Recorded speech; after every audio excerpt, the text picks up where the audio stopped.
Test, test, test, test. Hello, hello. Hope everybody is doing wonderful tonight. Happy New Year. I hope you have had a great holiday, had a great break, had a chance to reconnect with family or avoid them, depending on your relationship with your particular family members. Hope you got some good presents if you were celebrating in that particular fashion. Hope you've made some interesting, obtainable, and fun resolutions if you participate in that sort of thing. Either way, I hope you're doing well. Thank you so much for joining us for, I think this is the first stream of the new year, right?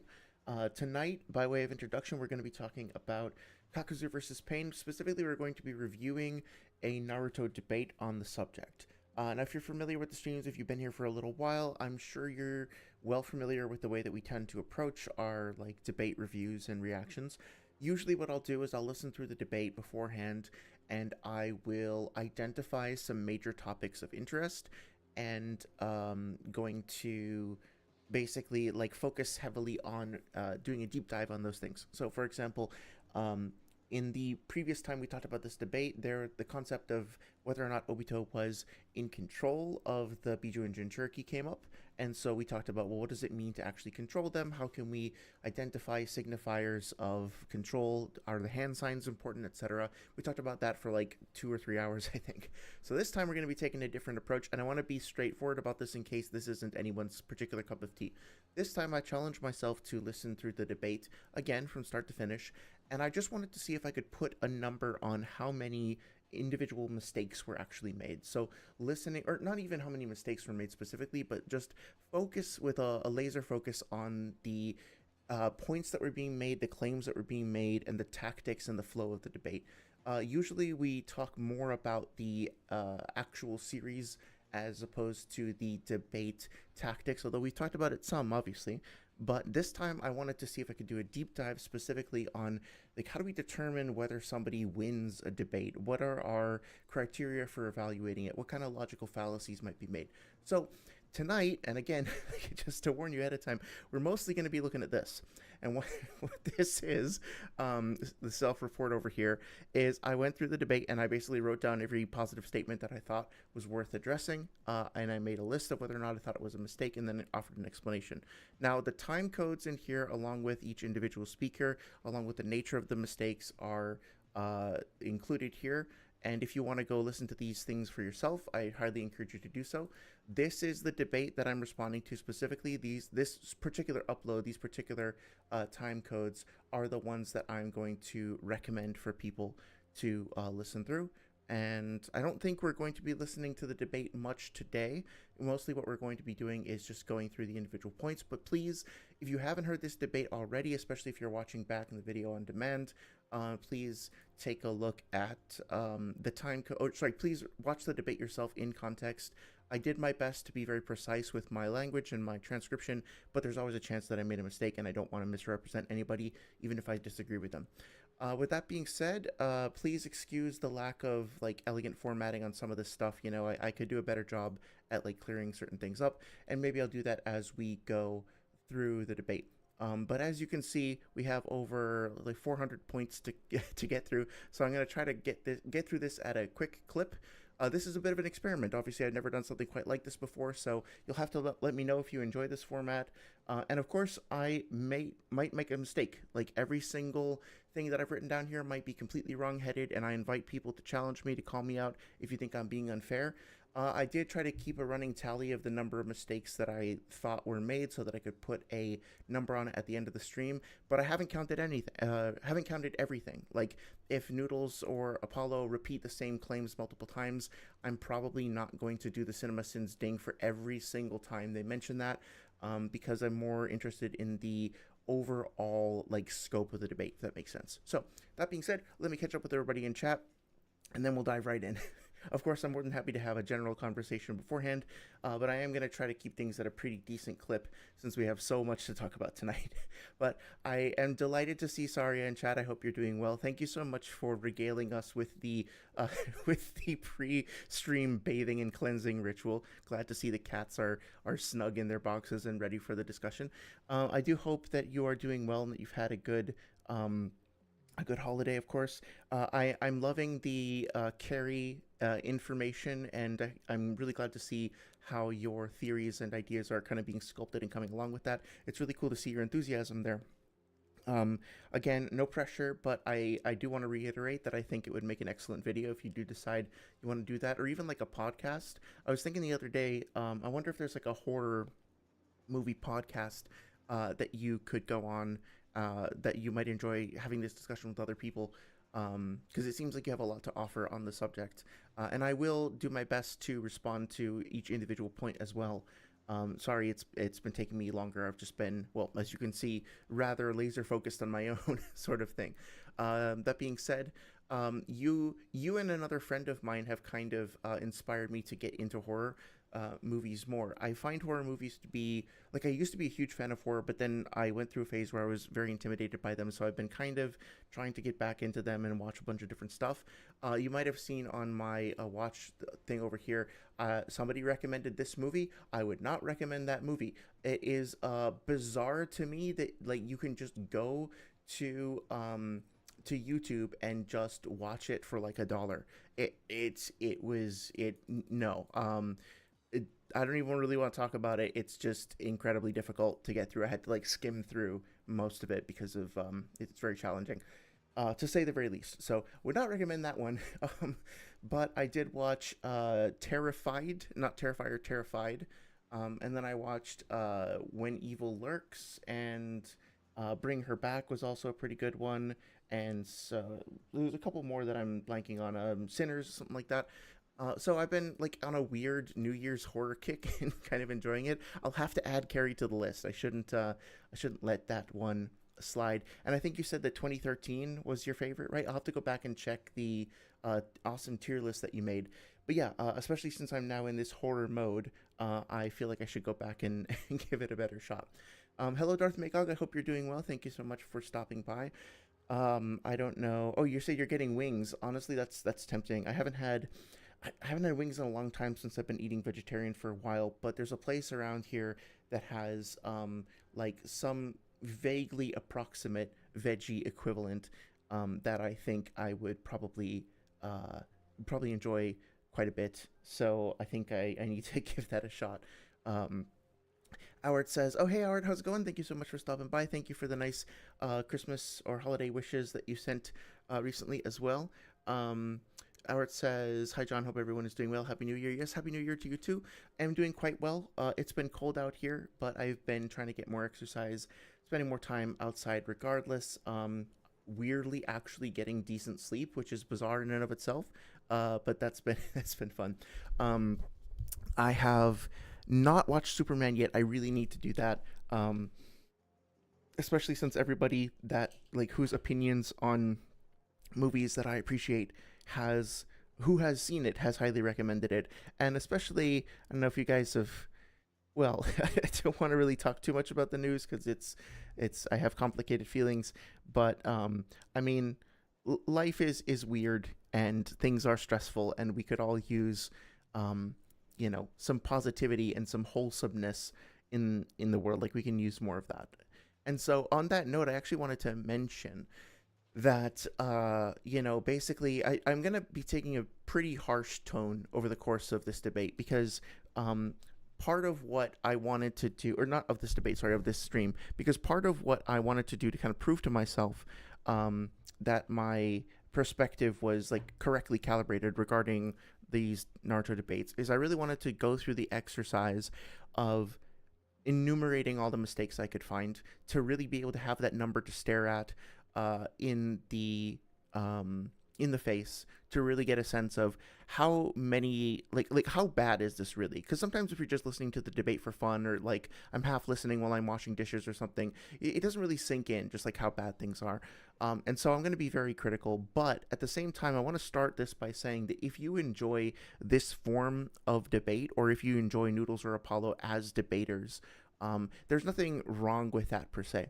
Like, I think we all need more joy and enjoyment in your life. And so I am not trying to tell you, like, I'm not even going to tell anybody to, like, not subscribe to Noodles if you value his content, or, like, not watch one of their future debates or whatever. Like, that's up to you. If you find enjoyment from this, then great. I do think that some of the language and some of the tactics here wind up getting, how can I put this? They wind up normalizing a certain kind of spreading of misinformation and a certain kind of animosity, a certain kind of like disparaging language towards neurodivergence. For example, I think that like trying to be entertaining while using terms like spurging out or R slurs or whatever, and like using threats and insulting people is really, I know some people enjoy that kind of thing. I know it can be cathartic, but for me, it's just not. It winds up kind of spreading what I consider to be negative, and I would encourage you, Jesus, I would encourage you to do better. Like, my main thesis statement here is that we can all still have fun, engaging, exciting back and forth debates while not spreading misinformation without encouraging each other to like manipulate and be dishonest with each other. But that being said, I am going to try to enumerate as many points as I can so that I'm being as honest about how my mind works when I'm approaching analyzing these things, so you know in a very honest and very raw way like what my process is for evaluating this stuff, and also so then we can just kind of look at the raw data ourselves afterwards and come to our own conclusions based on that. That being said, one last time, make sure to watch the debate in context. Go check out Zadokster's channel. I hope I'm pronouncing that correctly.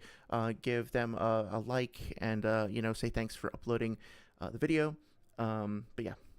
And then we're going to get started in just a moment. Darth Magog says, yeah, I don't mind a little trash talk, but you got to keep it above board. Yeah, exactly. Like, I think especially if the debaters themselves are on good terms, like, if you and I had a debate about something Star Wars related and it got a little heated or like we got into it, I think we'd be able to be like, nah, dude, that's so stupid. I can't believe you just said that on camera. Did you really say that? That was dumb. And like kind of rib each other in a fun way. But when it's like, oh, you little bitch, I can't believe you said that, you little fucking pussy, you little coward, like if it goes to that sort of thing, or just like, saying, oh, you're spurging out like a chimp or whatever, like there's a line that you cross where it's no longer, at least from my perspective, it's no longer like fun and games, and like the spirit of competition just kind of goes out the window. So I think we're probably aligned on that. But yeah, let me know if you guys have any more recommendations for horror movies or movies in general. I'm trying to stay. I think I'm veering away from like the slasher sort of stuff and more into like, I prefer supernatural, like ghosts and aliens and stuff like that, or just like I really like Lovecraftian horror more so than like the I don't know, like Friday the 13th stuff like that. It's a little much for me. But anyway, that being said, let's get started. And of course, at any time anybody wants to interrupt and like bring up another question, feel free. If you want me to show evidence for any of this stuff, like want me to look up something on the wiki or whatnot, I'm gonna be happy to do so, and I'm also going to be doing some of that myself from time to time. But otherwise, I'm gonna basically just kind of be trying to churn through a lot of these points as we go. I'm probably going to be adjusting the formatting a little bit here or there as well. So I will leave it up to you guys if you would rather like zone out and just kind of listen as I go, or if you want to throw in any challenges or anything like that. Of course, again, one last final disclaimer: none of this is gospel. None of this is like I'm the best, I'm the smartest, everybody else is dumb. So feel free to challenge me on any of this stuff, whether it's on stream or in the comments or on Discord. You can just add me. It's the same username. Feel free to reach out and we can have a discussion about it. I want something positive to come out of this. I want there to be, a positive learning experience for anybody who watches this. Naively speaking, I know this is incredibly naive of me to say, but like if Noodles or Apollo or anybody else who's in the debate scene were to watch this, my goal primarily is to say, here is some data you can learn from. I'm not interested primarily in shutting anybody down or saying like I'm better, you're worse. It's just to put the data forward. That being said, I am really pissed, so I'm probably going to be pretty spicy. What are the broad strokes of the debate? So the debate lasted for about 90 minutes. It concluded with Noodles making a few overall positive points, meaning like he had a few central claims that he was orbiting around, and then Apollo rebutted some of those claims, but Noodles left the debate before Apollo could start his own like assertive scaling for pain. So, in my opinion, the debate is inconclusive at best. You could argue that it's a forfeit for Noodles, although he did say that like he felt that the moderators were being unfair to him, so maybe benefit of the doubt there. But either way, it was not like a conclusive victory for anyone. Although I do think that Apollo's performance was thoroughly better overall, and I'm going to be explaining that as best I can in depth. Saria says, I'm honestly not somebody who cares for the debate side of things, especially considering people are willing to argue for things they know is objectively correct, so I'll probably just listen. Yeah, that's totally fine. I understand that this might be not everybody's cup of tea. I felt like I kind of needed to do it personally to kind of get I wanted to have this experience of going through it. And specifically, I was talking to Ryomen Yagami about this recently, and wanting to basically just make a very candid and very transparent assessment of how I approach evaluating debates as well. But that being said, if this isn't your cup of tea, that's totally fine. You're never under any obligation. Always happy to have you and to chat with you. But of course, this is never any pressure, never any obligation. And this stream in particular is very self-indulgent for me. So we'll see how it goes. Okay, so that being said, Noodle's main arguments are essentially that Kakuzu probably got hit by a Biju bomb, and that Biju bomb being fired from Yugito probably hit him because he's not fast enough to avoid it. And since Kakuzu apparently has no damage on him, the conclusion is that Kakuzu is stronger and more durable than an incoming Biju bomb. And we can conclude this based on the destruction that was committed to the mountain, quote-unquote mountain range behind Yugito and Kakuzu and them during that fight. This is, of course, in reference to chapter 313, 314. I'll just show the area in particular. Part of Noodle's argumentation was that this fireball jutsu that Yugito fired, quote-unquote, only blew up this building. And since we then see, buildings are categorically smaller than mountains, and these are mountains, so in the background, we wind up seeing that this mountain, which is bigger than this building, was destroyed by something. It was probably a Biju bomb, because the only things that we see that can destroy things of this size by the Biju are Biju bombs, so it was probably a Biju bomb. Now, you've probably noticed some potential issues there, like how do we know it wasn't like a bigger fireball is one potential example. How do we know it wasn't one of Kakuzu's jutsu? How do we know it wasn't like multiple jutsu, like one jutsu hit over here, another one hit over here, etc., right?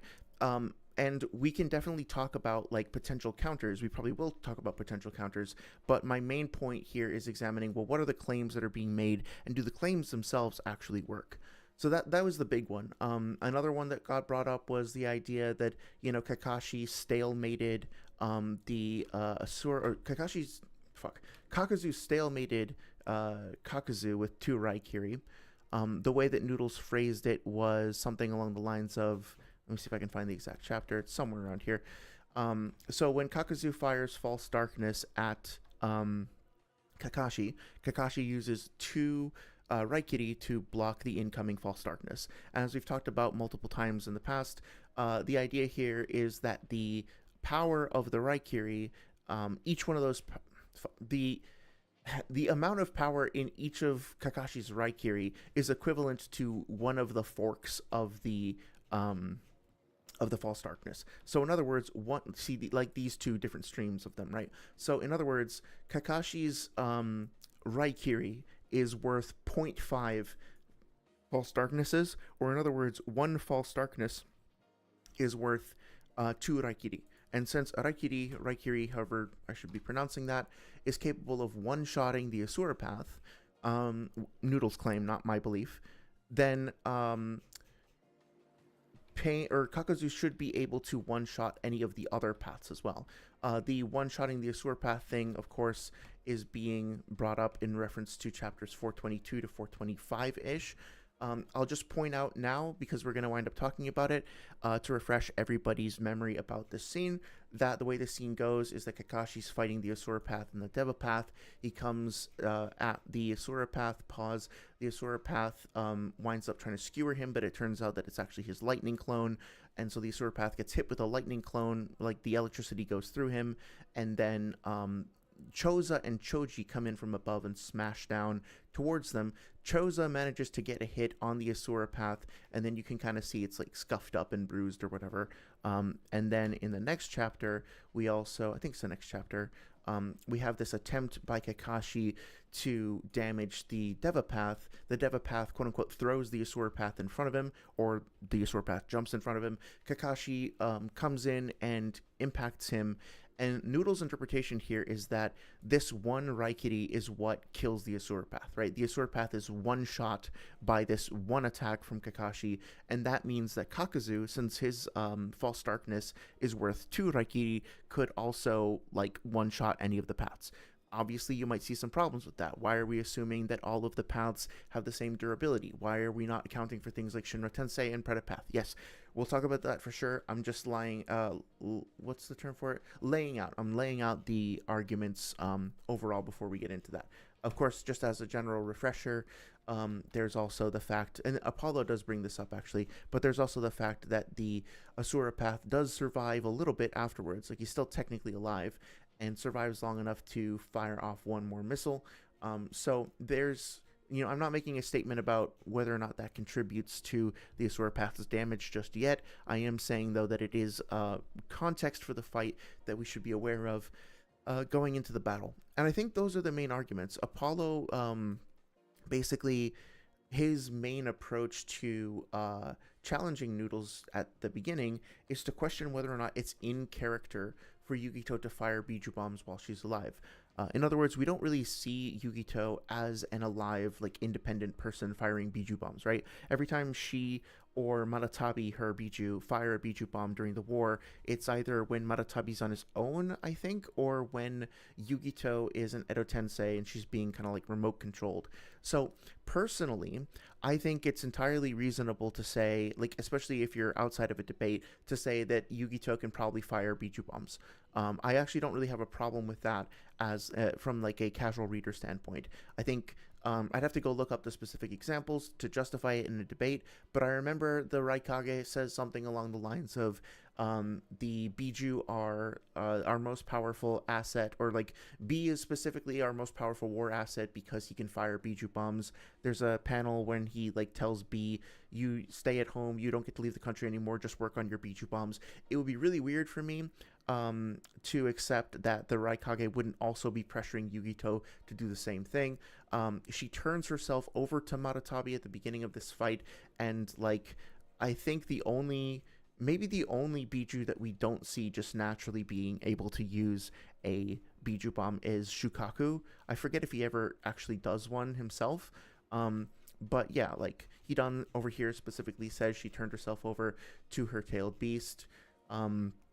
And so my personal opinion, wouldn't work in a debate, but my personal opinion is that the Biju themselves are just like good at doing this particular thing. Like, they themselves are able to just make Biju bombs pretty easily themselves. For a Jinchuuriki to command their Biju to make a Biju bomb, or for them to like work in synergy to launch a Biju bomb together, that takes more work themselves. But like, when Naruto goes into his like 3 tails 4 tails mode against Orochimaru, and when he goes into 6 tails mode against Pain, he just like that berserk form of himself, like taken over by Kurama's rage, just starts firing Biju bombs, right? So like, either Kurama learned that on his own or could always do it, or I guess like Madara taught him or something. Like, it's kind of silly to think about. But either way, like, Kurama seems capable of doing it on his own, even in a partial transformation. But then like, you get to Naruto and KCM, and when he's still learning KCM for the first time, he's not able to just conjure them at will, right? So My personal belief is that the Biju themselves, like, I don't have any problem with the idea that they can fire Biju bombs. I don't have any problem with the idea that Yugito herself can fire a Biju bomb. But what I'm examining for this video is, was that point actually brought up? And is it's totally fair for Apollo to be like, well, we don't actually see her doing this in character. So can you demonstrate that it is in character for her to do so while she's alive? And to give Apollo a little bit of credit, I do think it's worth acknowledging that the context of the fight during the Jinchuuriki versus Jinchuuriki scenes in chapter, was it like 574 or 564? I'll just pull those up so we have them as a reference. Those scenes in particular are, there's a lot of factors here that are different from like, Yugito here is fighting in a way that there's a lot of different context between this fight and her fight against Hidan and Kakuzu. For one, she's fighting two Akatsuki at the same time. But more to the point, she's part of a unit here of 6 Jinchuuriki that are empowered with Sharingan and Rinnegan. They have unlimited replenishing chakra, unlimited replenishing, like, health or durability or whatever you want to call it. They're being commanded by someone else. You know, obviously, for the purposes of the debate, Apollo would have to prove that. But we here as a group can easily identify that what's his name? That Obito is commanding these. We talked about that extensively in our previous stream to establish that Obito is commanding the Jinchuuriki. There's plenty of evidence for that we can go over in the stream if you guys want to. So basically, you know, the question here is it in character for Yugito to do the same thing that she's doing when she doesn't have to worry about chakra, when she doesn't have to worry about, you know, when she has like 5 other Jinchuuriki, or 4 when she fires the Biju bomb as backup, when she's being commanded and remote controlled by somebody else, etc., etc. Is it really safe to assume that she's going to be acting in character this way, the same way that when she's just like alive and normal? I think that is an assumption, and it's fair of Apollo to challenge that. I personally, if you just asked me like straight up, I don't have a problem with the idea that a live Yugito can fire Biju bombs, but I do think it's worth calling out for the sake of a debate, because there are so many factors that are different between these two things. So hopefully, you know, that was a bit of a ramble, but hopefully that kind of sets the tone for what this video is going to be. It's going to be a breakdown of like the validity or lack thereof of the individual points being made, as opposed to being like, well, do I personally agree with these? Although, I mean, there's going to be some grays there, don't worry. Anyway, I see that How About No sent a message that was retracted. No worries there. Appreciate you stopping by. Hope you're having a good night and a happy new year. If you want to go ahead and reshare that statement, feel free. I'm more than happy to hear you out, but no worries if not. I just hope you're having a good night. Appreciate you stopping by. Darth Magog says, I don't mind a debate, but often the power scaling ones are moderated poorly. I'll reserve judgment until I hear the whole thing. Yeah, I think that's totally appropriate. I would encourage everybody again to listen to the debate on your own if you are, you know, interested. You know, hear things from the horse's mouth, not just through my own, to bring up horses again, through my personal take on it. I think I don't even really know what the process was for moderation. There was obviously somebody there who was muting people when they were like being too belligerent or whatever. But yeah, I think it's definitely worth hearing in context without commentary if you're interested in it. Sorry says, oh no, I'll comment and stuff. I just mean I probably don't have anything to add. After Crisis tried to debate you on something written in Shonen Zelda plainly, you're going to be an asshole. So that's totally fine. Yeah, I've seen some of those unfortunate conversations that you've had, meaning like you've unfortunately been on the end of some silliness, to say the least. So I don't blame you for being a little blunt. This is a safe zone for sure for just like sharing your opinions bluntly. I think we're all quite comfortable with each other, so feel free. Sorry says, I just believe debate bros are the equivalent of talking to a brainless blob that has the ability to talk but not think. Yeah, I definitely sympathize with that. I find myself when I'm like writing, yeah, and you'll see this when we go back to the grid, but like when I wrote some of this stuff down, I was actually kind of mean, and then I went back and walked it back like after I had cooled off a little bit. But honestly, like some of the stuff in here is just so fucking asinine and mean-spirited and like unnecessary that like it would be. I'm sure we're on the same page with regards to that. Um, hey Jeffman, how's it going? Jeffman, you're Mr. Narrative, right? I think I recognize the same is it SSJ2 Gohan logo. Hope you're doing well. Hope you've had a great weekend. And or a great holiday as well. Great Happy New Year. I was just meaning to thank you the other day for something you had sent my way. I'm blanking on it now. Uh, but we did give you a shout out in the previous stream, so I hope that everything is going well on your end. Thank you for stopping by. Darth Magog says, I don't know, I like Bob from Monsters vs. Aliens. He's much more charming than Debate Pro. That's fair. Certain blob monsters, blob monsters can actually be really cute. Like the slimes from, the gelatinous cubes from Dungeons and Dragons have an odd charm to them. The slimes from is it Dragon Quest? Wind up being pretty cute as well. So it might be a bit of slander to, to slime or blob monsters in general. Um, Oh, how about no responds with worth noting that the infinite chakra interpretation of Edo Tensei gets contradicted by Mu not having enough chakra for particle style after splitting himself, etc. Edo Tensei being diff stands still. Yeah, absolutely. So I think the idea with the Edo Tensei on a basic level is that they have infinitely regenerating stamina. So they will regenerate like their physical and mental energy, and then they can use that as a source for making more chakra. But they will still have some of the so essentially they have infinitely replenishing chakra source, like a chakra sediment or whatever you want to call it, right? Um, but at the same time, their bodies can be subjected to limitations that prevent them from doing that, and it does take a while to recharge. Mu is a great example. After he like splits himself into two and then gets hit by the particle style, he doesn't have enough chakra to it takes him a while to regenerate, I think, and then he also doesn't have enough chakra, as you're saying, to use particle style or to fight the way that he was before. I think also in chapter 590 we see that so even though he's an Edo Tensei, after using Izanami on Kabuto, it looks like Itachi's eye is sealed as well, or it like, gets like drained, kind of similar to how Nagato gets drained. I think like vaguely analogous to how Nagato gets drained when he uses the Rinne Rebirth, right? I think there are certain things that you can do to your body while you're in Edo Tensei that won't be recoverable, or that will still have drawbacks similarly to how you are in the how you are in your alive state, if that makes sense. So it's important to point out that there's drawbacks and limitations of the jutsu as well, despite whatever fucking Kabuto says over and over again. Saria says, yes, it's you just disrespected a glorious king. How dare you disrespect the archetype of blob monster? Jeff Membro says, "Bro, I'm doing good. Happy New Year." Yeah, Happy New Year to you too. I really am glad to hear that you're doing well. I saw you covered the Swag and Eversenju debate last week. I can't believe I missed it, man. That's your favorite debate of all time. Yeah, no worries, man. You were part of the inspiration for me to go back and listen through that again and do a response to it. I'm sorry if I picked a bad time that you weren't around for it. But it was definitely like I appreciate the inspiration, so to speak, and it was definitely fun to go back through. We did kind of like a broad strokes review of the debate. Like I listened to it before and just kind of picked out some of my favorite moments. So if you listen back to that to the VOD, and there's anything else you want me to cover in the future, anything else you want to discuss, I'm more than happy to do so. How About Noah says, Happy New Year. Happy New Year to you as well.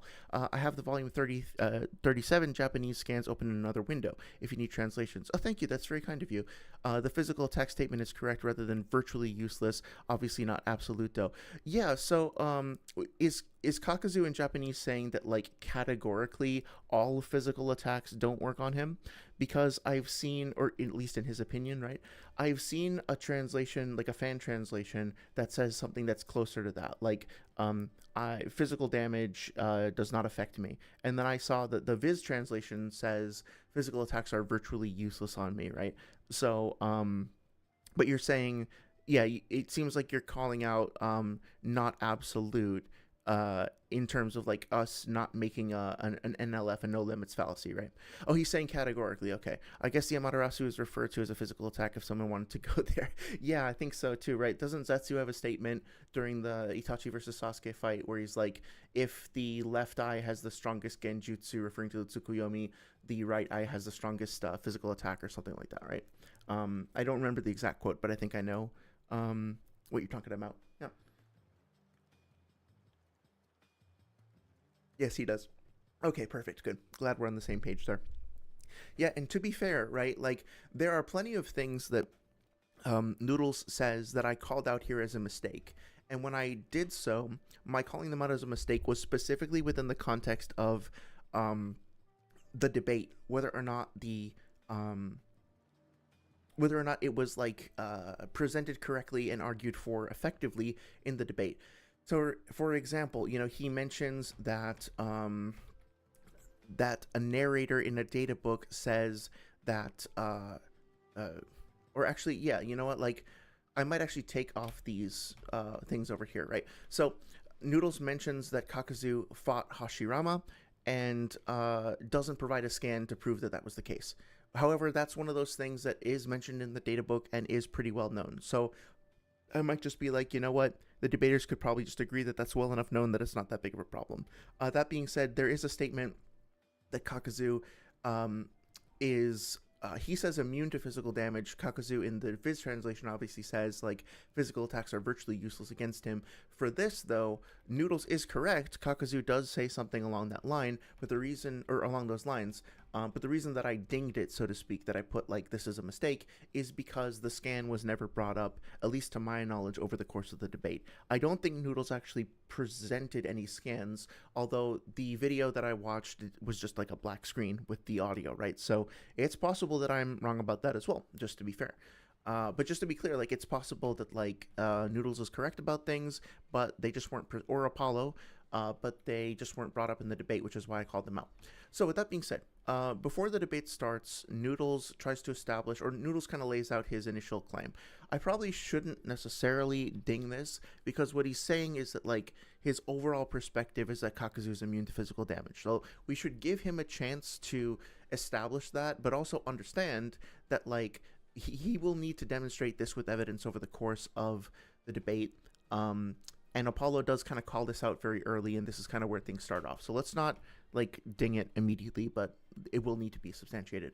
So right out of the gate, I kind of found that Noodles was making a lot of similar statements that would need to be evaluated that, to my findings, didn't get evaluated thoroughly later on in the debate. So he fought Hashirama, whatever, like that's pretty well known. We can skip over that for now. Technically speaking, he didn't substantiate that, but whatever, it's not a big deal. This was mentioned in a data book by a narrator, the idea that Kakuzu fought Hashirama. So to be clear here, what Noodles is saying is that Kakuzu himself said, I'm immune to physical damage, and that every statement that Kakuzu makes is consistently credible. Therefore, since Kakuzu said, I'm immune to physical damage, we can trust that what he's saying is correct and that he is right. He cannot be hurt by physical damage. And the elaboration for that is that it came up in a data book via a narrator statement that he fought Hashirama. So Kakuzu says, I fought Hashirama, and then that's confirmed by a data book. Therefore, Kakuzu is truthful. He tells the truth, and therefore, when he's talking about his durability, he's also telling the truth, and so we can just believe him. Now, of course, Apollo quickly calls out that, like, Kakuzu can be telling the truth, he can be being honest, but not be correct about that, right? Like, he can technically genuinely think that he is immune to all physical damage, but, like, he hasn't necessarily gone up against like a truth-seeking orb, if you would consider that physical, or like has he gotten hit by the Amaterasu that How About No mentioned? Like if that counts as physical, is Kakuzu really sure that he can just sit there and tank an Amaterasu, right? So Apollo correctly challenges the idea of differentiating between his honesty and his like universal knowledge. So the issue that I had with some of these initial claims is that like Noodles is trying to establish that like, okay, since he says he's going to take Kakashi's heart and he tries to, his statements are reliable because he's being honest. But Apollo also points out that like, well, he says he's going to take Kakashi's heart, but he never does actually take Kakashi's heart. So just because he's making a statement that is honest in its intention, again, it's not an accurate prediction. So the first few minutes of kind of sparring and shuffling, I think I am going to actually put this one here. Oh, what the hell? The first few minutes of sparring and shuffling are essentially just like kind of establishing the difference between like honesty and reliability. Okay, and yes, Darth Magog, you are absolutely correct. He does say in here that like you guys remind me of uh somebody I fought previously, namely the first Tokage, right? I think where I forget exactly where it is, but you're right. There is a statement about it somewhere in here. Let's see if I can find it quickly. It might be after Kakashi's attack, um, where they're like, "I can't believe how old he is," or something like that. I think Sakura says something like, "You can feel the difference in our level of experience and our body count," or maybe she's talking about Sasori. I might be getting confused about that. Um, is it this one? It's somewhere around here. But you are correct. I'm just seeing if I can find it fast. If not, I will go back to the thing. Yeah, oh yeah, here we go. So it's in chapter 336. Your headbands, they remind me of the very first Konoha shinobi I fought, the first Tokage, right? But I think what Noodles was saying is that, like, Kakuzu says he fought the first Tokage here, and that statement is confirmed in the data book. So the things that Kakuzu says are likely to be true and accurate, because here are two examples of things that he said that were true and accurate.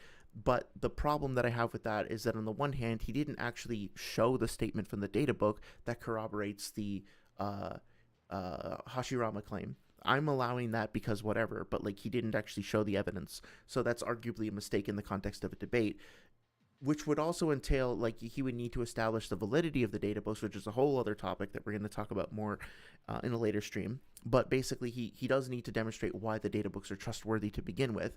And then the other piece of evidence, the second point, was this thing about, well, he intended to take Kakashi's heart, except he kind of self-debunks because even though he intended to take it, he didn't actually take it. So that means that his statements might be honest, but not necessarily reliable, and so we shouldn't take them at face value. In other words, just because Kakuzu says something doesn't mean that it's credible, so we can't safely conclude that Kakuzu is immune to physical damage just because he said so, right? And I think like they don't fight for too long over this point. So let's go on to the 4-minute mark in the debate. By the way, these time codes over here are the timestamps for the debate if you guys want to listen to the debate in context or like jump around to specific sections. So at the 4-minute mark, Noodle says Kakashi was about to try to use Kamui on Kakuzu. Now, I actually I'm gonna be a little less stingy here. Well, I don't know. I think I'll leave it for now, but I could be persuaded to take a point off there. Basically, he brings this up, but he doesn't actually demonstrate that Kakashi was about to do so. I agree that he was. I would probably agree with that and just allow it in the debate. But technically, he didn't provide evidence for that. So it's worth noting that he's happy to just kind of throw out points without providing substantiation. And that's what I'm concerned about. He makes the claim that Hidan saved Yugito. I don't recall Hidan saving Yugito. I think maybe...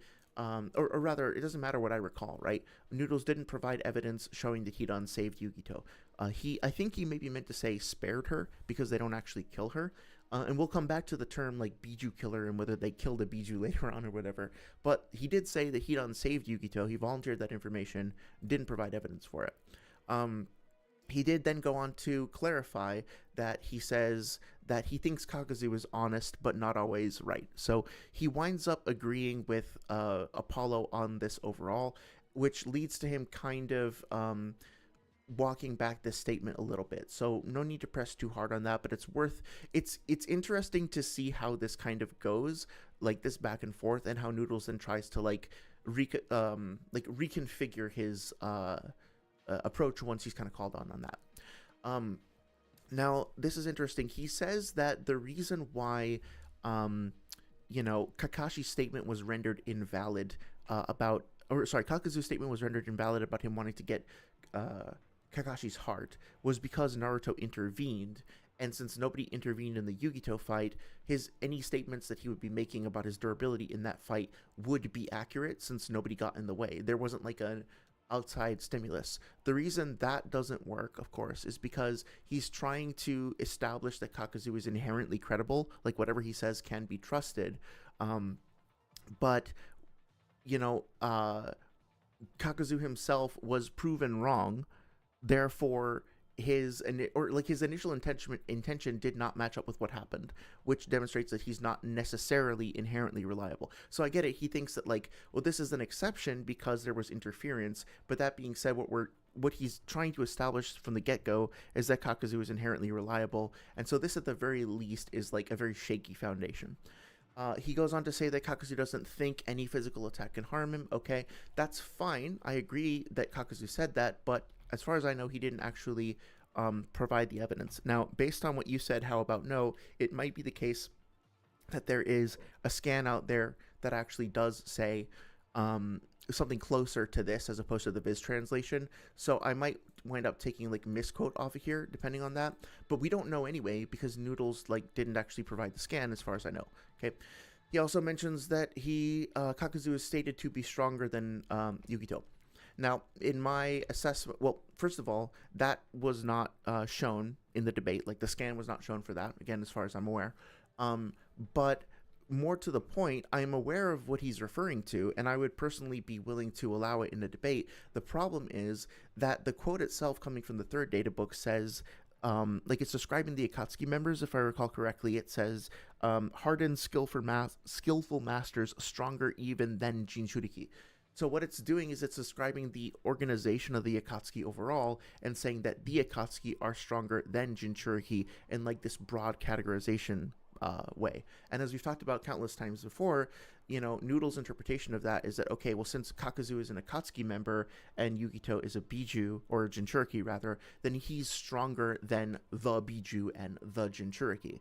The problem with that is that if you actually, apart from the fact that the data book's credibility hasn't actually been established yet, if you just look at the statement at face value, that would mean that Hidan is just stronger than Killer B. Does that actually check out? And Killer B is a Jinchuuriki.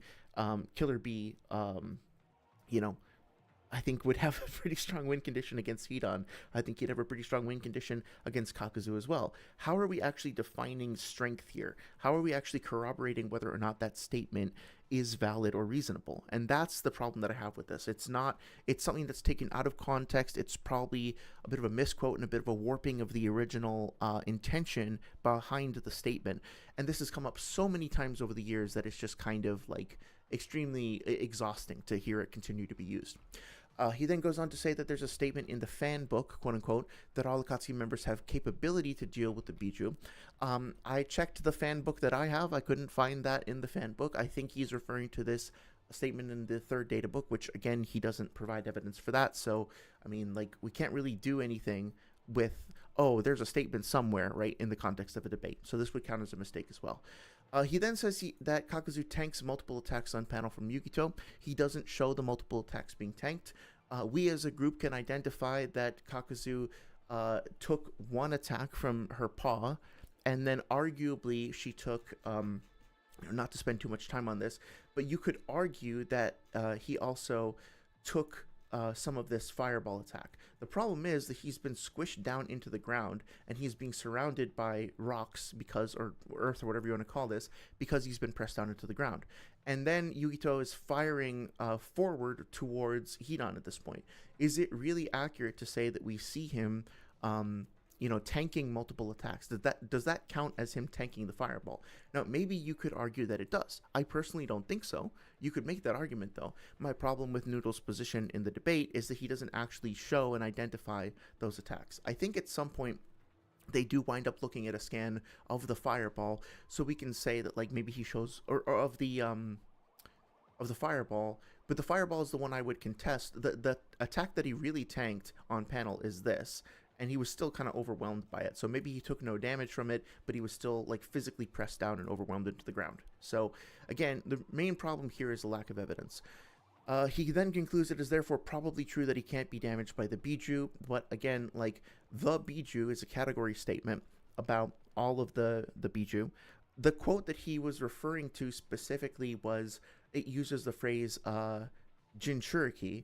So really what the statement is referring to is the idea that Kakuzu can't be damaged by the Biju and or the Jinchuuriki, and in order to evaluate that, you would need to demonstrate all of their attacks properties, and really dive into that, right? Like, does the fact that Kakuzu himself in his fight against Team Kakashi say that he can't be damaged by physical attacks, does that mean that he can't be damaged by, like, Saiken's acid, right? Does that follow the same rules as, like, a kunai with a paper bomb on it? Maybe it's possible, but Noodles factually just hasn't actually evaluated the full set of Biju attacks here, or Jinchuuriki attacks.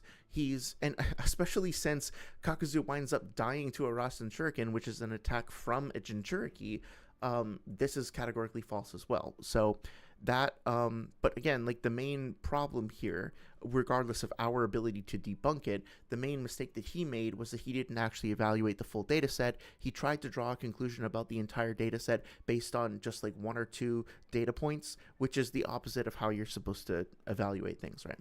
So then, Apollo correctly points out in response to this that just because Kakuzu is stronger than a Biju doesn't necessarily mean that he can tank a Biju bomb.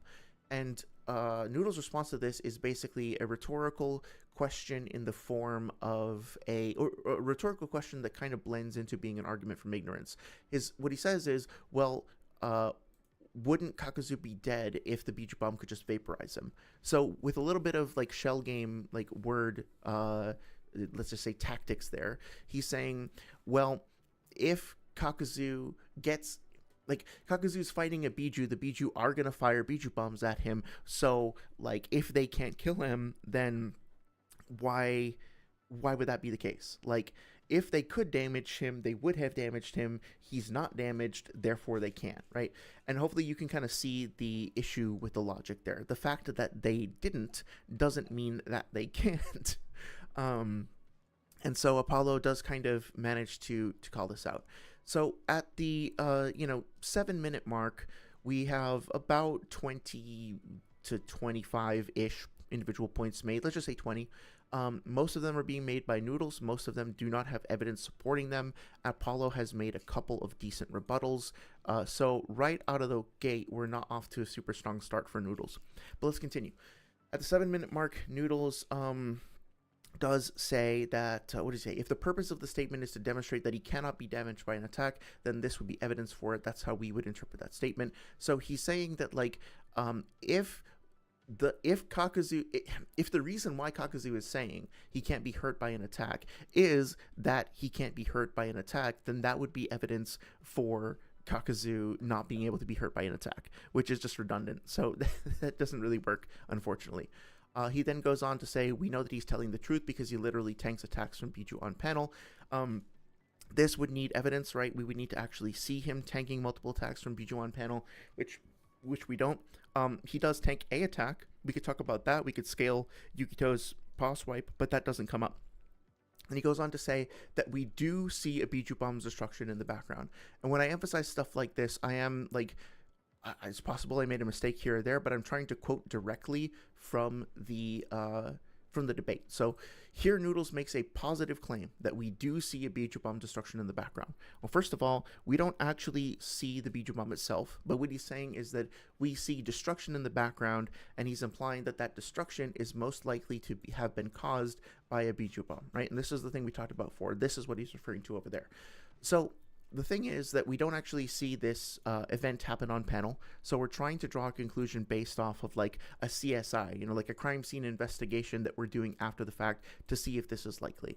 He doesn't actually provide evidence for that, though, and he doesn't actually provide a calc as of yet, or later either, as to why this is supposedly the destruction of a Biju bomb. So he's now made a positive claim that he's inherited the burden of proof on, or for rather, and he's going to have to evaluate that as we go further in the debate. Let's see if he does that. He goes on to say that the narrator says that Kakuzu has the power of analysis in the data book. Yes, that is something that is in the data book. I can confirm that. It's in the 3rd data book. However, Noodles didn't actually provide evidence for that in the debate. So there's another positive claim that was made without substantiation. He then goes on to say if Yukito could have Biju bombed him and killed him, she would have done so. Therefore, she was unable to do so. Right. So this is I'm not sure what the right term for it in terms of being a logical fallacy is, but this is essentially what we were saying above. It's essentially a repeat of this before. Like, since Yukito didn't kill him with a Biju bomb, she couldn't kill him with a Biju bomb, and that just assumes a particular intention of Yukito, assumes a particular choreography and a certain sequence of events that went on over the course of the fight. So I know he thinks that he can argue that it was likely that she fired a Biju bomb, but did she fire it at himself? If so, did she actually hit him, or did she maybe fire it at Hedon, or maybe was the fight finished before she could even get one off? Like, what are the actual implications and choreography of the fight that demonstrate that she actually did fire one? That is going to need to be demonstrated with actual evidence, because this like little logic loop here doesn't actually support anything in and of itself. So this is actually fascinating to me. I had to listen to this a couple times. He starts out by saying at the 8-minute mark that Kakuzu is not a speedster. So he himself volunteers this piece of information. He provides this term without actually providing a definition. Now, I understand that speedster, and maybe Magog and other folks here can correct me on this if I'm wrong, but I think speedster is more of a general power scaling or general like fictional universe term that refers to characters like the Flash, who are like extremely fast, like light speed, or have extremely high level speed feats. So again, I'm willing to agree that Kakuzu is not moving at the speed of light, or that he's not defined by his speed in the way that a character like the Flash would be. However, this term is kind of thrown out there. It's not really given substantiation. It winds up being kind of a setting a hard cap on Kakuzu's speed, or being like a weird slander to Kakuzu himself. So just a really weird thing to throw out there, and with no calc and no definition, it's a vapid statement that contributes nothing. So I consider it to be a mistake. He then goes on to say that Kakuzu is a physical-based fighter, which again is a term that doesn't really mean anything inherently. Darth Magog says, yeah, not being a speedster means his power set isn't specifically set around super speed. Okay, that makes sense. That was kind of what I was thinking. I appreciate the reference there. So how about No says speedster as a term originates from Speed Force users in DC Comics. In context, yeah, he's just saying he's not a speed specialist or whatever. Okay, so that makes sense. I'm willing to just be like, okay, this is not like a concrete argument that he's making. He's just throwing out his opinion, and then that term is being like accepted by the general community as something that everybody kind of already knows. So maybe I shouldn't be so harsh and ding it for that, but it is something that he doesn't really evaluate with a calc. He just kind of throws that term out there, which I object to. He then goes on to say, it says, honestly, I hate that power scalers use speedster. It's just for certain characters whose power is super speed. It's for a character who's literally super speed, like Flash or Quicksilver. It's really weird. Yeah, do you feel like it's one of those terms like blitz that kind of gets used, kind of thrown around and warped over time to mean a bunch of different things based on the context?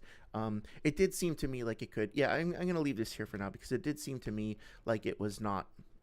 It doesn't really contribute anything to the debate, in my opinion, to really just throw that out there. Same with physical-based fighter. It may be the case that Kakuzu is a physical-based fighter, but that would need to be given a proper definition and substantiated with evidence. We obviously know that Kakuzu uses a mixture of ninjutsu and taijutsu. One of the defining features that is... part of the narrative over here, as we just saw, is that Naruto is learning about elemental transformations and their strengths and weaknesses from Kakashi and from Asuma and all that. So Kakuzu also is revealed to have access to 5 nature transformations, while Naruto is learning to use his nature transformation. So a big theme over here is that Kakuzu is such a threat because he has this, well, the Hijutsu, the forbidden jutsu that lets him like steal hearts and resurrect himself. That's a huge asset, as well as all of the ranged ninjutsu that he can use. So saying he's a physical-based fighter is kind of a vapid statement. It also doesn't really contribute anything either. Darth Magog says, my New Year's resolution is to shake anyone who says speed blitz. That's fair. That's totally fair. I mean, like, I don't have a problem with the term being used categorically. It just needs to be used correctly, right? And, I mean, I think the phrase murder blitz and the phrase blitzes and one-shots, like, those two could be retired. I would definitely celebrate them never being used again. But anyway, This is pedantic of me, I know, but he does refer to Diamond Morph as Diamond Armor, and I do think it's important to get jutsu names right, because, armor is usually portrayed as an additional layer that you wear over your skin, or like an add-on to your body. as opposed to diamond morph, which implies that his skin is transforming and hardening, and that's how it's described in the third data book. It is not a layer of armor that he brings onto himself. He is actually making the inherent durability of his skin rise by infusing it with earth nature. So, no. Noodles goes on to say he is primarily using diamond armor and taijutsu, not ninjutsu. This would need to be substantiated as well. He does use some taijutsu, but diamond armor, diamond morph, is actually a ninjutsu, right? As is Jongu, the ability that lets him gather those hearts. That's a ninjutsu. False darkness, which he's going to later argue is one of his major win conditions against pain. Maybe his only surefire one-shot kill against pain. That's a ninjutsu, a ranged ninjutsu as well. So this is also a mistake. He does say that he can resist the counterforce of his attacks. Now, I understand that when you're throwing, the general assumption, I think Newton's third law, right, is that people interpret Newton's third law to say that, like, if a character can launch a physical attack with their body that deals X amount of force, then it's also assumed that they can withstand that counterforce. So, like, if you can punch somebody with the strength of, I don't know, I'm going to make up a number, 1,000 newtons, right? Then your hand will also be able to withstand an impact of 1,000 newtons. That's not always the case based on the way that force is distributed. It's also not necessarily the case that, you wouldn't injure your hand by punching somebody really hard. In Naruto, though, I can't really think of any examples outside of the use of the 8 gates or whatever, where a character is punching somebody and then their hand hurts afterwards. Maybe like when, I forget those characters' names, but like the fans of Killer Bee, like the people from the Cloud Village who show up and beat the shit out of Naruto. I think they like hit him so many times that one girl, like, her hands get swollen up as well. So there might be a couple examples, but those are like the exceptions to the rule, right? So in general, I think that this principle probably applies, but he did say his attacks categorically. So can Kakuzu resist the counterforce of his own diamond morph punch being driven into, like, his head? Can he resist the counterforce of false darkness being fired at himself, especially when false darkness is a lightning jutsu and his defense with diamond morph comes from the fact that he is using earth style, which is negated, as we see with the Raikiri, it's negated by the incoming lightning style. So this, at the very least, is like a category statement that is iffy. Maybe I would probably allow it myself in a debate, but it is something that doesn't wind up getting substantiated. So I guess I would leave this up to community rule as to whether to ding this or not, but it did stand out to me. Saria says, I just disagree with the power scalar logic because, bro, Superman isn't a speedster, but he's still canonically one of the fastest people. Oh, I see what you're saying. In the Silver Age and post-crisis era. So speedster isn't just like, once you enter into a certain tier of speed, you get to be called a speedster. It's specifically that, like, your kit, your whole, like, your gimmick, your particular strength is speed. In the same way that, like, Hulk is a brawler, right? There might be other characters who have a thin, slender build who can punch harder or deliver more force per newtons or whatever with a punch, but they might not fit the archetype of a brawler in the way that Hulk does, or the archetype of a tank in the same way, right? So I think that's what you're saying. If so, I definitely agree. Saria also says you can just be a fast character, just say the character's fast but not that fast, or say they aren't fast, period, whatever, if it's the character's moveset. Yeah, that seems totally fair. That makes a whole lot of sense. Superman is really fast, says Darth Magog, but he's not a speedster. Yes, okay, that I really do appreciate the clarification. That's making a lot more sense. Same with Captain Marvel, says Saria. Captain Marvel is faster than Quicksilver, but she's not a speedster, but he is. Yep. Diamond Morph Punch, or you mean the Earth Spear technique? Yeah, see, now I'm kind of making some of the same mistakes. Yeah, when he's like attacking the Fire Temple door and he like hardens his hand like this, like, is his unarmored head necessarily able to withstand the incoming damage from this punch, is what I was arguing. Now, this punch like clashes against this strong door, and he doesn't appear to be damaged. He doesn't appear to have had his arm or hand damaged at all. I'm willing to just grant that he probably wasn't damaged there. But my point is, like, how globally does that apply? Oh yeah, are you referring to Domu there for the diamond morph? That makes sense.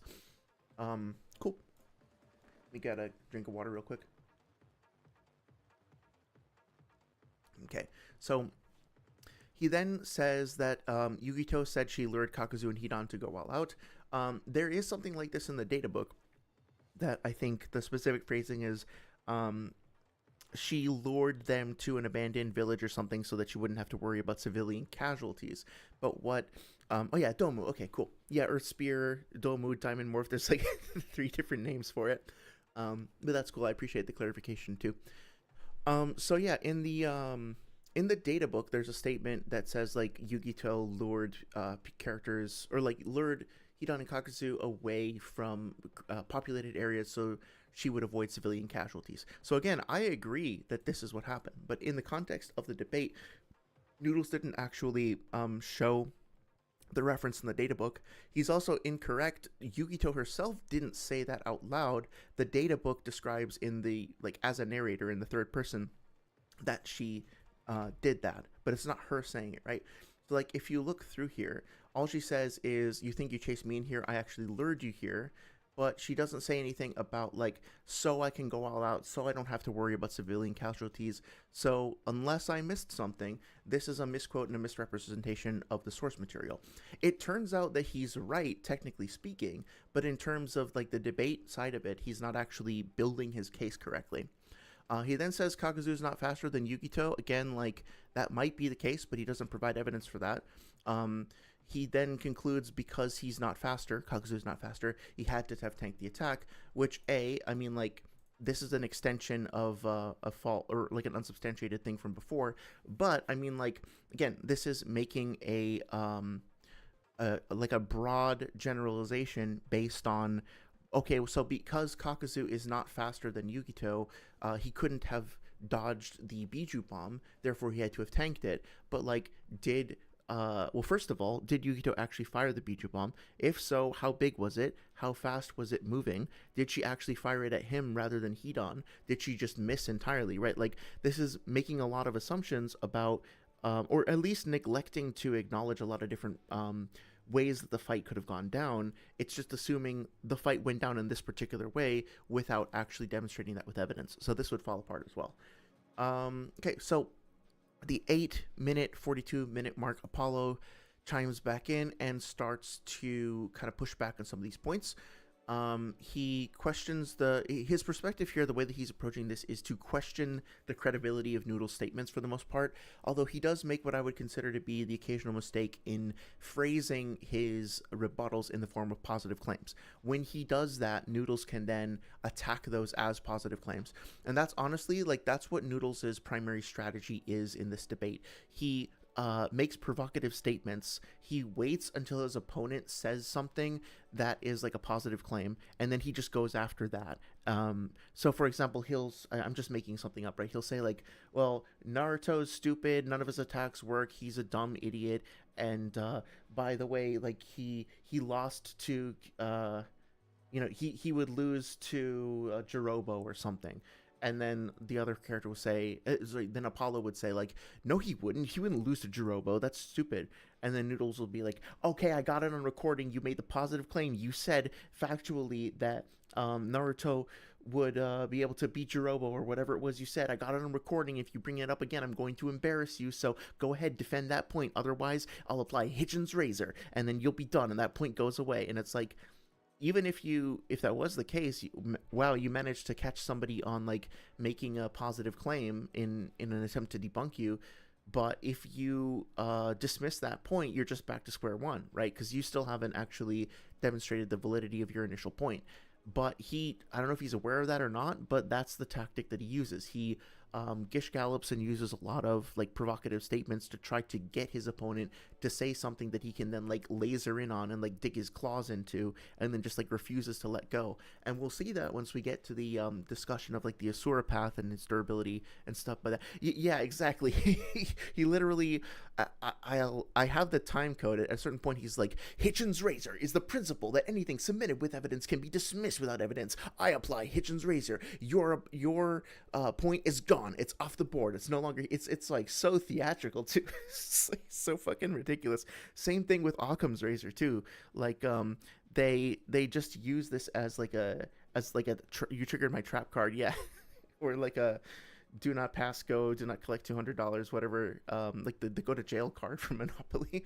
Yeah, it's there are so many Gish Gallops, dude. I'll just give you a quick Gish Gallops per horse. How many horses per Gish Gallop? Um, Let me try to say, so like here's one. There's like 2 or 3 big Gish Gallops. Here's one that goes on. So Noodles over here at the 39-minute mark starts a Gish Gallop, and it goes on for, what's this, 186. So it goes on to here. So he makes 52 individual statements in that one Gish Gallop, and to my finding, the vast majority of them are just like wrong or not substantiated. So we're gonna get there. Don't worry. There's quite a few of those actually. So yeah, I do think that tactic is is pretty transparent there. That being said, Apollo brings up this databook statement about them being able to deal with the Biju. That does not mean that they would necessarily be able to tank their attacks. Yeah, he's basically pushing back on Noodles here by being like, even if the databook says this, it doesn't necessarily lead to your conclusion. Then I think, I forget if it was him or Noodles specifically, I think it was Apollo who said that like he kind of agreed that the Biju bombs are the strongest attacks that the Biju or Jinchuuriki can use. And like I would be inclined to agree with that intuitively, but if that's going to become a positive claim, just to be fair, that also needs to be established or agreed upon, right? Like you could easily push back on that and be like, well, you just made that positive claim that they are their strongest attack, now you have to prove that. So I'll put that, like, this is the Noodles mistakes column, this is the Apollo mistakes column, I'll put 1 point over there. Okay, but then Apollo does correctly call out and challenge and asks for evidence for the phrase that Noodles used, lure them to go all out. So he tracks correctly, he identifies this particular phrase and asks for clarification. Noodles responds to this by saying, Yuito specifically said, I lured you here away from all citizens. He uses this very particular phrase. He's repeating himself, but he doesn't actually provide the evidence, and he is incorrect. We can very easily verify that. He does say she traps them in this underground building. Yes, I didn't ding that because it's easily verifiable, but technically speaking, I don't think he actually provided a scan for that, and he also didn't correlate it to being trapped in an underground building doesn't have anything to do with all citizens in the area being evacuated or anything like that, right? So that would still need to be evaluated. Sorry, it says it depends if the horses come at the super horse of spirit. It depends if the horse came out of the fucking Cancer constellation and traveled at multiple times the speed of light over the course of a year without stopping. That's where we would need to start our calc. So Apollo asks, do you think she used a Biju bomb? Which is fine. And Noodle said it's most probable that she did. I don't think we should ding him for just stating his case, but of course he needs to be able to demonstrate that. So how does he do that? Again, he repeats, we see destruction in the background. The only level of destruction we've seen from Biju on that level is a Biju bomb. So technically speaking, it would be better to say from Biju or Jinchuuriki, or just Jinchuuriki. But I'm just going to not be super pedantic. Anytime he says Biju, I'm going to assume he meant to include Biju and Jinchuuriki because we're talking about Yu-Gi-Oh, right? That being said, in order to actually evaluate this, right, he's making the positive claim that the only level of destruction that we've seen from a Biju or Jinchuuriki is a Biju bomb. That the only thing that any of the Biju or Jinchuuriki can do that matches this level of destruction is a Biju bomb. So that is a broad sweeping category / generalization claim about all of the abilities that the Biju have. And what Apollo could have done, and would have been justified in doing so, would be to say, okay, then show me every single calc for every single Biju and Jinchuuriki and all their attacks and demonstrate that that's the case. And that sounds like a lot of work. It sounds like a pain in the ass. It sounds almost unfair, right? But that's the thing. Noodles was a person who came forward and made the proactive positive claim that the only level of destruction that we have seen, assuming he means in the series overall, that is on this level from the Biju is a Biju bomb. So he's making that positive claim, so he needs to demonstrate that. And the only way he can demonstrate that is by actually showing the set of all of the abilities from the Biju and then comparing their calcs to the thing that we have seen. In other words, a much easier way of saying that is that he just needs to do a calc. right? He's making these claims about like essentially the quantity of energy that's being distributed by various attacks. He needs to demonstrate some kind of math or some kind of measurement that actually demonstrates that. I actually, if I were in Apollo's position, I wouldn't press him to be like, yeah, literally go through the whole series and show, right? I would probably respond by saying, okay, just show me a calc at all, to be fair. But technically speaking, there would be nothing wrong with Apollo saying, hey, actually, you said all attacks, right? You implied a set of all the attacks, so now you have to do that homework. That would be totally justified, right? So he also says the positive claim that the destruction of the fireball is way smaller than what we see in the background. And just eyeballing it, it does look, to me personally, in my opinion, like this amount of destruction is probably less than this amount of destruction here. But that's just an eyeball, right? That's just a quick cursory glance. It's not evaluating the size of the building underground, which is something other people on the stream have pointed out before. It's not even really like looking at the amount of volume that was subtracted from here. And again, it's assuming that this, like all of this damage was just caused from one attack, which is just an assumption. So again, like that doesn't work either because it's just like stacking assumptions on one another. So keeping in mind that we're at we're at row 50 now, and so far 10 minutes in, to my finding, Noodles hasn't really done anything to argue successfully for his position. So Apollo comes back in, he challenges the likelihood and explores the possibility of spamming fireballs. So this is like low-key a mistake that Apollo makes going in. Not exactly, right? But what Apollo says is something along the lines of like, how do we know that she wasn't just spamming fireballs? And this is kind of what Noodles was looking for. What a better way to phrase what Apollo said would be, or like a better way for him to potentially have rephrased that would be like, your claim implies that she didn't fire multiple fireballs, therefore you would need to demonstrate that she didn't fire multiple fireballs, right? Like, put the burden of proof back on Noodles, ask him to clarify why he's ruling out that possibility. Apollo more phrased it like, well, how come she didn't, like, how do we know that she didn't just do that, right? And Noodles tends to run pretty hard with things like that and being like, well, now you have to prove to me that she could even spam multiple fireballs or make a bigger or smaller fireball, something like that, right? It really just comes down to a semantic argument. It's not really or like a semantic tactic, rather. It's not really Apollo's mistake. He didn't do anything wrong by saying, hey, we need to account for this possibility. The way he phrased it was like, unfortunately, like open-ended enough that somebody using Noodles sort of tactics will go for it and will derail. So if you want to preempt that and be more defensive, you can be more careful about the way that you phrase those things, just as a general piece of advice, right? So Noodle says she never shows the capability of spamming fire release, therefore it's not likely that she did do that. So I agree. I don't recall seeing her ever spam a fireball attack, except for the fact that she does use this attack over here in chapter 564, right? Which is the rodent hairball thing. And you could argue that this is a spam fire attack, or that it's like a fire danmaku sort of attack, right? When she fires off these like flaming, like burning rodent hairball things. You could argue that this is just one attack because she only spits out one, or you can argue that it's like a barrage of different attacks. Either way, the fact that we didn't literally see her do that doesn't mean that she couldn't have or didn't likely fire multiple fireballs during that fight, right? He's ruling that out entirely without actually evaluating whether or not she can do that. Since his argument relies on her not likely doing it, he assumes the burden of proof, which he's not fulfilling here. Now, it might literally be the case that Yugito can only fire one fireball per fight, and that's the only one she gets, but that would need to actually be demonstrated, right? And my problem, again, is with the way that the arguments are being presented and substantiated, right? The fact that she doesn't show it doesn't mean that she can't, so he needs to account for the possibility that she can, in other words. Then he does acknowledge that it is it's a spam attack, all right, just play Storm. Oh shit, can you actually just like throw those things out like Totsugeki, like like the fucking dolphins in whatchamacallit, Guilty Gear? That would be kind of funny, actually.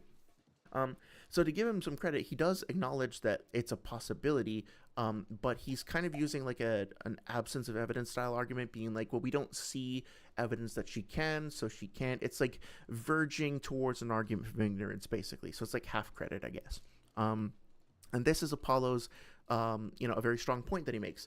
He puts the burden of proof on Noodles, or well, he always had the burden of proof. Apollo just calls it out to demonstrate that it is in character for her to use Biju bombs while she is alive, because the only time we see her use them is when she is an Edo Tensei, right?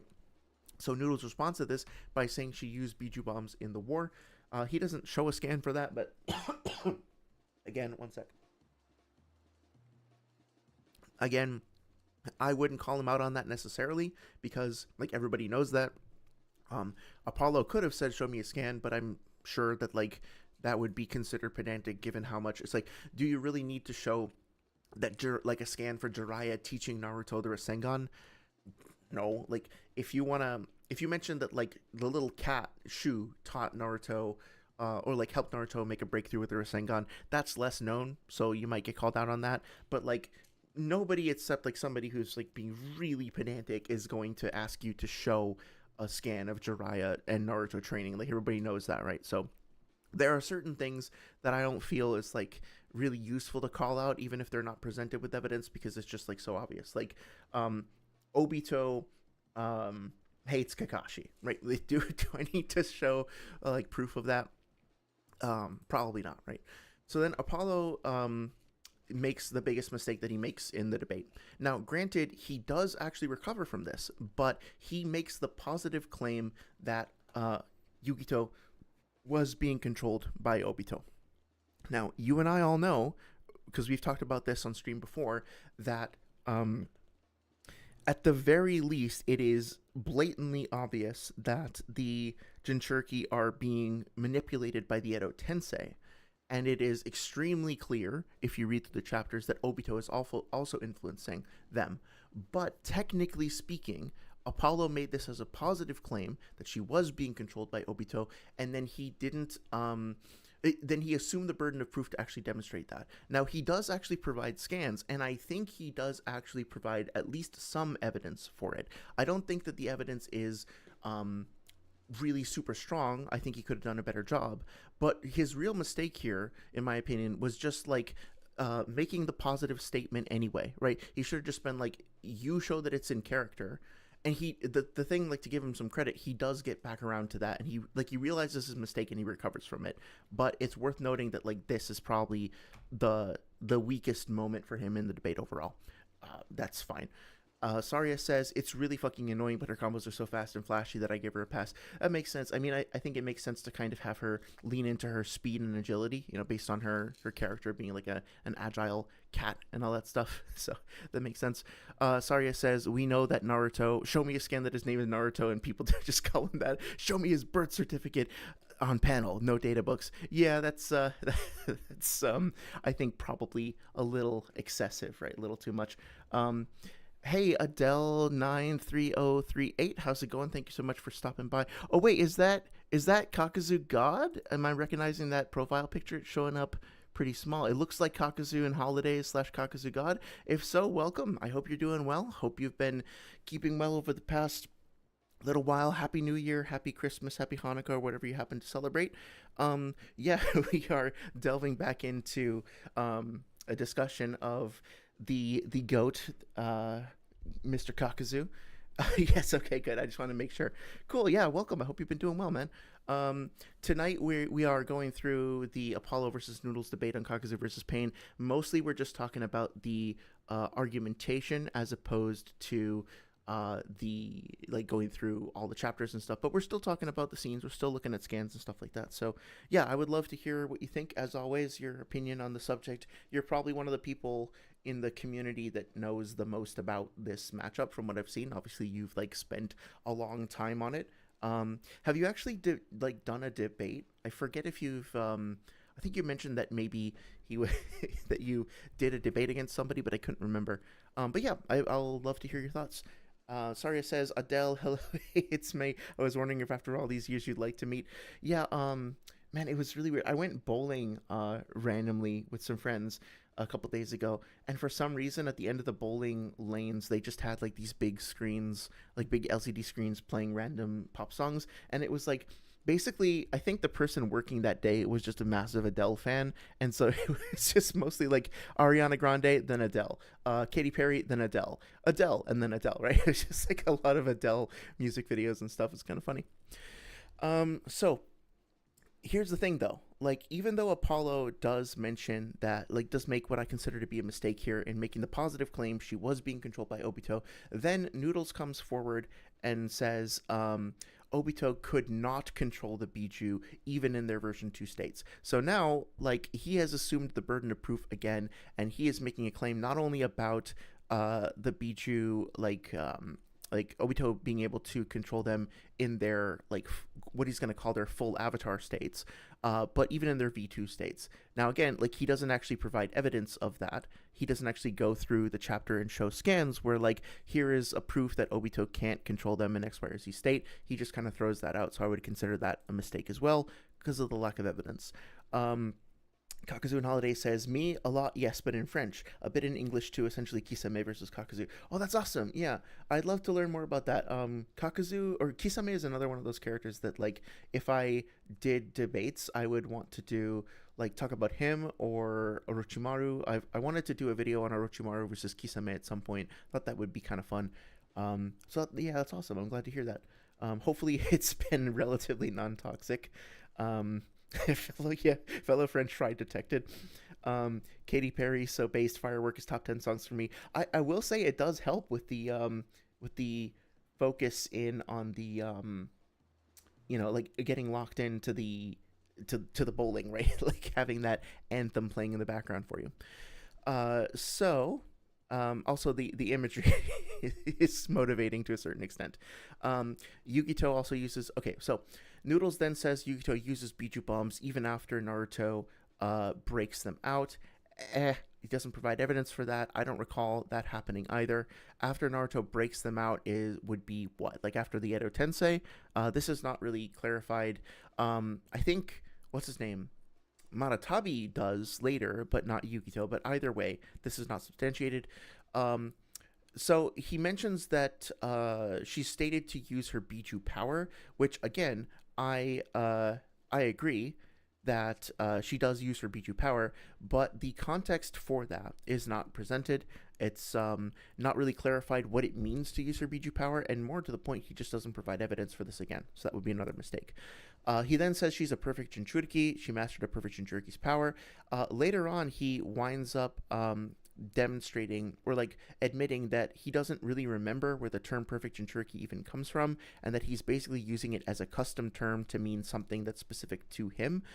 So this is just kind of a nonsense statement that doesn't have substantiation one way or another. It's basically headcanon, right?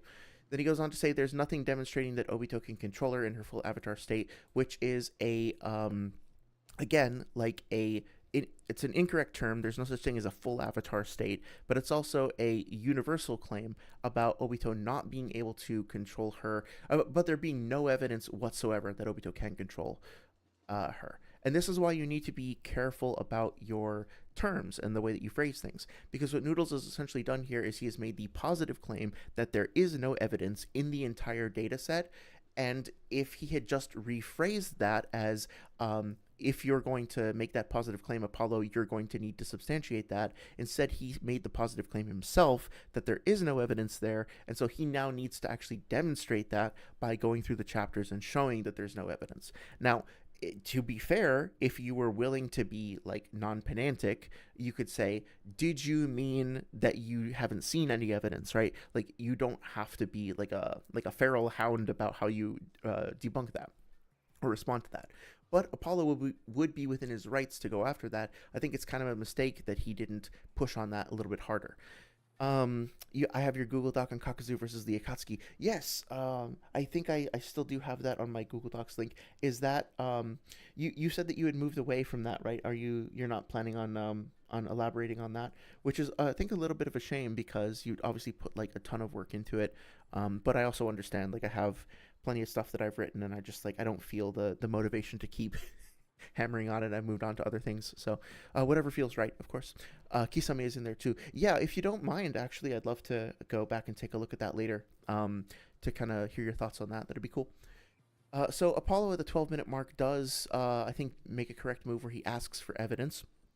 And so he basically pivots away from saying Obito is in control and instead moves on to say that he wants evidence from Noodles that it's in character for that Obito isn't in control, right? Like he starts to gradually meander back towards reestablishing that the a burden of proof is on Noodles. Noodles responds by saying that there's a statement from Kakashi that directly states that Obito is struggling to control the Biju and Jinchuuriki because of their massive amount of chakra. He doesn't provide this quote or this scan, as far as I can recall. Apollo does provide a scan that then Noodles kind of jumps onto, but he doesn't provide it himself. And also, it's kind of a non sequitur, or like, well, it's a bit of a misinterpretation because it's this is not what Kakashi says, right? Like we can go and take a look at it, but he says something along the lines of like, it must take an immense amount of chakra to fully control 7 Biju. He makes a mistake. It's supposed to be 6, but Kakashi says 7 to fully control 7 Biju using one's ocular prowess alone, right? It's actually pretty easy to find. So let's see if we can find it. It's somewhere in here, right? It's got to take a serious amount of chakra to completely control 7 Biju with just one's ocular powers, right? So 567. But what he's saying is that, fucking Obito is controlling them, that he's describing what he's doing. He's just saying it's taking a lot of chakra, right? And they're specifically talking about Pain's jutsu. So again, this point doesn't check out. Noodles didn't provide evidence for it. He also says that the Jinchuuriki lash out and attack Obito in their version 2 states. That is false. We can go through and look at the chapters together, but more to the point, Noodles just doesn't provide evidence for that. He doesn't show anybody attacking Obito in their version 2 states. The only instance that I can think of the Jinchuuriki actually, I mean, like, unless he's talking about B and Naruto, which I don't think he is, the only instance I can think of the Biju trying to attack Obito is specifically, like at least in this part of the fight, is Kokuo, right? Kokuo is the only example. And Apollo responds to this by saying he's pretty sure that Kokuo was already in their Biju state, challenging the version 2 state thing. Now, granted, he's volunteering information. He doesn't need to. He can just like pressure Noodles to provide the scans. That would be fine. But it's okay. Like, even though this is a little bit shaky, Noodles immediately jumps back in and says Obito does not put anyone in the version 2 state. It's not true. There is no scan. So he's making another broad sweeping claim about the nature of the evidence and the nature of this fight. In order to substantiate that, he would need to actually go through and demonstrate the version 2 state transformations and demonstrate that Obito is not doing this, since he's again making the positive claim here. Kakuzu and Holidays says, sure, it would be a pleasure to have feedback on those topics outside of, but he blitzes, which are very poor and lame arguments if they belong in the same tier. Yeah, I mean, I do find those kind of boring. Like, Noodles in this debate like went back to the whole like the false darkness is worth 2 Raikiri, so he would just blitz in one shot. And it's like, if you actually just believe that it's a blitz and a one shot, like what's even the point of the debate, right? It's no fun. But I don't know, if you want to win, I guess I can understand why going for points like that would make sense. Kakashi just be yapping. He does make some mistakes. Like, characters in the universe can make mistakes. Saria then says, relatable, this was for me a few years with the Rivali fans after Age of Calamity. Oh yeah, that makes sense. Kakuzu Holiday says, Kabuto controls the Edo-jin due to Edo Tensei. Obito can only control the links between the Geto statue and the Edo-jin Jinchuuriki, which is an important detail. So I think that, like, we talked about this in the stream that we did last year on, like, Who Holds the Leash, I think was the title of the stream. I think if we were to go through here, we can look for instances where Obito, does, essentially be like, hey, Jinchuuriki, go over here, do this, right? And I think the sign of that, like, clearly they're following him around, right? So, like, I guess it's possible that, what's his name? Kabuto is watching everything and remote controlling them himself. It makes more sense to me that, like, like this is an example, right? That when Obito uses hand signs, uses specifically the sign of the ram or whatever it's called, um, that he is specifically telling the Jinchuuriki to do things. Like when they're following him around, when he gives them One Tail's power, when they start coordinating and attacking, like at the very least, when they go from being passive and just standing around here to attacking, doesn't it make more sense that they would be doing so on his cue as opposed to on Kabuto's cue? Like, is there any evidence that Kabuto is actually like watching this fight and making them react? I don't think so. I think Kabuto did the initial casting, but then he teaches fucking yeah Obito how to like manipulate them, and it makes more sense that he be the one who's like actively giving them commands in battle. But obviously, he doesn't have control over the Edo Tensei Jutsu itself. But more my point, I think your point could still be valid. It could be the case. My contention remains with Noodles, though, in terms of the fact that like he just didn't substantiate the evidence whatsoever. Like if it was the fact that what's it called, that Kabuto was doing it, then that's fine. Like he didn't bring up that evidence either, right?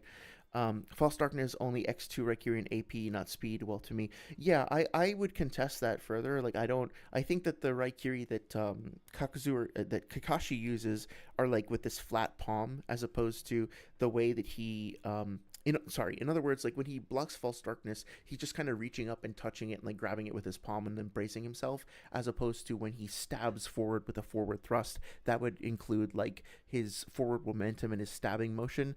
But I think we disagreed about that before, and you kind of mentioned that like the False Darkness does wind up like destroying Kakashi's glove and like singeing his hands and stuff. So I think we could probably go back and forth on that a little bit. Again, my contention with this debate is that Noodles just like doesn't successfully demonstrate that to be true.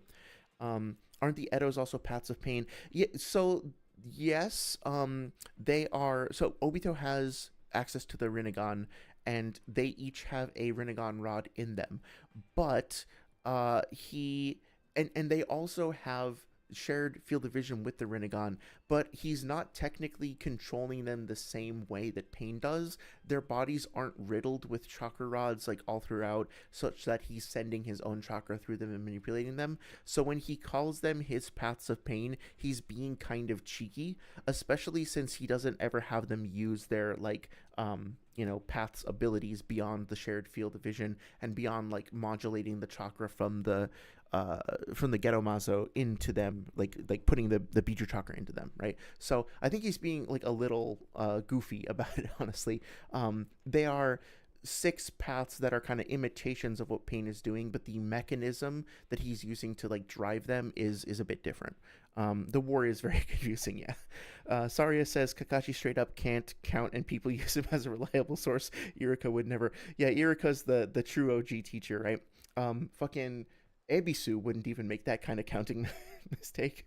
The Edojin don't work the same as the Paths of Pains. That's true. They have their own like functionality. Controlling them in the sense of he has the ET. Without it, they disappear with whatever Obito wants. Yeah, that makes sense. I'd argue Raikiri with thrust equals attack and with palm equals defense. Yeah, that makes sense too. So it's like Kakuzu's attack value gets stalemated by Kakashi's defense value. Like you could phrase it that way. Okay, so Noodles does also say Obito does not put anyone in the version 2 state, blah, blah, blah. So this is a minor nitpick. Noodles does make the positive claim that the Jin versus Jin battle starts in 565. Easy to demonstrate that it actually starts in 564. Not a big deal, but it is technically a mistake that is made. Noodle says, I want any evidence that Obito is controlling them in their Bijuu state, which is a good tactical move. I mean, Apollo did make that positive claim. Regardless of whether or not Apollo like proves that point, though, it's not going to help Noodles demonstrate that there was no control. And since he's implying that, or like his stance relies on Yugito acting in character, then he still needs to demonstrate the in character nature of the feat. So really, this is tactically speaking a good approach if you're just trying to like berate your opponent, but it doesn't actually help build up your own like evidentiary grounding, so to speak. Apollo says he provided evidence for a claim. Oh yeah, so I think Apollo does actually provide scans at some point. I don't remember exactly where though, but he does send scans in of Obito saying like go and then like go after that or whatever. Is it sponsored by G Fuel? It's sponsored by the fucking four raspberry iced teas I responsibly had over the course of lunch. So whatever I think it's called like Peace Tea brand or something like that, or Pure Leaf or something like that. I fucking forget. Yeah, Pure Leaf, Pure Leaf. So this stream is sponsored by Pure Leaf. Please send me money or just more iced tea so I can keep doing this. I'm probably like going faster than usual because I'm trying to like get through as many of these as possible. Noodle said you made a point. I have to address it. There is this trend that Noodles has is like he wants to be able to jump in whenever Apollo makes points and basically just like interrupt and address points. But then he also later on, like when Apollo says, "Hey, I want to do this. I want to respond to a point that you made." Noodles will then say like, "Hey, you can just wait and you can respond to my multiple points with multiple points." So like just like there's a double standard. Maybe it's not hypocrisy, it's just a double standard. But yeah, it's unfortunate. Like he applies a different standard to himself than his opponent. Kakuzu and Holiday says, I think you were there in the debate of Apollo and Noodles, isn't it, a year or two ago? Yeah, this one I think was from 10 or 11 months ago. They also had another one that was on, I think, Minato versus Tobirama, which happened a year ago, if I remember correctly. This is from a while ago, yeah. Noodles says, that's not what I asked for. I asked for them being controlled in their full Biju state. Okay, so he's fine pursuing this, I guess, because he's pursuing the positive claim that Apollo made, but again, it doesn't really help his position at all. I don't need to like just format this a little bit better. 1 second. So then he goes on to say that like he makes the claim that control means going inside their brains and telling them to fire Biju bombs or whatever. I guess like that's not really how the Edo Tensei works. It sort of is. I guess I'll just say that this is like mixed. He doesn't provide the evidence for it, so you could still say that this is not like ideal. But yeah, so I did listen to part of another debate where Apollo was like going crazy. Like he was like really going aggressive. So I understand that the two of them have history. Over the course of this debate, Apollo does use some slurs and like acts in a way that I don't consider like appropriate. But Noodles does the same thing as well. I mean, like yeah. I'm not letting you move on. Like they both kind of go at it. I'm not going to defend either of them for doing so. And by the way, like I'm not like a fan of Apollo in general. Like I'm not trying to be like this is why Apollo is my favorite debater and Noodles like sucks. I'm pretty neutral. I think that Apollo overall over the course of this debate did very well. At least when compared to Noodles, he did much better. I'm not a fan of the way that he uses like disparaging terms for mental illness. I'm not a fan of his like belligerent tactics sometimes, or his like I guess like how would you say like superior attitude. So I really am not here to try to pick my favorite, right? I just want to talk about the arguments themselves, if that makes sense. Not really talk about the people as much. Hopefully that seems fair. I don't have anything against Apollo per se as a person. Like I don't know him or anything. I just like I don't appreciate some of the tactics and some of the rhetoric that he uses, as is the case with pretty much every Naruto debater, honestly. Anyway, so Noodles then also says Obito has to put a chain on Kokuo's neck, which to me is a bit of a self-debunk. Like he's describing a scene in which Obito controls Kokuo and restrains him, but then saying that like Obito can't control them. So I think that's sketchy at best. He references this scan saying that the quote is apparently controlling them with this much chakra must be insanely difficult, which is a misquote that he doesn't provide evidence for, but also, like, the fact that it's difficult doesn't mean he can't do it, and the point that he made before is that there is no evidence that Obito can do this, so he is actually providing evidence against his own position, and then trying to say that because it's hard, it's not possible, so that doesn't work either. At 1621, he says it is stated in the 4th data book that Yukito is using the power of her Biju, therefore she's not using Obito's power, therefore she's not being controlled by him. As Apollo correctly points out, Obito, or I guess from your perspective, Kakuzu and Holidays, it could be Kabuto, whoever is controlling Yukito can still be telling her what to do and motivating her attacks, but then she uses her attacks to she uses the power of Malatabi in order to perform the attacks, right? She could still be being manipulated by an outside source, but then following that manipulation uses the power of her Biju to perform what she's been told to do. And that would still mean that Noodles would have to do work to establish that firing the Biju bomb on command would be something that she could do in character while alive. So, in addition to not providing the scan here, he's also not understanding the nature of the problem, which Apollo then correctly calls out. Like, he challenges this correctly. He also just says you need to demonstrate that it's in character for her to use Biju bombs when she's alive. And at this point, within a couple minutes, he's already realized, I think, the mistake that he made in terms of making that positive claim, and he's like dropping that effectively and going back to putting the burden of proof on Noodles. Noodles sees this as a burden shift, right? He accuses Apollo of shifting the burden of proof, which Apollo is, I mean, I can see where he's coming from, because Apollo is now dropping his positive claim. But I think what Apollo has done is that he's realized that he doesn't need that positive claim anymore, and he is just like going back to focusing on Noodles' original thing. Noodles sees that as a burden shift, but what Apollo's actually doing is just like reminding Noodles of his original burden, which is correct. So I agree with Apollo's approach here. Noodles does point out that Apollo did make a positive claim, so that is true. He is correct in pointing out that Apollo did make the positive claim, but the point is that Apollo is now dropping that, right? He doesn't need that to advance his argument. He wants to focus on challenging Noodles' initial claim, and Noodles still has to build up his evidence, so this is a correct approach, I think. Darth Magog says, was there even a moderator for this debate? Noodles looks like he kind of filibusters the whole time. Yeah, there was. The moderator would basically do like the talking stick thing after a certain time, right? Where he basically was like, yeah, Noodles did spend most of the airtime, I believe. But like if they basically would just agree to like auto mute or get muted by the moderator when they weren't talking, and the other person would go for like a couple minutes. It just happens to be the case that Apollo tended to go for shorter periods of time, and then like if Noodles interrupted him, Noodles would get muted, and then Apollo would usually mute himself after that and let Noodles go for a long period of time as well. They do wind up interrupting each other, and the moderator would come in and like turn off the mic or like mute the output from whoever was talking over the person who had the talking stick, and that's ultimately, I think, what led to Noodles leaving the debate early before Apollo did his scaling. Is he was like, well, okay, well, they just keep muting me when I'm talking, so I'm out, right? As opposed to respecting the talking stick rules. Maybe you think he was treated unfairly.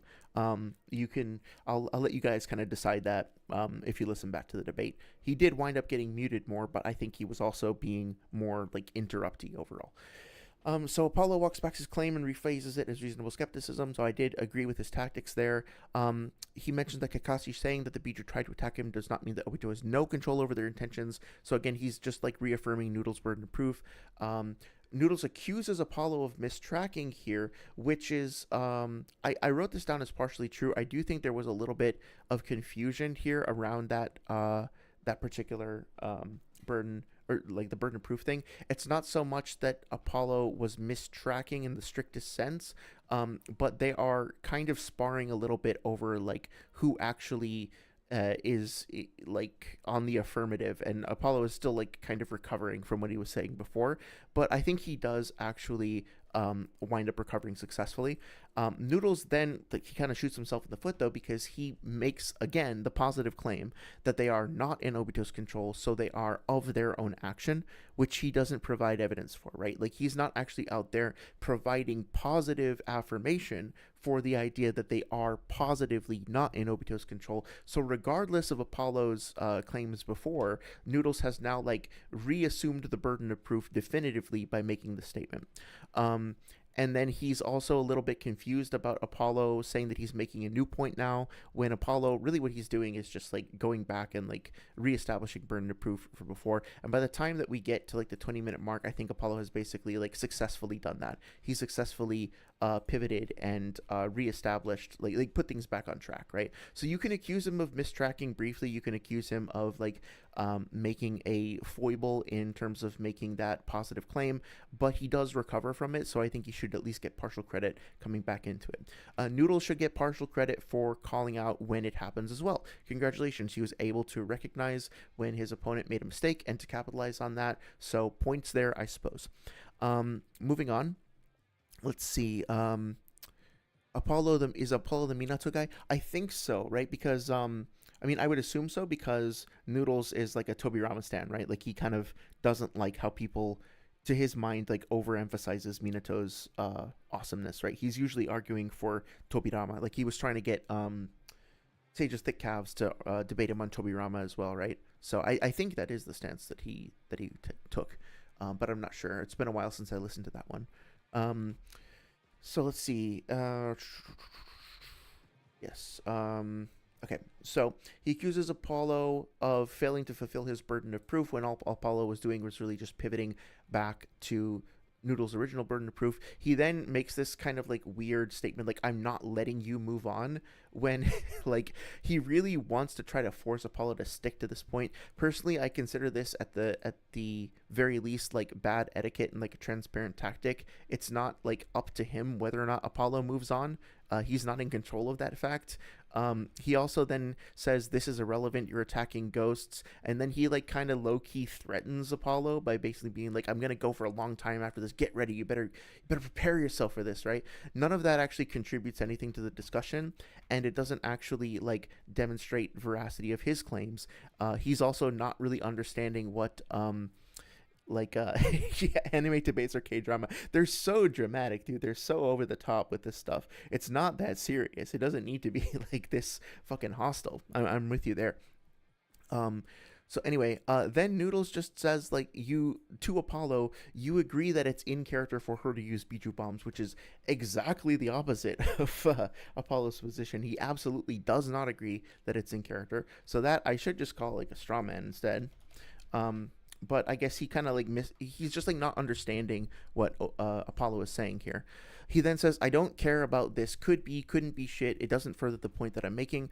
So Apollo is has brought up some points like what did he say? Like Yugito could have fired multiple fireballs. And as I'm sure you're aware, since we've talked about this before, Noodles really, really, really hates skepticism, just like his buddy Seth. Like, they really don't like it when people apply healthy skepticism or basically just ask for substantiation for their points. They like just being able to, like, make points for free, I guess. Oh, one second. Oh, sweet. My friend just sent me a text that he's playing Night Rain. I just want to celebrate him on beating a boss. That's awesome. Sorry I get distracted, but I have to celebrate it. Let's see here. So, I don't care about this could be, couldn't be shit. It doesn't further the point that I'm making. Yeah, obviously, if your opponent points out that there's a problem with your argument, it's not going to further your argument. That's kind of the whole deal. Like, your opponent is not under any obligation to further the point that you're making. If you're lucky, you'll wind up with somebody who has the decency to like steel man your position. But Apollo's not doing that here, and he doesn't have to. So this is just like whatever. It doesn't really matter if you like this or not. Like, it doesn't help you circumvent your burden. He then this is the moment in the debate, if you want to look it up, specifically Magog, where he does the I am applying Hitchin's razor to your point, it is gone. And it's like, yeah, the thing here though is that if both parties are agreeing that any argument made without evidence gets dismissed without evidence, then that's fine. That would just mean that pretty much everything Noodles has said up to this point, 22 minutes into the debate, also gets dismissed, because most of what he said has been claims that he hasn't provided any evidence for, any scans for, any definitions for, etc. So at the yeah, there you go. And the other razor comes up a few times too later on. So yep, basically he's just like deciding that he doesn't want to. Oh yeah, I think that by this point in the debate as well, Apollo did post scans in the VC justification channel. So Noodles is just like ignoring that and saying, well, since you're just bringing up a possibility, I'm going to apply Hitchin's razor to it. But again, the K-dramas are better written. You can't make this shit up. Yeah, honestly, like it is hard to imagine how you could possibly deliberately script something this crazy. to be fair, well, that's part of the entertainment value of it too. That's part of why I keep talking about it all these years later. So then 2334 Noodles goes on to say he reiterates the misconception that because Obito didn't initially control Kokuo, he can't control Yukito. So he's generalizing this idea that like since Obito has a moment where he doesn't control one Biju, then he categorically cannot control any of them, which is obviously like a fallacy, right? He reiterates this thing. There's nothing to suggest that Obito can control the Biju, another universal claim, and therefore concludes that she's likely firing the Biju bomb of her own volition, which is just like um, you know, a conclusion. He's allowed to make a conclusion, but it doesn't follow correctly from the other things that he said. Apollo does kind of, he says something about Noodles being insecure, which might be true, but whatever. I don't appreciate it, so I did mention that he used bad tactics there. Noodles responds to that by escalating, of course, by saying, "You might want to be careful, you little nerd fuck," which a Naruto debater calling another Naruto debater a nerd is like the quintessential dictionary definition of the kettle calling the pot black or whatever, right? Like, anybody who spent any amount of time in this community is a fucking nerd, and that is a badge of honor. It's a mark of pride. You can't have a Naruto channel and not be a nerd. I'm sorry, that is definitionally, ontologically, philosophically true. Like, sorry, this just doesn't work, right? Also, like, threatening your debate opponent is like the cringiest, weakest shit ever. Like, shut the fuck up. um you, yeah, I think that you're probably right. Like, I don't think it's equal. I think that, like, well, I don't know. I don't want to get into like calking people's insecurity, but yeah, of course. And like, I'll admit freely that I have my insecurities too. I get really nervous when having like voice disagreements, like any kind of debates with anybody. I get like anxiety about it. I will be totally straightforward. Even when just like I had that conversation with Mortified, even when I had like some low key, not even debates, like totally friendly chats with Sage. And my response to that is just to be honest about the fact that I get nervous and to try to work through it, not to like project that onto other people and try to cover it up with threats. I mean, it's just pathetic to act like this, right? If anything, this should be exacerbating your own insecurity, because now you have it on recording that you're acting like a petulant little child having a temper tantrum. We should have fewer debates and more discussions. My God, yes, 100%, 100%. I actually think that, like, if you asked me this 2 years ago, I would have said the opposite, but I think that debates are largely speaking pretty detrimental to the discourse, because the inherently competitive nature of them means that people lean more on tactics and on like achieving a victory, as opposed to just genuinely understanding and representing the process. It should be collaborative, right? The competition, if there is one, in my opinion, should be one that is healthy competition that fosters better mutually understanding. Both parties should grow as a result of the discussion. They should learn something from each other and come to a consensus. Obviously, that's not the perspective held by Naruto debaters for the most part, but so have it. There you have it. Noodle says, "You failed to provide doubts to my assertion. You actually provided evidence to my assertion. That's not the case based on what we've just heard." Apollo does respond by saying that Noodles is like an ape or silverback gorilla. At a certain point, I stopped like listing every single insult they make, but it's worth noting that Apollo is being belligerent as well. It's not just Noodles. It's not just one-sided. Apollo says, "My making the affirmative claim was to establish doubt." Yeah, so he does correctly establish like who has the burden of proof. Over here, he mentions that Obito, the Kakashi's statement does not indicate that Obito has zero control, and so he basically like he would need to substantiate this thing that he says along the lines of, we see a consistent trend of Obito controlling the Jinchuuriki from their base state going up. I think he's referring to the stuff we were talking about before about how he'll like, direct them in battle or whatever. But to Kakuzu and Holiday's point, right, here he's not actually using a hand sign, right? They just seem to kind of go forward of their own volition over here. Now, technically speaking, regardless of like, I use the term own volition because it's stuck in my head from listening to the debate, but they're also not in character, right? They are having their personality suppressed and remote controlled by, if you think it's the Edo Tensei itself, if you think it's Kabuto, if you think it's Obito, whoever it is, they are not the same in character as they would be if they were alive. Honestly, everyone is a nerd, says Saria, and I think people need to like accept this as a fact. Oh, you're all in on sports, so you're a nerd for that subject. Oh, is it cars? Yeah, yeah, exactly. It's like, I'm sure you've heard people like use the term like autistic disparagingly to describe like a special keen interest in something. If that were the case, then like I'd say the vast majority of at least the US population has some form of autism. Obviously, I don't believe that. That's not the correct use of the term, but like we all have things that we are obsessed with, that we have, that, you know, obviously I'm like overgeneralizing, like, but so many of us have like things that we are very passionate about, like have a special interest in, that are just like have a deep knowledge of, that. That's not a disparaging thing, right? um Kakuzu and Holiday says it's a poor debate. It's the same argument over and over again. Yeah. I think part of the reason why I wanted to delve into this is because it's like it is a bad debate overall, or at least like Noodle's performance is consistently really bad. But the lessons that we can learn from examining the problems and the mistakes here can apply to any number of other debates, right? This is a perfect like lesson in like how you don't debate Naruto, or how you shouldn't debate Naruto. So, um, Kakazun Holiday says Kabuto stated he suppressed emotions on most Edo Tensei to make them more valuable since the Sasori Hanzo incident. Yeah, that makes sense, right? So again, like Noodles would have to demonstrate why that modification would have no bearing on her being able to fire Bijou bombs. You and I could probably agree that like I mentioned before, that Yukito could fire Bijou bombs in character, but for the purpose of the debate, the burden of proof is technically on Noodles. That's kind of my main point. One sec. So, 26 minutes in, Noodles says that he's made two arguments already.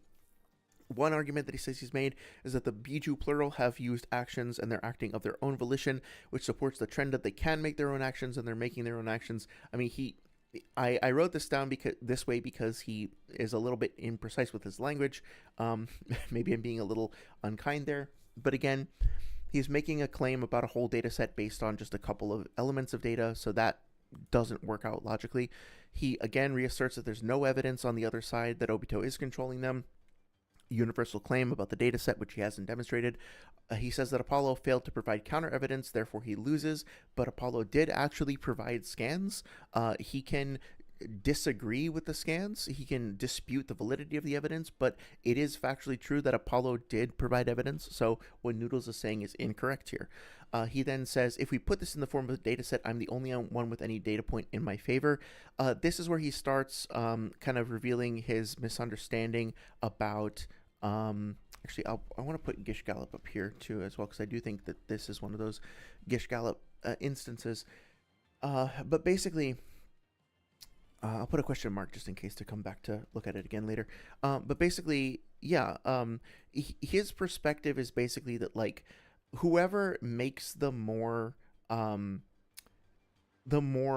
individual data points that are, or, fuck, he's basically saying like I made a claim and therefore I have a data point on my side and you didn't, therefore you don't, so like I'm winning, like I'm ahead. But that doesn't work. It only works if the data point that you've submitted actually checks out. And Apollo's contention here is that that claim doesn't work. So getting out of it by saying like, well, I have made an argument and you haven't, doesn't actually like earn you a point. It's just really, really silly. He says he's justified that Yukito uses Bijou bombs in character. He has not, based on what we've talked about before. He says that part of becoming a perfect Jinchuuriki is being able to use the full power of your Bijou, and she says she's going to use her full power against Kakuzu. Again, this is ad nauseum, right? He's just kind of repeating the same thing over and over again from before. Hasn't actually provided evidence that she's going to use her full power. He then says her Bijou Bomb is her strongest attack. Yes, it might be. I might agree with that, but he doesn't provide evidence for that either. He says there's nothing in the pool of evidence so far that suggests that she was firing those Bijou Bombs out of character. I'm willing to let that one pass, because if he's just saying he doesn't think that the current data set has any positive evidence that she was doing it out of character, that's fine. Like I would allow that, but that doesn't help his position, but it's fine to call that out. He does happen to say that the Bijou bombs were acting on their own volition. I'm not going to ding this because it was just like a misspeaking. He meant to say like firing the Biju bombs was done of their own volition, but like you can notice a very clear like lack of care in terms of the way that he speaks over the course of the debate. He's not very careful with his phrasing, and if Apollo wanted to go after that, he could. Like if he played the recording back, especially since Noodles keeps saying like I have this on recording, blah blah blah. Like Apollo just play the recording back. Like they just listen, like make Noodles listen to all the dumb things he says. Like that can only help you, right? I'm half joking, but yeah. Noodles also says, or sorry, Darth Magog says, less debates and more discussions, or sorry, Saria says to Darth Magog, less debates and more discussions are what make the lore side of the FromSoft and Zelda community so fun. Yeah, like there's arguments especially about specific interpretations, but yeah, exactly. I think that the FromSoft community, from my experience, can be very like initially open to discussing things and having a back and forth, but once people have decided that something is the case, they are very, very, like some of the community, not everybody, but some of them are very, very hesitant to move or budge, and they get really pissed when they think that you're bringing up something that they already made up their minds on, right? Like I think I told you guys about this before, right? Like spoilers for Shadow of the Erd Tree for the next 30 seconds, but like I brought up the idea that even though like everybody thought that Moog was like some PDF file downloader, right? Like because he abducted this like what's the term for it? Like perpetually in a young body Mikola, and like he was doing all these evil things to him and stuff like that. And I was like, well, if you look at Mikola's and Saint Trina and all of the stuff that they do involving like coercion and manipulation and seduction, I think it's maybe more likely that Moog wound up getting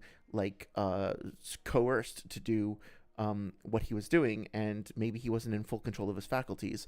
And everybody was like, no, we already decided it, we already know for a fact that blah blah blah, right? And I'm like, but here's some counter evidence. Don't you think it's interesting to look at the other side? No, we already figured this out, right? Of course, Shadow of the Urchi comes out, and then like there's a character early on who explicitly says, "Oh yeah, Moog was basically like brainwashed." Like, and so, but what's nice is that after the fact, I got a whole bunch of random messages from people saying, like, "Hey, we're sorry, we were too judgmental about this. Like, you saw it coming. We gotta, give you props for that after the fact." So also, I actually have a lot of respect for people not only like admitting that they were wrong about something, like I don't really care about somebody being wrong like that, that I'm gonna hold it against you, but taking the time to like seek somebody else out and be like, hey, I remember you, I just wanted to follow up and reconnect about that. Like that was super nice. Like that felt better than being right. Like just having somebody take the time out and be like, hey, let's connect about this, like meant a lot. So I want to be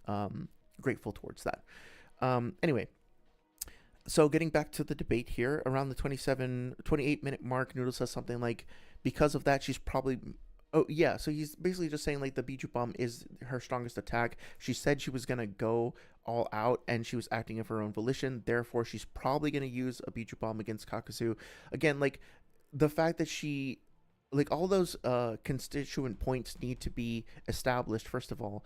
But also, like, the fact that she might probably use a Biju Bomb against Kakuzu doesn't actually demonstrate that she did.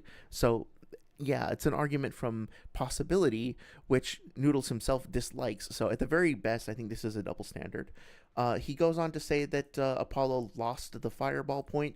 No, not really. He dropped the fireball point. He still thinks that Apollo is maintaining this as a positive claim and like an affirmative position, which he's not doing. He says that Apollo implied that characters are... Oh, sorry. Noodles himself says that the characters are moving around the battlefield at lightning speed, which he never provides evidence for, so there's another unsubstantiated claim.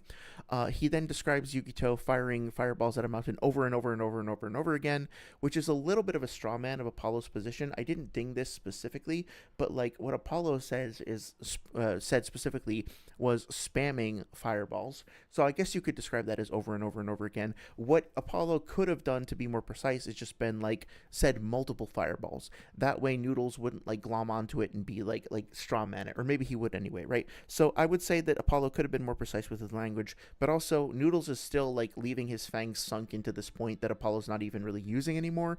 So I don't really think this is like tactically wise, even if it's like partially true.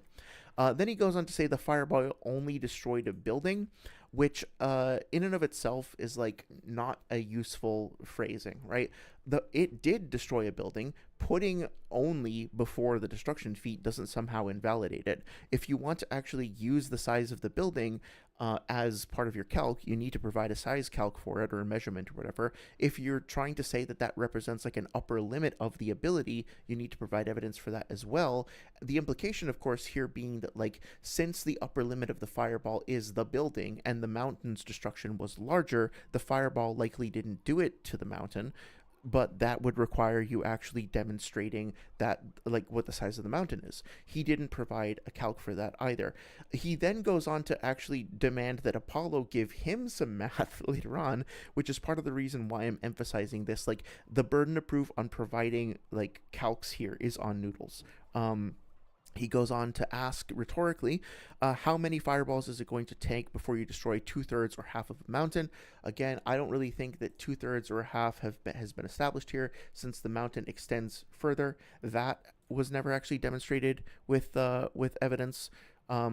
He pulls up, and also there's this rhetorical question of, like, he's implying that it was going to take like so many more as part of his argumentation, but he doesn't actually demonstrate how many it would be one way or another.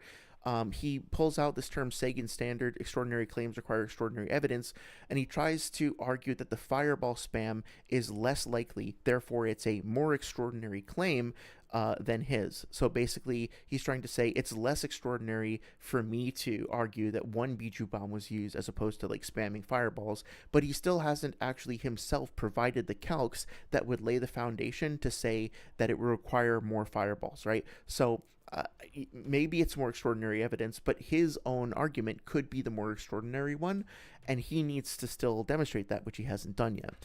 Let me catch up on chat a little bit. Kakuzu and Holiday says, it's funny in Kakuzu debate how he is only shortcut to durability in physics when he has tons of things. Yes, that's my thing. I don't know if you were here for earlier in the debate, but like one of the earliest things that Noodles says is that Kakuzu is a physical based fighter that he's primarily using diamond armor and taijutsu, and then he adds on ninjutsu. Later on he says Kakuzu just walks forward like a villain or like a monster and just punches people. Like, he describes Kakuzu as just walking forward and just punching people. So like, and not being faster than Yugito and stuff. Like, he really, part of the reason why I picked this debate again is because like he really actually downplays the fuck out of Kakuzu. He like slanders Kakuzu himself. Apollo doesn't even have to do it for him. It's really weird. Saria says Zelda is the same way. I've said for years, and you've seen in my notes, I've got notes in my phone dated to like 2017, that I thought Breath of the Wild was after Wind Waker, but most of the fandom had already decided in the child timeline was the placement, and then Tears came out, and the founding era wasn't considered a Ocarina of Time. And I was like, because it can't be the same Hyrule, and people are like still so unwilling to budge that they'd rather believe Ocarina of Time. All games have been retconned and removed from the timeline. And then the Switch 2 released with Zelda notes, and Zelda herself says, Hyrule was once the bottom of a vast ocean, and playing Wind Waker, the flag in underwater Hyrule is the same flag. Oh yeah, I remember that analysis you did about the flags. That was so fucking cool. So now the fandom has shifted, and the majority say it's a refounding long after Wind Waker. I hope you feel validated for that. I know we talked about that before, but I hope you're still savoring your victory there. It's probably naive of me to assume that people reached out and apologized or like reconnected with you on that. Excuse me. How About No says, genuinely surprised that with all these back and forths, nobody pointed out that the shape of the crater is clearly indicative of a singular blast, barring deliberately carving. Yeah, so here's the thing. I think that, like, between you and me, outside of the debate, it does seem to me like this is basically just like one circular blast. And also, I can't remember what chapter it's in. If anybody remembers where, what's his name? Sasuke fights against Killer B. I guess it would probably be something like, is it after the 5 Kage summit? It would be something like somewhere around here. Shit, I don't remember off the top of my head. It would be before this, right? I don't know if I can find it off the top of my head, but yeah, like I'm trying to think of when we see Killer B fire his Bijou bomb. Chapter 419. Thank you very much. I can never remember where that fight is. 419. Yeah, if we look at the way that Killer B fires his Bijou bomb, between you and me, I think that it would be reasonable, especially as like a casual reader of the series, to look at the like firing pattern of the Biju bomb, and then just be like, yeah, this is probably what Yugito did, right? Or at least, if not, yeah, good call. So if not like a Biju bomb specifically, then like the third data book is a little confusing about this. When like obviously, okay, hang on a second. Let me restart. So we see the Biju bomb fired in a couple of different ways. During the war, it gets fired in like this projectile that gets sent out almost like a cannonball, and then it explodes at a distance. But then, like with Four Tails Naruto, versus Orochimaru and Killer B, we see it being fired more as like this outward Kamehameha, like chakra cannon thing, right? And so the way that Killer B fires it off, it does look very similar, right? If we compare this to this, it's a similar rock structure and it's a similar like shape of the blast, right? So I think it's probably, if I had to guess, like in my fan canon or whatever, I think Yugito probably did this. She fired off a chakra cannon variant of the Biju bomb, and it probably carved out this amount, like a similar amount. I think B's is obviously bigger. Like if you look at the size of his body compared to these spires, obviously in a debate I would have to demonstrate that, but just eyeballing it personally, I think that B's is more impressive and there's more area that's carved out. But the point is, for the purposes of the debate, though, like Noodles is making the claim that it's most likely that Yukito fired a Biju bomb, which means he needs to rule out other things like Kakuzu, for example, being able to do this. He's basing his supposition not on a comparison with Killer B, which I would actually find this a compelling argument. Instead, he's basing this on just like conjecture based around a calc for the fireball, which he never actually provided. So that's like, I would agree with your perspective, but I don't like necessarily support the way that Noodles went about arguing for this, if that makes sense. Adele says he's is it okay if I call you Adele, or would you prefer that or Kakuzu and Holidays? I don't want to like misname you. Adele says he's not only a juggernaut but has 5 lives, can fight at all ranges, 5 high level chakra natures, regeneration, fusing high element. Yeah, he's a fucking monster. He has like so many different things that he can do. I think it's just like a very sad caricature, especially from somebody who's been repping this character for so many years, to describe him as like he's just a monster who just walks forward and just throws hands, man. He just one shots and like shut the fuck up. Like he's so much more interesting than that, right? The cat can shoot a giant mouse hairball according to the Storm games. Yeah. So maybe it was that instead of a Biju bomb. Yeah, that's a really good point. I know some people resist using the games for stuff like that. I think it's at least worth looking at, right? Even if they're not fully canon or whatever. Maybe a tailed... Oh, yeah, tailed beast canon. Yeah, exactly. There's the third data book, I think, just literally calls it a chakra cannon. Like, the term Biju Dama doesn't come up until after... until, like, the fourth data book era, so to speak. It's weird to call you Adele. Okay, I'll stick with Kakuzu and Holidays. Yeah, I was wondering about that. Yeah, I'll stick with Kakuzu and Holidays, no problem. How about No says the Biju can also just eat a bomb and have it explode in their stomach to make a beam attack. Yeah, I think we're talking about the same thing. I guess like if we don't actually see Killer B eat it here, but I guess we're just supposed to assume that he like, I guess it kind of looks like it's in his mouth here. So maybe we just assume that off panel he happens to ingest it and then barf it out, because that's how like Four Tails Naruto does it, right? So Saria says, speaking of Kamehameha, we do not talk about the fact that Naruto can shoot his Rasengan like a beam enough. The Rasengan was literally a one-handed Kamehameha. When does he shoot it like a beam? Are you talking about the I can't think of what you're referring to. Do you remember the chapter where that's from? Yes, true. He's a pop star. Well, I don't want to misname anybody, but yeah. Everybody's a star. Did you guys ever read Amelia Bedelia, when she like has this task to put a star on top of the tree, and she doesn't understand the task, so she just like takes a little mirror and writes "You're a star," and she puts it on the top so that everybody sees themselves that way. I really like that moment. So then 28 minutes and 30 seconds in, Noodle says Kakuzu at the end of the fight was... Oh, sorry. So first of all, he says that Apollo needs to provide evidence for the fireball, which is a misunderstanding. he then says, oh, we already talked about that actually. Sorry, I'm repeating myself. He then says Kakuzu at the end of the fight was not damaged whatsoever by the fireball. I don't think he was damaged by the fireball, but I also don't think that he was actually hit by the fireball. And in the debate, he's going to need to demonstrate both of these things, right? He didn't demonstrate that Kakuzu actually got hit by it, and he also didn't demonstrate that he was not damaged whatsoever. He just assumed that. Now, granted, at the end of the fight, when they're sitting around and Hidan is doing his ritual, after the fact, we see Kakuzu not apparently damaged on the outside, but Noodles himself used the argument against Weeaboo Warrior in the past that just because we don't see superficial external damage doesn't mean necessarily that no internal damage was caused. So using Noodles' own standard, I would just reject this based on the fact that he didn't actually demonstrate it. Then he goes on to say, is Yugito a dumb fuck? Is she stupid? Is she gonna keep firing the same attack that Kakuzu no-sold in base? Again, he didn't demonstrate that Kakuzu no-sold the attack with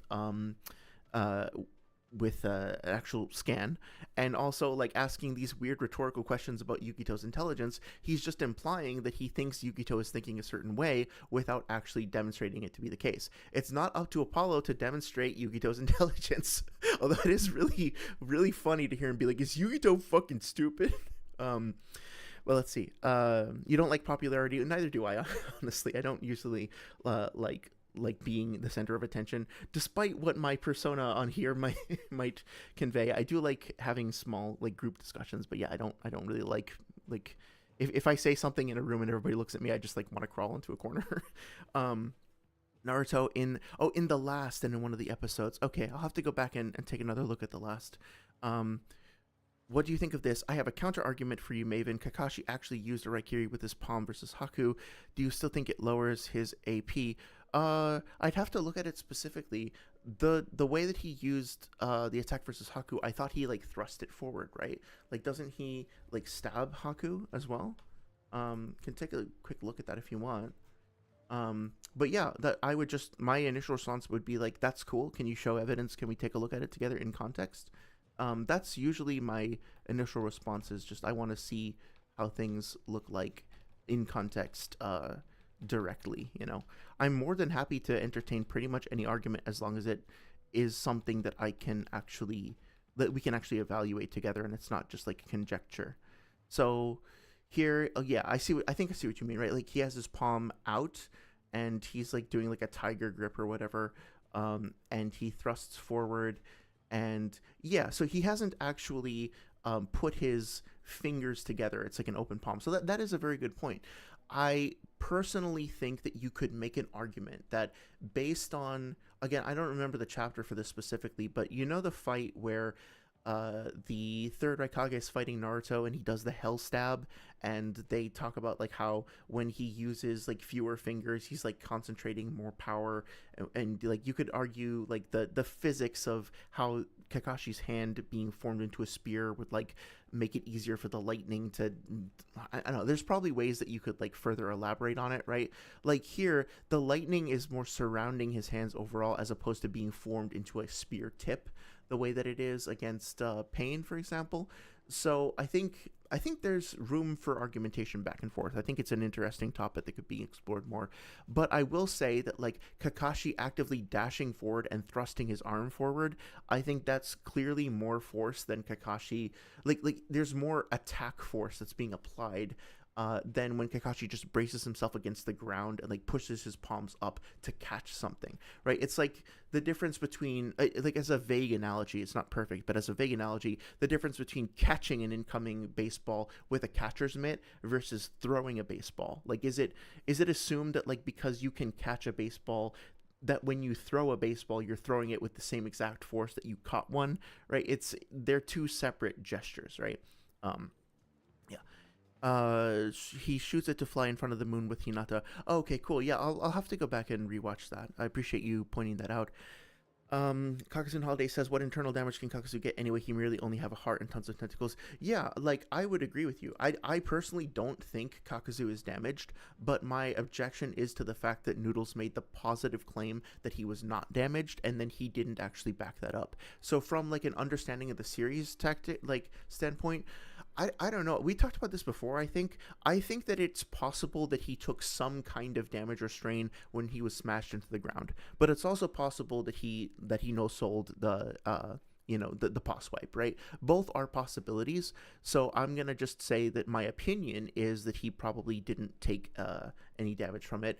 But if I were to be in a debate, if I say he took no damage or he did take damage, either one is a positive claim, and then it's my responsibility in the debate to demonstrate that. So my objection for the course of this argument is that he basically just like didn't satisfy his burden of proof, right? Saria says he wants to finger people in, in public. What a freak! Hey, don't kink shame Kakuzu, man. Like he's got his own thing going on. As long as he gets consent, it's fine with me. He's got all those tentacles, man. Like those those can be fun if they're used correctly, or incorrectly, depending on how you see it. How about No says, yeah, the Chidori's attack is specifically due to being a high-speed stab. Yeah, exactly. So if Kakashi's not propelling himself forward and thrusting forward, he loses the momentum and like the inertia of his body, plus the specific like extension of his arm as being part of the AP that's being delivered. That's a great question, Magog. I don't know for sure. I think if we go through the fight, like, okay, it's a cartoon, right? Essentially, so like he might just have like weird anatomy. I think we could probably find examples of him, like panting and sweating. I think we could probably also demonstrate like he's speaking with words, and I think it's probably fair to assume that he has like a larynx and lungs. But I'm not 100% sure. Because his body seems to be like filled up with those threads, so I don't really know. It's funny. Noodles does actually later on say that the paths of pain don't have organs, and I had to look up to be sure like what an organ is, and technically the eyes, like your head organs, like your eyes and ears and nose and mouth, are sensory organs. So he has those organs. I think you're probably talking about like the other internal organs. So right. So I just kind of funny that this winds up being an organ related stream. How about No says he can barf up all those threads and have them there without issue, so probably not. And Kakuzu and Holiday says visually you say no. In the pain arc, Shikamaru says he and Hidan defy the laws of nature because of their immortal anatomy. Yeah, I think it's probably fair to assume that they just like Hidan, I think, does have, well, I mean, like, he stabs himself in the heart, and then Kakuzu loses one of his hearts, so he at least has a heart. He probably has other organs, too. Like, I think in one of the filler episodes, like, we see him eating something, and doesn't, like, so Kakuzu and Hidan, I think, both have, like, specific favorite foods listed in the data book, right? In the third data book. If that's the case, then they eat, which means, I mean, unless he's just like barfing it back up after he's done, like he probably does have a circulatory system. But it's suffice to say, it's probably weird, right? It's probably not what you would normally expect. She has Kingdom Hearts, yeah. Kakuzu secretly has a keyblade buried under all those Jongu threads. Skin is an organ, but yeah, I was thinking intestines or lungs. Yeah, I think he probably has lungs and a voice box. He can probably spit, I guess, but I'm not sure. But anyway, so my objection is that Noodles says that, Kakuzu was completely undamaged. That is a positive claim that would need to be evaluated. He then says, if it is the case that Kakuzu is a physical-based fighter who stands there to fight the Biju, why would Yugito not just use the Biju bomb and kill him? Again, that's like kind of transferring the burden of proof over to Apollo, saying it is therefore most likely the case that Biju bombs did get used and Kakuzu is stronger and more durable than them. At this point, he does kind of start to ramble a little bit, and it's not exactly a Gish Gallop, but he does like kind of wind up repeating himself and not really going anywhere with that.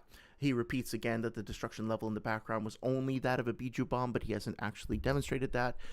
He also says that's the only time we've seen Biju bombs have been used, which I don't think I dinged it because it was just like a nonsense phrase, but he did actually say that. He then says it is therefore most likely the case that Biju bombs did get used and that Kakuzu is stronger and more durable than them. Again, like, I stopped tallying every single repeat, but it's worth noting that being more durable than the AP or DC of a Biju bomb doesn't mean that you can then also necessarily output that same AP or DC. Being more durable than an attack doesn't mean that you are stronger than them overall. That would be a non sequitur. So there's another mistake. He then says Kakuzu's best attribute is his durability and diamond armor, which is like bad grammar. Like his best attributes are those two things, but whatever. Even letting that aside, you would need to demonstrate that. Diamond armor is also not the correct name of that ability, so that needs evidence. That's another mistake. He says because of his diamond armor, he is so hard to kill. His diamond morph is only one part of his like hard to killness. This is like very blatantly, I should have said this is false. Like it's blatantly false because yeah, it does help him defend against physical attacks, but that's not all that it takes to kill him. Like think about the amount of effort that it takes Kakashi to get rid of Diamond Morph versus killing him overall, right? Obviously, his real hard to killness comes from Jongu, so that doesn't make any sense either. He then says because of this, Kakashi and Naruto had to bypass his durability. Again, this would need to be elaborated on or demonstrated. Kakashi, I don't think bypassed his durability per se. You could argue that that was the case, but it's more like his ability. So like lightning style had a strong counter to the earth style defense that Kakuzu was using, but that doesn't mean it bypassed his durability, like negated it, right? Like yeah, it bypassed his durability in the same way that like if I stab somebody, my knife is bypassing the durability of their skin or shirt or whatever, right? I need to stop watching horror movies, but yeah, like just to use that example, yeah, it bypasses durability. It's kind of a weird thing to say that because any attack that does any damage to anybody is bypassing their durability. I think what he is trying to say is that it negated his durability or used like a hack that circumvented the durability overall, but Naruto didn't come to the conclusion that it was necessary for him to do so. He happened to use an attack that Noodles happens to believe has durability and negation, but that also hasn't been demonstrated either. So this is just a big fucking clusterfuck that really doesn't go anywhere. He then goes on to say that the entire narrative of the story is that Kakuzu is a super durable, super strong fighter. He is very strong, he has durability, but saying that the entire narrative of the story, even the story of this part of the like this arc, right, is just about Kakuzu being super durable. Survivability would be a better way to put it, right? Like his longevity, his long lastingness in combat is coming primarily from the fact that he can continually resurrect himself and then replenish those hearts and resurrect himself even more. Saying that like one particular jutsu that hardens his skin that also forces him to not be able to move the parts of his body that he's hardened, that is a better source of survivability than having 5 hearts and being able to resurrect himself and then replenishing those hearts is fucking stupid. Especially if you have been like arguing in favor of Kakuzu for years and years. It's really head ass to say something like that. He then says, I'm not saying that tanking is no selling. He gets into like this petty kind of dispute about what the definition of tanking versus no selling is, whatever. He did himself say that Kakuzu took 0 damage, and the point is that he would then assume the burden of proof of demonstrating that to be true. So his final, like, I didn't call this out specifically, but all of this, right, is basically just like one big long gish gallop. I don't think that he's substantiated any of his points, and he's also trying to weave in some like belligerence towards his opponent in order to like move away from that point, if that makes sense. Oh,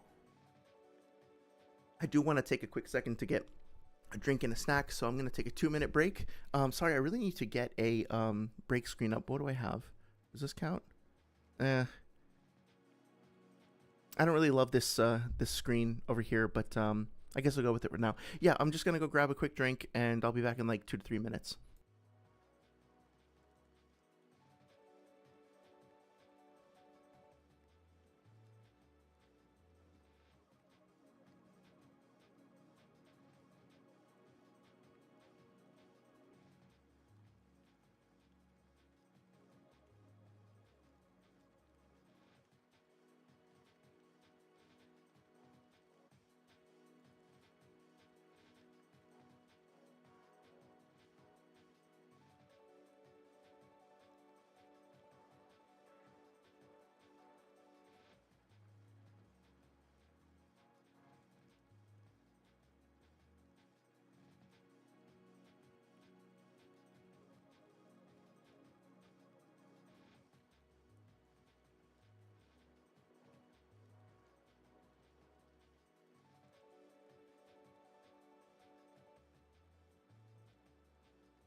Okay, I'm back. I'm going to be having a little bit of a snack. Sorry for the crunching noises in the background. I hope that doesn't gross anybody out. 1 second.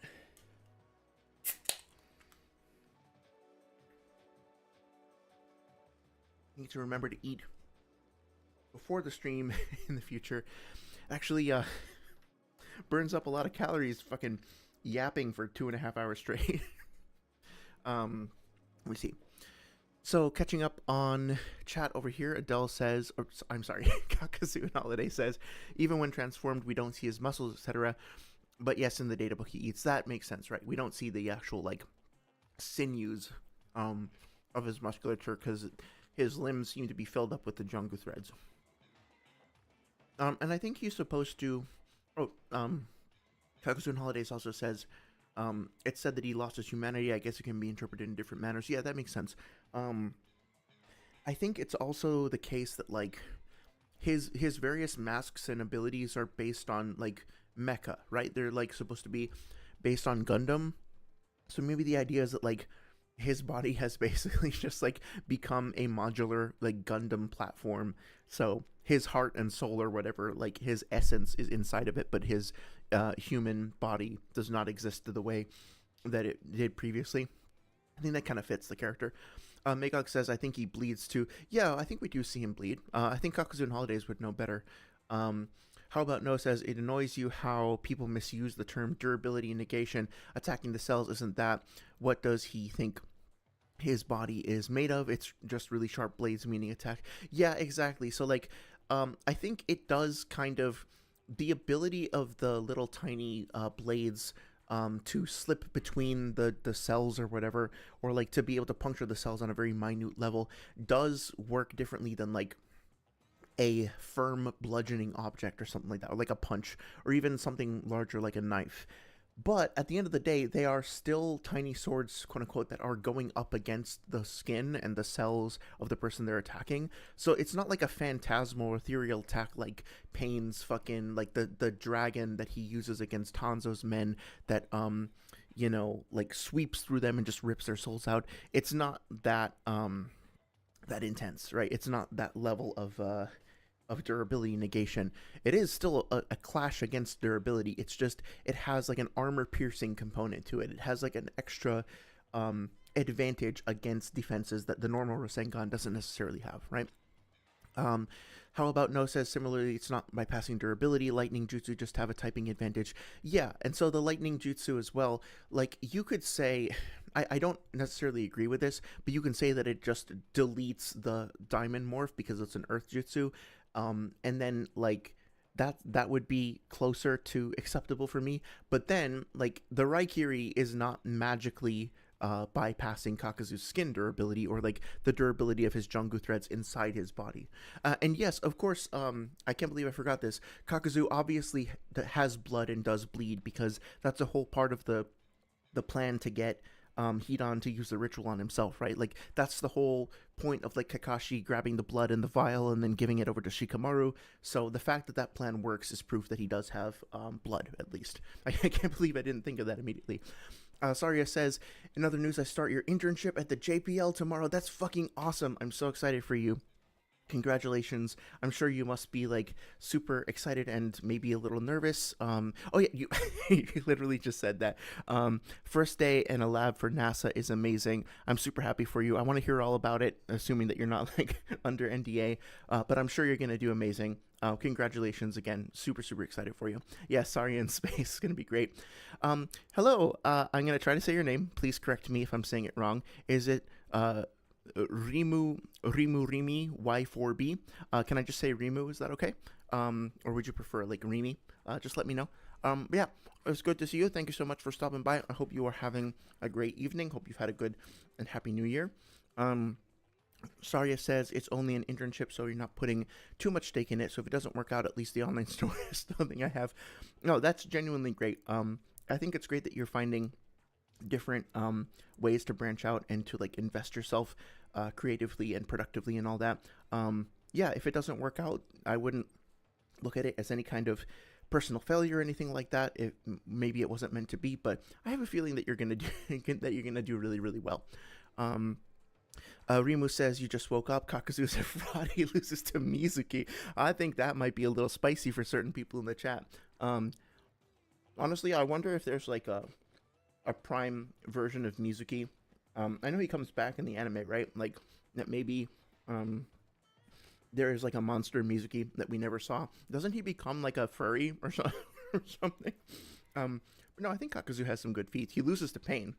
But yeah. Kakuzu and Holiday says, I guess the blood are in the tentacles since he bled for Hidan's ritual. Yes, exactly. Okay, so you kind of like, you pre-cogged me on that one. When he's transformed, we don't see blood, so we can assume they're inside the tentacles. That makes sense. Yeah, it's not like he has a bunch of blood like spurting out of his body everywhere when he releases the tentacles from his body, right? So that makes sense. Rimu says, after playing Pokemon for years, lightning being super effective against Earth always trips you up. Yeah, that makes sense. I guess it's interesting. I wonder why. Do you happen to know why water is effective against Earth or Stone or whatever in Pokemon? I always thought it had something to do with like water can erode stone over time, but at the same time, so can wind. You know. But yeah, I guess it's not the wind itself, right? It's like wind whipping up smaller pieces of dirt and debris or whatever that wind up eroding away at the fascia, right? How about No says rocks sink in water? Yeah, there's a kind of logic to that, sure. Erosion, yeah. Okay.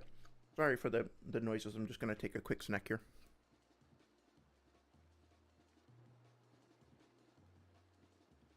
One sec.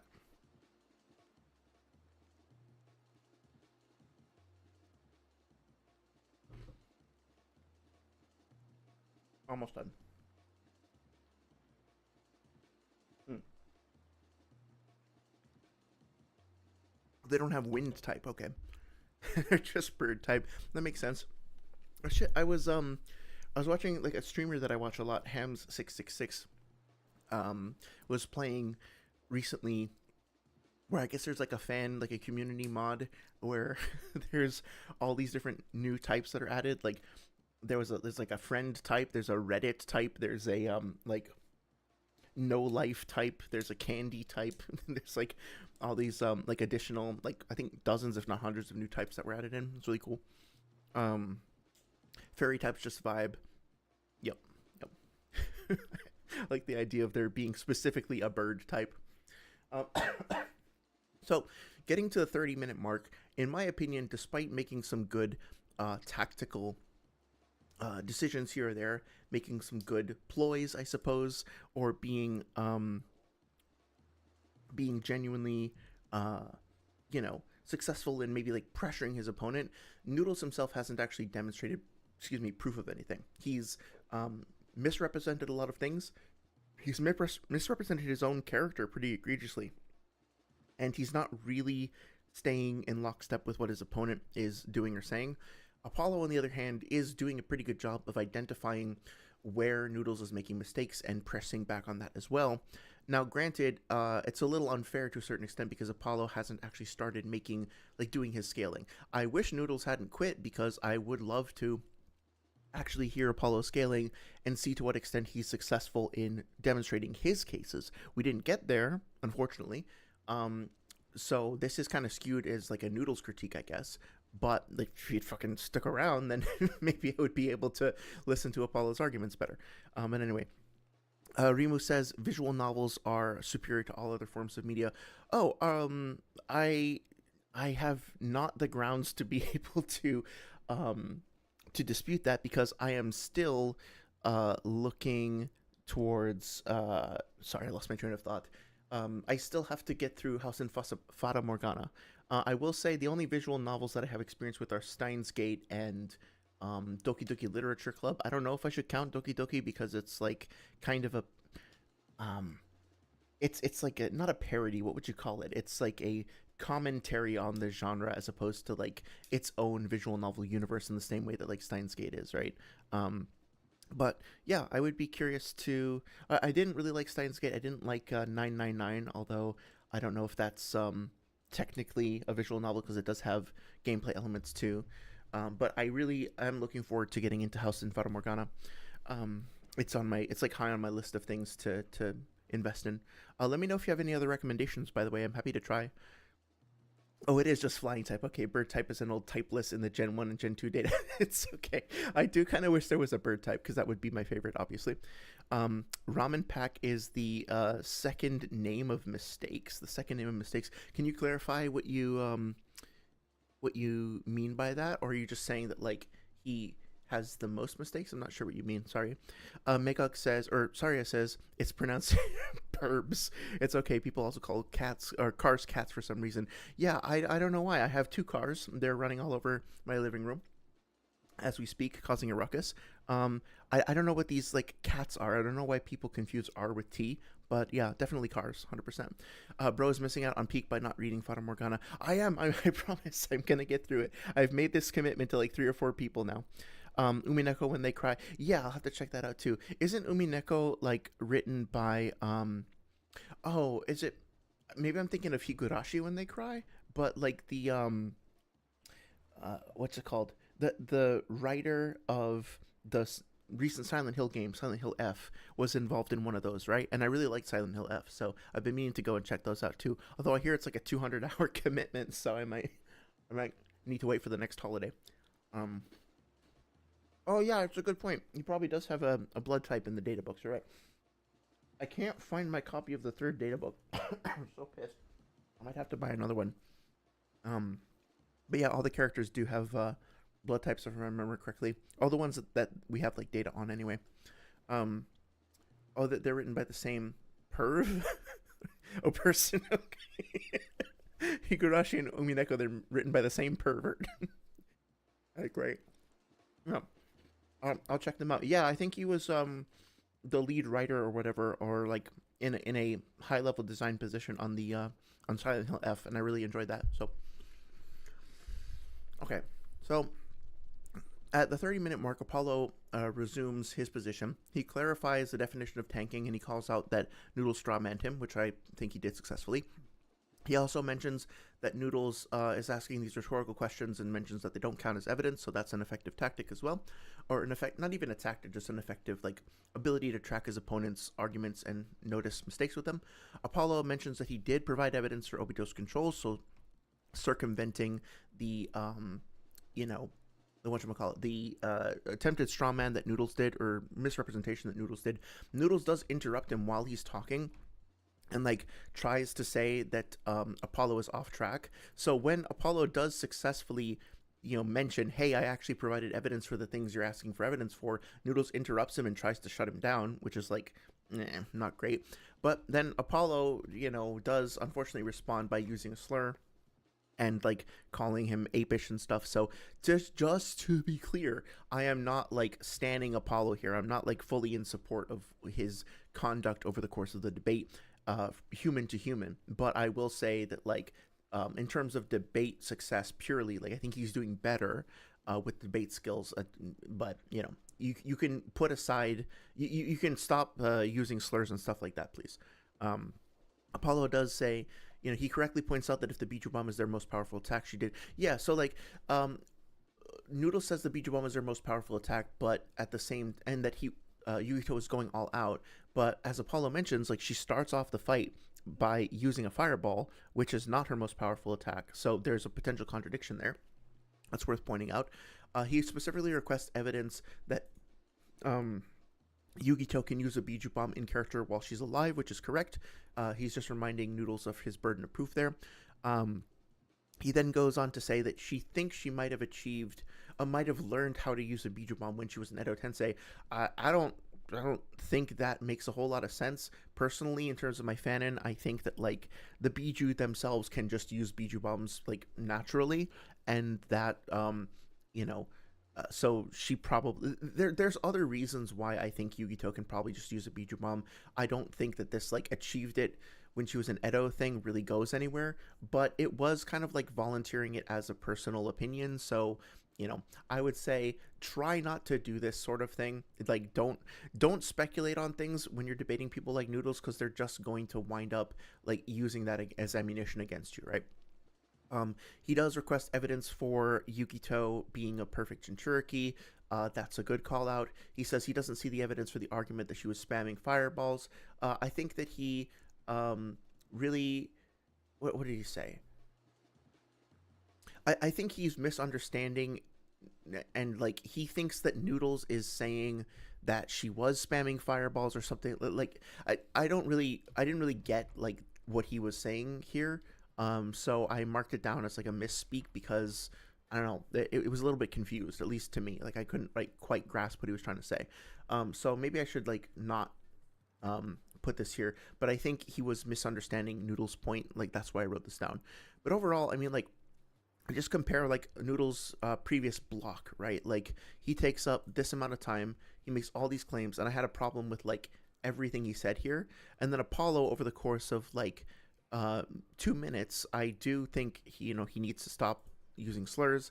But overall, like he successfully identified multiple problems and made multiple positive points. Now, feel free, just to make sure that you're holding me accountable, if whoever is listening to this, if you want to go and listen and maybe think that I'm being like too unfair to Noodles or too generous to Apollo, you're welcome to challenge me on this. I admit that I was like looking more for mistakes, so I might not have had there might be more things here that I could be stricter on Apollo for, and you're welcome to call that out if you want.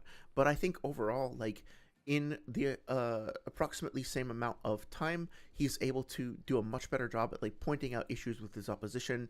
Although he does make a couple foibles here or there, it's much stronger overall.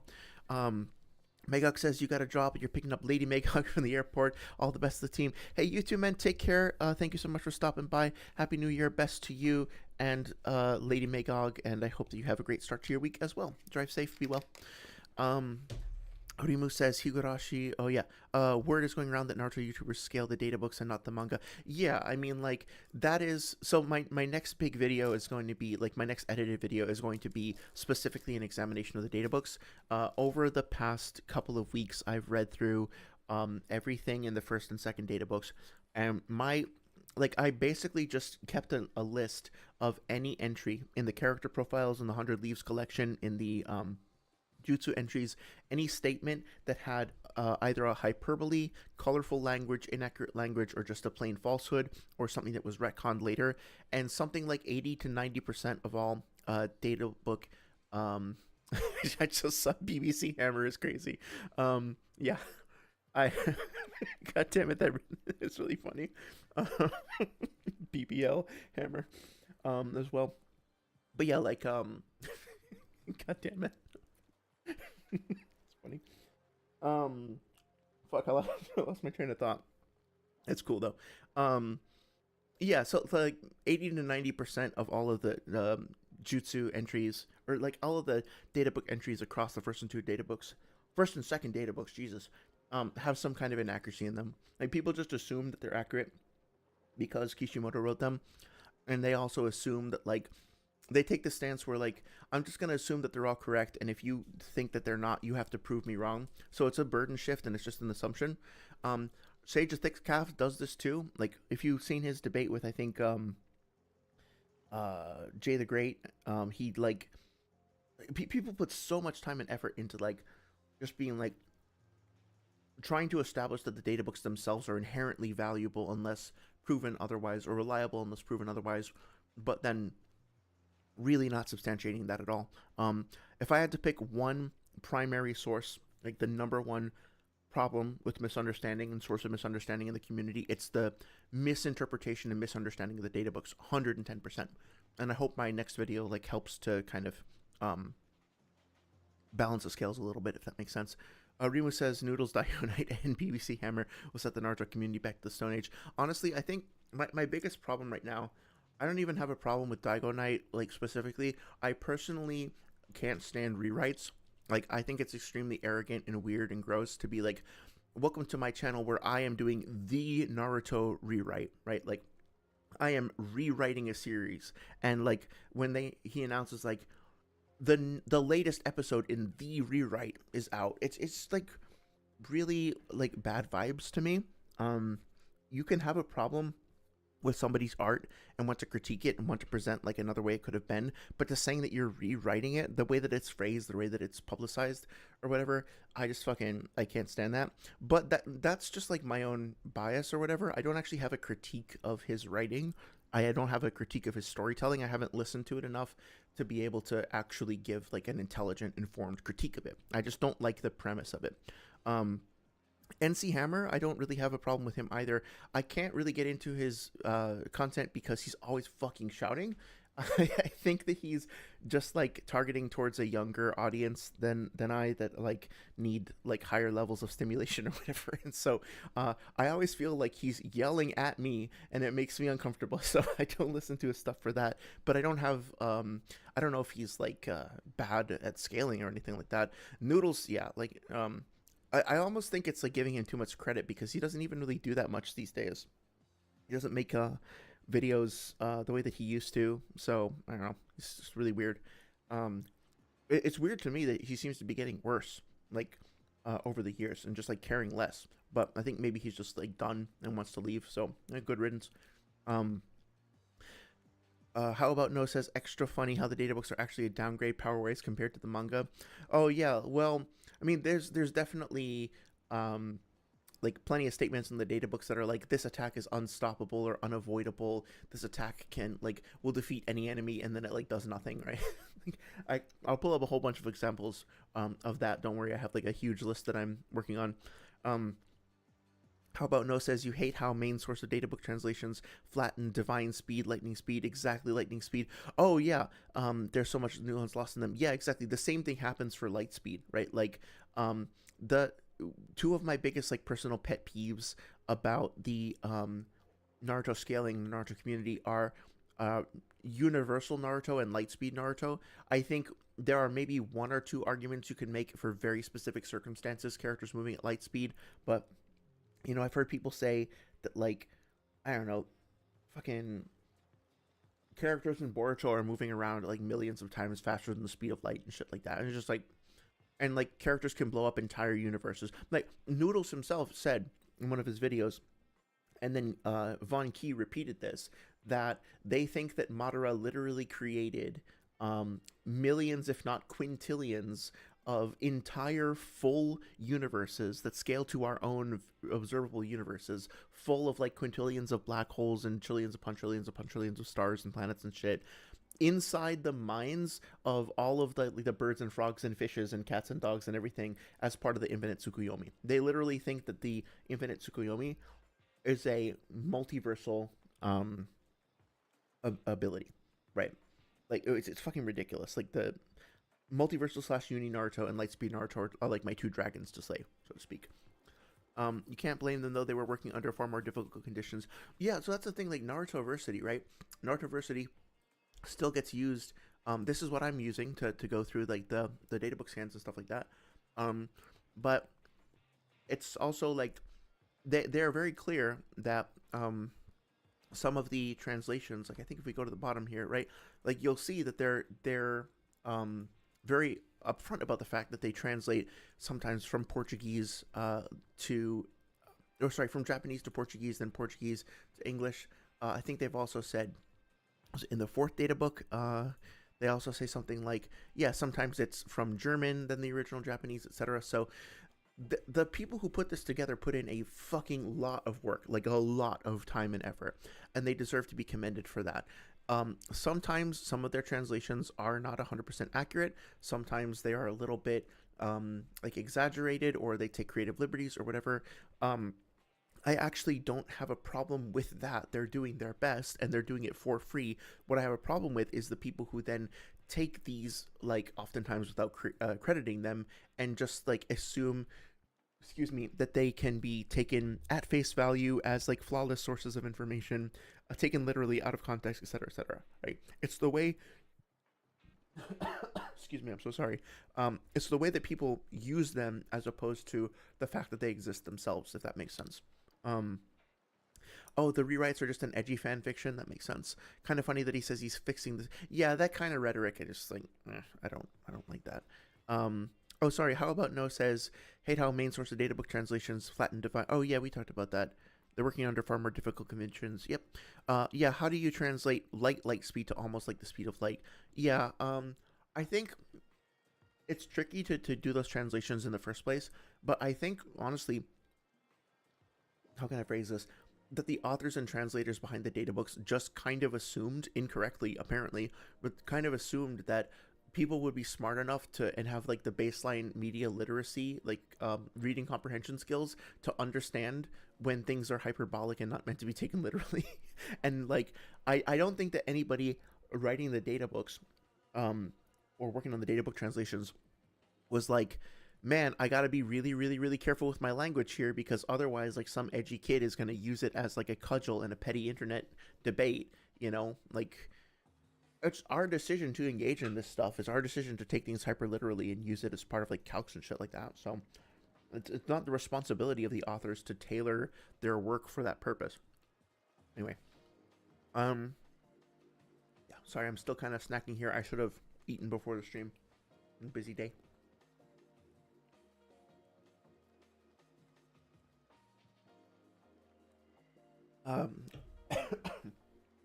Rimu says, also scaling creation feats to attack power is just bad, because if you create a nuke, does that mean your punch is as strong as a nuke? Right, I think you're touching on the difference between AP and DC. I think at the end of the day, they're both measurements of like power output, but obviously like there are certain characters who are not able to necessarily create as wide ranging of an attack, but could still overcome a defense that could survive the wide ranging attack. Like if you have a character who, I don't know, like Pain, right, can survive a Biju Bomb, for example, but maybe he can't survive Kakashi's lightning style. Does that mean that the lightning style, or like the Raikiri, right? I'm making this up, right? But like, let's say he survived a Biju Bomb, but he didn't survive a Raikiri. Does that mean that the Raikiri has more energy than the Biju Bomb? Well, not necessarily, because it just like, it depends on how it's distributed. It depends on like how Pain gets hit by it. It depends on the factors involved in like Kakashi running up to him and thrusting and stuff. So there's nuance to it, right? Anyway, so at the 33-minute mark, getting back to like, by the way, we can talk about any of this stuff when I say like anyway, or when I say I'm getting back on track. That's just to kind of help myself gather like my thoughts, but we can talk about whatever you guys want. At the 33-minute mark, Noodles says, "You strawmanned. If you're gonna say I can't track, maybe you should learn to track, little buddy." So he himself is not tracking, but he is not aware of that fact. So he's accusing, hypocritically or whatever, he's accusing his opponent of doing the thing that he himself is doing, which is just like deeply ironic and really funny. He then says, "You don't have any evidence to suggest that Obito was controlling the Biju," which is factually false, because what's his name? Apollo did submit evidence. You can dispute it, but like, this is false. He says, "I've already demonstrated through your own scan that they can act of their own volition." By mentioning the scan, he's mentioning the evidence that Apollo provided, so he just like disproved himself. And also, that's incorrect. All he's demonstrated through Apollo's scan was that Kokuo temporarily rebelled, and then he mentioned himself that rebellion was immediately quashed when Obito put the chains on his neck. So that was that's incorrect. He mentioned you didn't contest the data set, so you lose that. Noodles, yeah, what did I put in the notes over here? Noodles' reference to the data set was him saying that he had some evidence, whereas Apollo had none. Yeah, so he's saying that because he has more data than Apollo does, that and Apollo didn't contest that fact, that he automatically wins, which is not the case. His data actually has to be valid. He says positively that there's nothing to suggest that Yugito can spam fireballs in character. It's fine to call Apollo out if he made that positive claim, for not substantiating his claim, but at the same time, like, now he's making the positive claim that there is no evidence that Yugito can do it, so that's a positive claim that carries with it a burden as well. He says, "I've already proven that it would be in character for her to fire a Biju Bomb." He hasn't actually demonstrated that to be the case. That's false. He's argued that he thinks it's likely, but he has not proven that it would be in character for her to do so. All he's done is point out that Apollo has not disproven it, right?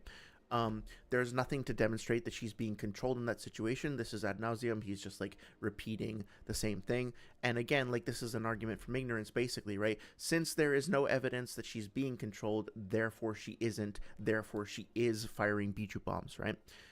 He mentions this term perfect Jinchuuriki.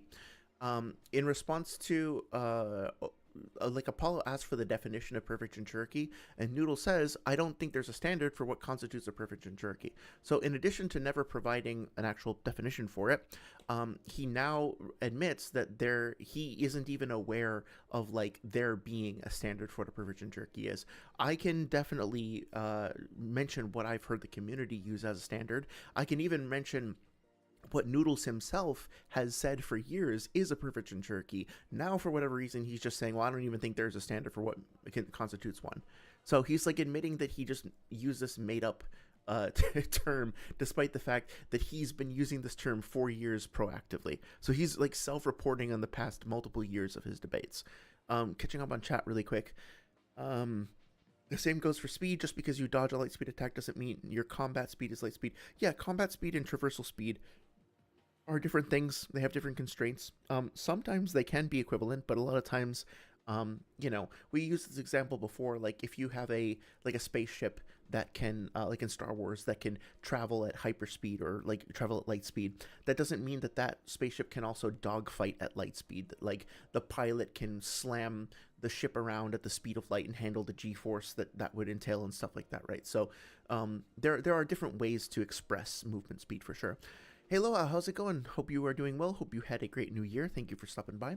Loa says there's no nuance, there's only what supports your yeah, the agenda. What is that One Piece scan? Like maintaining the agenda is our top priority. That seems to be the mantra of the community in general.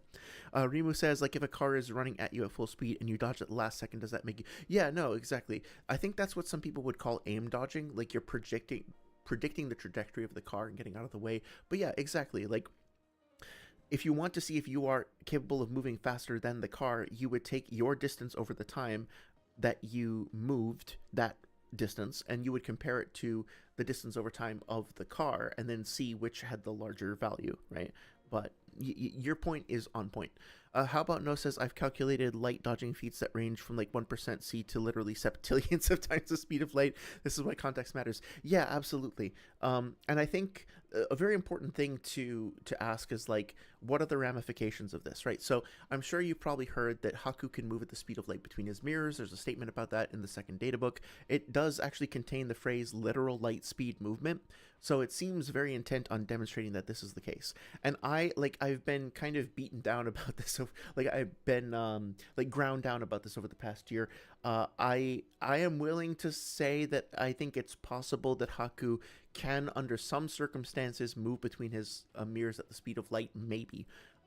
But if you think he's always moving at his mirrors, between his mirrors at the speed of light, then when he gets intercepted by like Sasuke's shuriken, or when he gets intercepted by Naruto when he's trying to move back into his mirror, then that would mean that like 12-year-old Genin Naruto, for the going into KCM, or not even KCM, like KN0, whatever it's called, for the first time, is also moving at the speed of light.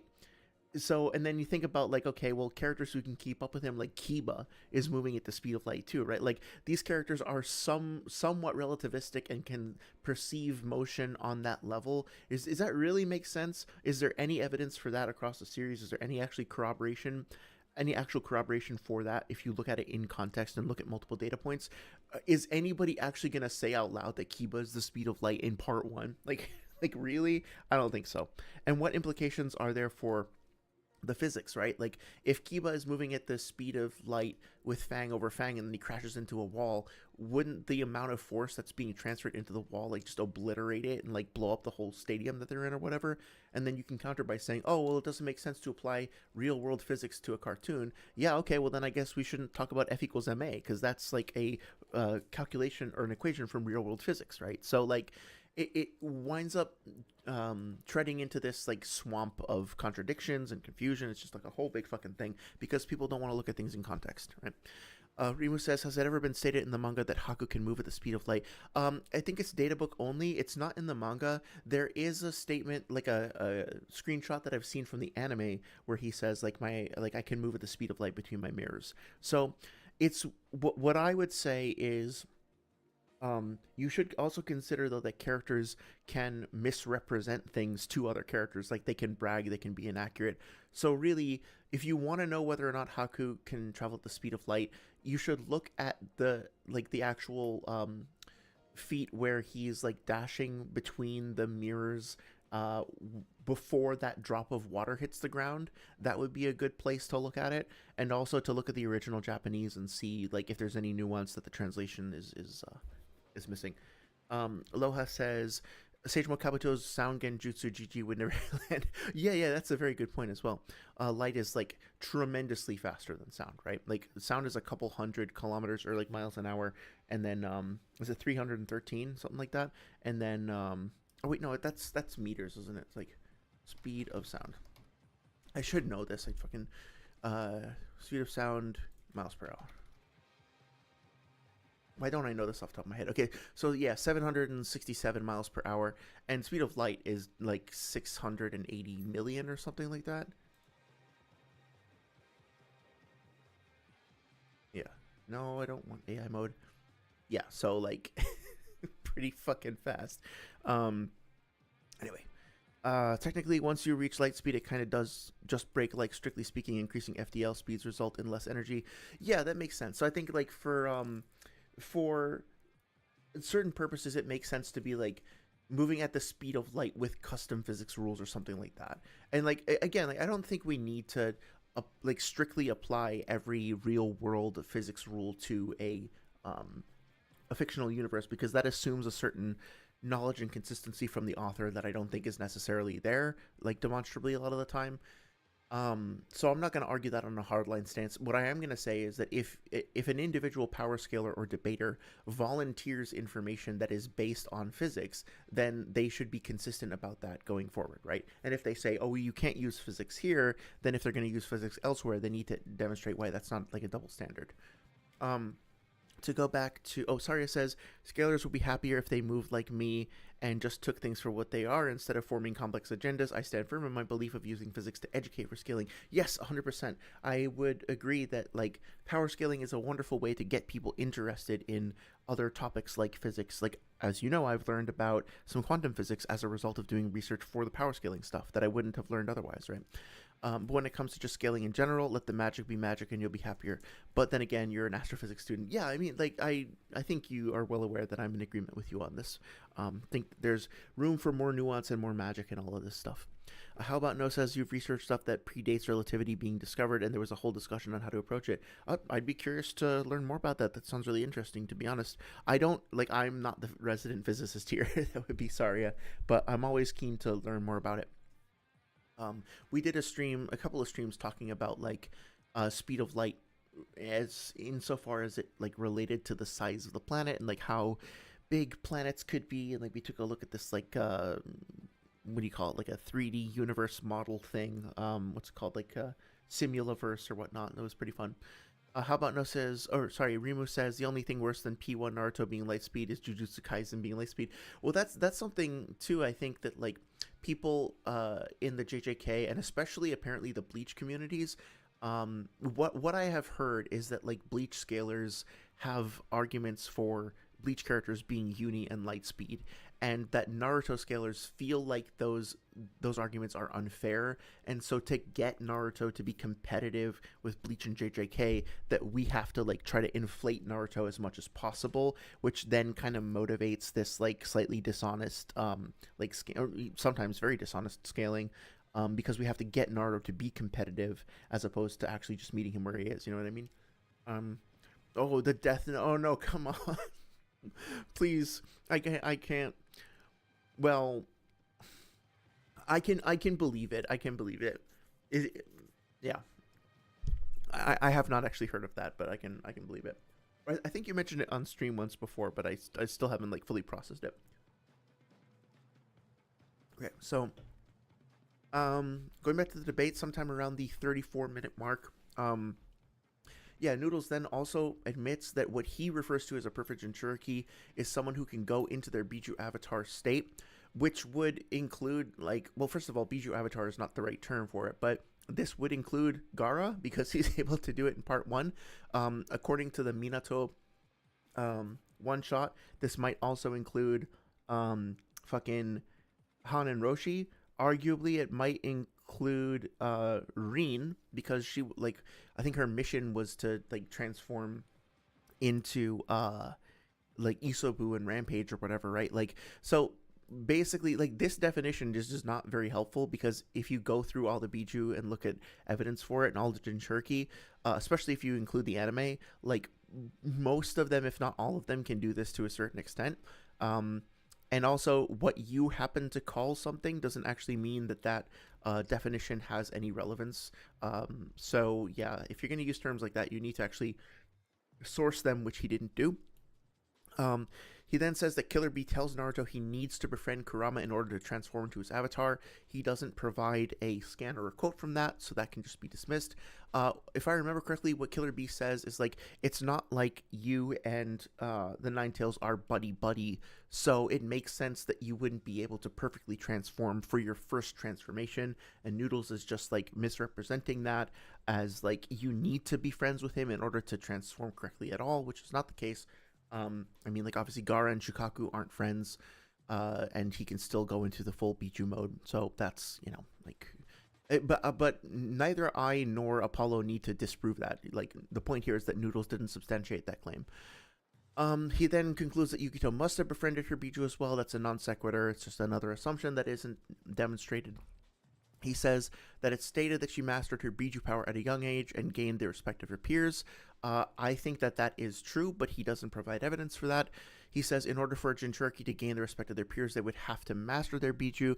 There's a certain amount of logic to that, but again, it's not something that he provides evidence for. He says the one thing that makes everyone wary of the Biju is a Biju rampage. That is probably true, but I don't know if it's the only thing, right? Like, he just kind of throws that out there and then doesn't substantiate it. I agree that it is something that most, if not all, people will fear a Biju's Jinchuriki turning over and going into a rampage. That's fine, but, like, the one thing that makes everyone wary, again, like, it's really just a semantic issue, but it's still an issue. Like, the phrasing is incorrect, and it's implying stuff that he's not substantiating. Noodles then goes on to say she doesn't have to use her full power at the beginning of the fight, which is true. Just because she apparently says that she is going to go all out doesn't mean that every single attack that she does, including, like, her paw slam and the fireball, are necessarily going to be her strongest attack. But he previously did use the idea that she sorry, we're gonna come back to this later. Like, he references this again later, so just kind of keep this in mind. I think maybe I'll reduce that for now because I think it comes up later, and I want to make sure that I'm following that. I didn't tally every single one, but he does around the 35-minute and 40-second mark. He makes many points about, or like several points, I should say, about the fight without showing scans of what happened, but like describing the choreography. So feel free to listen to that yourself. But it's basically just repeating at that point, so I didn't list every single one. He also said that Yukito intentionally led Kakuzu and Hidan away from the village so she wouldn't have to worry about collateral damage. But the thing is, they're actually in a village, so I think he's referring, or they're like in a settlement. I think he's referring to the Cloud Village, but the idea that, like, she diverted them away from the Cloud Village is not something that he ever provides evidence for, so that's another mistake. He then says all of these things imply that she's going to use Biju bombs and use her full destructive capacity. Again, like, she might intend to do so, but that doesn't mean that she actually did. Like, setting yourself up for the possibility to do something does not guarantee that you're going to actually do it, so he would need to actually demonstrate that he did not. Again, the ad nauseum reference to the fireball only destroying a building comes up. That is irrelevant until you actually provide a calc for it. He then immediately says, can you mathematically show me how many times she'd need to fire that fireball to hit the mountain? Again, like, this is what I mentioned before of the burden shift to Apollo. He hasn't actually provided any sort of calc or measurement justification to substantiate his position that, like, the fireball caps at building level and the mountain is like so much stronger, so it couldn't have been the fireball that damaged the mountain. He's now trying to get Apollo to do his homework, like his math homework for him, which is a burden shift. He then says, how many times would she need to hit the mountain to destroy that amount? Is she going to hit the mountain that many fucking times? Again, like, this is basically an argument from incredulity. He's implying that he doesn't think that it's likely for Yugito to hit the mountain over and over again, but he hasn't actually demonstrated the likelihood, and he hasn't actually, like, one way or another, because he actually hasn't actually demonstrated the DC of those fireballs beyond saying, look, a building, and look, a mountain. So that doesn't work. He then goes on to say, how many times would she need to hit the mountain to destroy that amount? Oh, yeah, I already said that. I'm sorry. He says Kakuzu is physically stronger than her, which is another claim that is made without evidence. He says in order to kill her, Kakuzu needs to give a single drop of blood to Hidan. That is, I think, partially true. Like, I think we could probably agree. I'd be curious, Kakuzu and Holidays, if you have thoughts on this, but I think, like, Hidan only needs one drop of blood in order to activate his ritual, but there's more to it than that. Like, Hidan needs to draw his ritual circle. He needs to like, educate people on, or not educate, excuse me, he needs to, like, stand within the circle to pull off the ritual. He needs to, hit the right organs and stuff like that. If he gets knocked out, then he won't be able to execute on it. So it's slightly more complicated than that. I think that's an oversimplification. And he doesn't really provide evidence for that either. Like, I'd be willing to accept it, but it's sketchy. And then lastly, for this little block here, he also says at that point it's more likely that you fire one Bijou Bomb instead of 50 fireballs. I would have just, like, not tallied that up, but he does throw out the 50 fireballs thing, which is a straw man. Apollo just said spam, which was vague, and now Noodles is applying the specific number of 50, and you'll see it goes from, like, 50 to 1,000 to 40,000 or whatever. Like, he keeps increasing and getting worse and worse straw man over the course of the debate. So let's we'll come back to that later. Let me catch up on chat real quick. Rimu says Bleach actually has consistent AP and scaling, meanwhile Naruto does not. Interesting. What do you think about Naruto makes it, like, less consistent than Bleach? I'm only on, like, chapter 20 of Bleach, so I can't really talk too in depth about it, but I'd still be curious to know what you think. Loha says Bleach has the Gin scene where he claps his hands and says his attack is X times faster than that clap. Okay. Well, if that's reliable, if his statement is reliable, then that could be potentially useful for calculating, I guess. I can't really comment on it too much, though.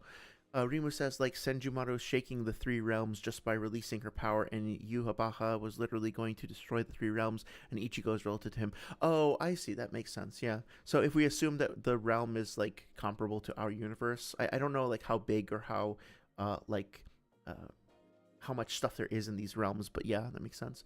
Loa says, whoever did up this doc deserves mad head pats or something. And look at that. Yeah, thank you. I really appreciate that. This doc was something that I put together myself. Basically, over the past week, I listened through the debate again, and I just, like, wrote down any point that I thought was worth. Well, I tried to literally write everything down, but I did get tired towards the end. But yeah, basically, every single claim that I think was made that should be evaluated, I wrote down and then wanted to talk about whether or not it was actually evaluated successfully. Hold on, let me restart the music here. So I appreciate that. Oh yeah, Jeff or Mr. Narrative, the R slur. Why is that in the notes? Well, because I do hate the use of the R slur. I do hate using slurs in general, and specifically, I really dislike using terms that refer to either mental illness or neurodiversity as insulting. I think it's pretty immature, and I think it's pretty, like, crass and uncalled for. So I think originally I started to tally them as mistakes. I realized that was not, this isn't an argument. This is just people being shitty to each other. So I didn't actually, like, mention it as a mistake, but to me it is significant to pay attention to the way that people treat each other and talk to each other in these debates, and I find it unacceptable. Both of them were using slurs and using, like, some pretty nasty commentary towards one another, and I don't like that. So That's why I mentioned it. Rimu said Kakuzu fans like to pretend it was a 1v1 between him and Yukito. Yeah, exactly. Like, that's the thing. He doesn't. He keeps. Noodles keeps assuming the specific choreography where like, um, fucking Yugito is just going after Kakuzu, and like Hidan's not even brought up except specifically to be like, oh, Hidan is just gonna like wait there on the sidelines, and then eventually, when Kakuzu's done having fun, he's going to give a single drop of blood to Hidan, and then that's all, right? Like, it's a real caricature. It's a real assumption about a very specific kind of choreography to come out of the scene. Um, Let's see. How about No says, as someone who has done calculations, Noodles' insistence on it annoys me. Calcs don't matter for inverse. Dragon Ball Roshi has better calc feats than Dragon Ball Super Broly. No Name Ninjas and Kakashi is more or above Kakashi, and more relevantly, Pain's calculable feats are better than Kakuzu's. Yeah, that's an interesting point. I do generally think that Pain. I do thoroughly think that Pain like beats Kakuzu. Just to be very clear. But yeah, I think calcs can be useful for within verse debates and analysis as well. I don't think they're necessary by any means. I don't think that like we're under any obligation to provide math to justify our interpretations of art. But if you want to bring up calcs, there's nothing wrong with that. If you want to like have fun by applying math to literature, that's totally fine. It can be a fun exercise. It can be a way of like encouraging people to look for math in not traditionally math related subjects. So I have no problem with that. But if you're going to like, my problem with Noodle specifically is just the fact that he like is demanding that somebody else provide a calc essentially for the thing that he is using as a cornerstone of his argument when the burden of proof is on him to do so. And if he's going to specifically be referring to, like, put it this way, right? Like, if I were in a debate with somebody and they were like, hey, look at this thing that Killer Bee did, right? And then look at this thing that is over here. Do you think that Killer Bee's explosion is probably bigger than this? I would probably be like, yeah, I think so. We can just agree on that and move on, right? Like, as long as the other debater was being cordial to me, like, I wouldn't be like, no, you have to prove it. Like, get out your fucking protractor, bitch. Like, I wouldn't be that strict about it. I am totally fine being like, well, I think this guy's like 100 meters tall, and so I think this is probably like 5 of him, so he's probably like 500 meters tall. And this to me, like, this is probably like 300. Like, I'm okay, like, eyeballing it, or even taking like, there's a tool we used previously where we can like basically just use like a ruler on screen, like a pixel ruler, and get like a vague estimate, right? I'm totally fine with that. As a general rule, as long as both debaters agree to that, that's totally fine. My problem is that Noodles is still like using this as part of his argument, and he hasn't been fair in the way that he is approaching it. So Saria says, true as a simple as a Aspie, I fucking hate it. Yeah. When we I think that should have been my first clue, honestly, about like Sage's server. Is I looked in the rules at one point, and one of the rules that he'd written down was no spurging out, and like immediately I was like, ugh, that's a bad sign. But I chose to ignore it. Or maybe it wasn't him. Maybe it was Weeaboo Warrior. I might be getting that wrong. Maybe it wasn't Sage. So I retract that. I don't want to like falsely accuse him if that's the case. I think it was actually Weeaboo Warrior. Like, I was really just a huge fan of his debate overall, and then at the end he said something like, he used that term, and I was like, oh, that's disappointing. Not that it invalidates everything he said, but it's really disappointing when people just like don't understand the magnitude of saying those things. Mr. Narrative says that's fair, but they don't care. These chronically online to generate Discord. Yeah, I'm well aware. Part of the reason why I left Sage's server is because I like politely asked multiple times for people to stop using slurs like that, and I got like fucking descended upon for it. People really don't like being told that they shouldn't be like homophobic and ableist. So I was like, oh, I can either stay here and like fight these people about it, or I can leave and maintain my sanity. So I left. There were other reasons too, but yeah, that was a big part of it. Rimu says also calcs can vary greatly depending on the person. Yeah, it's true. They can. It's also the case that like certain like a big explosion that's shown from like 4 or 5 different shots and different panels might not be like, if you actually do a calc of that same explosion 5 times, like one for each of those panels, they might not give you the same number every single time, because the author just might not be like paying that close attention and just being more approximate with it. So if you really want to do that, the best thing to do is to try to get as many calcs as you can for the same feat from multiple perspectives, and then get like an average or something like that, right? Um, and also places like Versus Battles Wiki and Character Stats and Profiles, they will usually have a discussion page. So if you submit a calc, people will need to read your calc and like debate it essentially and vet it before it's allowed, before it's accepted. So I really appreciate that as well. Like get other, it's just peer review, right? Like get other people to review your work and be open to feedback on that. Um, Sorry says, honestly, I just don't care about calcs in general. I like them, I like looking at them, but personally, I don't use them because they'll never be consistent. Drama and stuff, it's a story. Yeah, like I don't think anybody needs to pick up, like, to know how to use a TI-83 to understand which character in Naruto is stronger than another character, right? It's just like a fun exercise.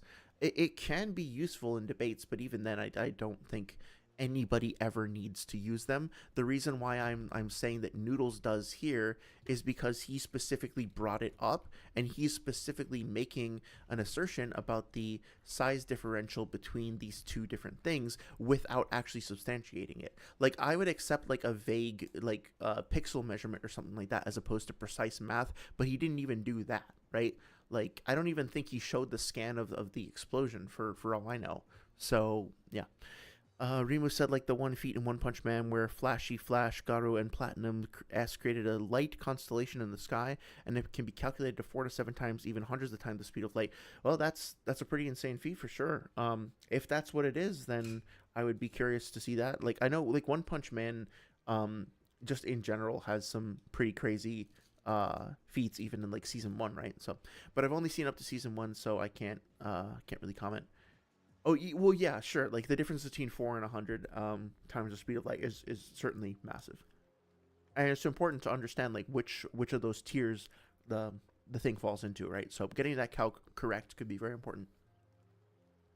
Um, so after they exchange barbs for a second, it is kind of funny to me. Like I didn't deduct points for that, so to speak, but I did kind of point out that Noodle says it's called calking dumbass to Apollo to try to pressure him into like providing calcs, like doing his homework for him, like I said before, right? It's not his responsibility. Noodles is the one who's on the assertive, so he needs to provide that. And like it's just hypocritical and funny to me, like deeply ironic that he's saying, hey, you don't understand what a calc is, and when he himself is like the person who's supposed to be providing it in the first place.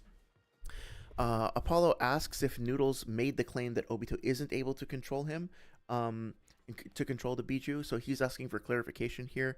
I do think that he winds up kind of like he says that no, yeah. So this one is mixed because I think he makes a positive claim here that he would need to justify a little bit better, but I think what he was trying to say is that Noodles hasn't proven that Obito can't control the Bichu at all, and therefore it still remains a possibility that he can, so Noodles hasn't ruled that out. Therefore, his initial assertion about, like, or initial assumption that she's acting in character would be false. So I'll just put this as mixed, but it feels like it's verging on like a burden shift. I don't think it's quite a burden shift actually, but it's like something about the way that was phrased kind of was a red flag to me.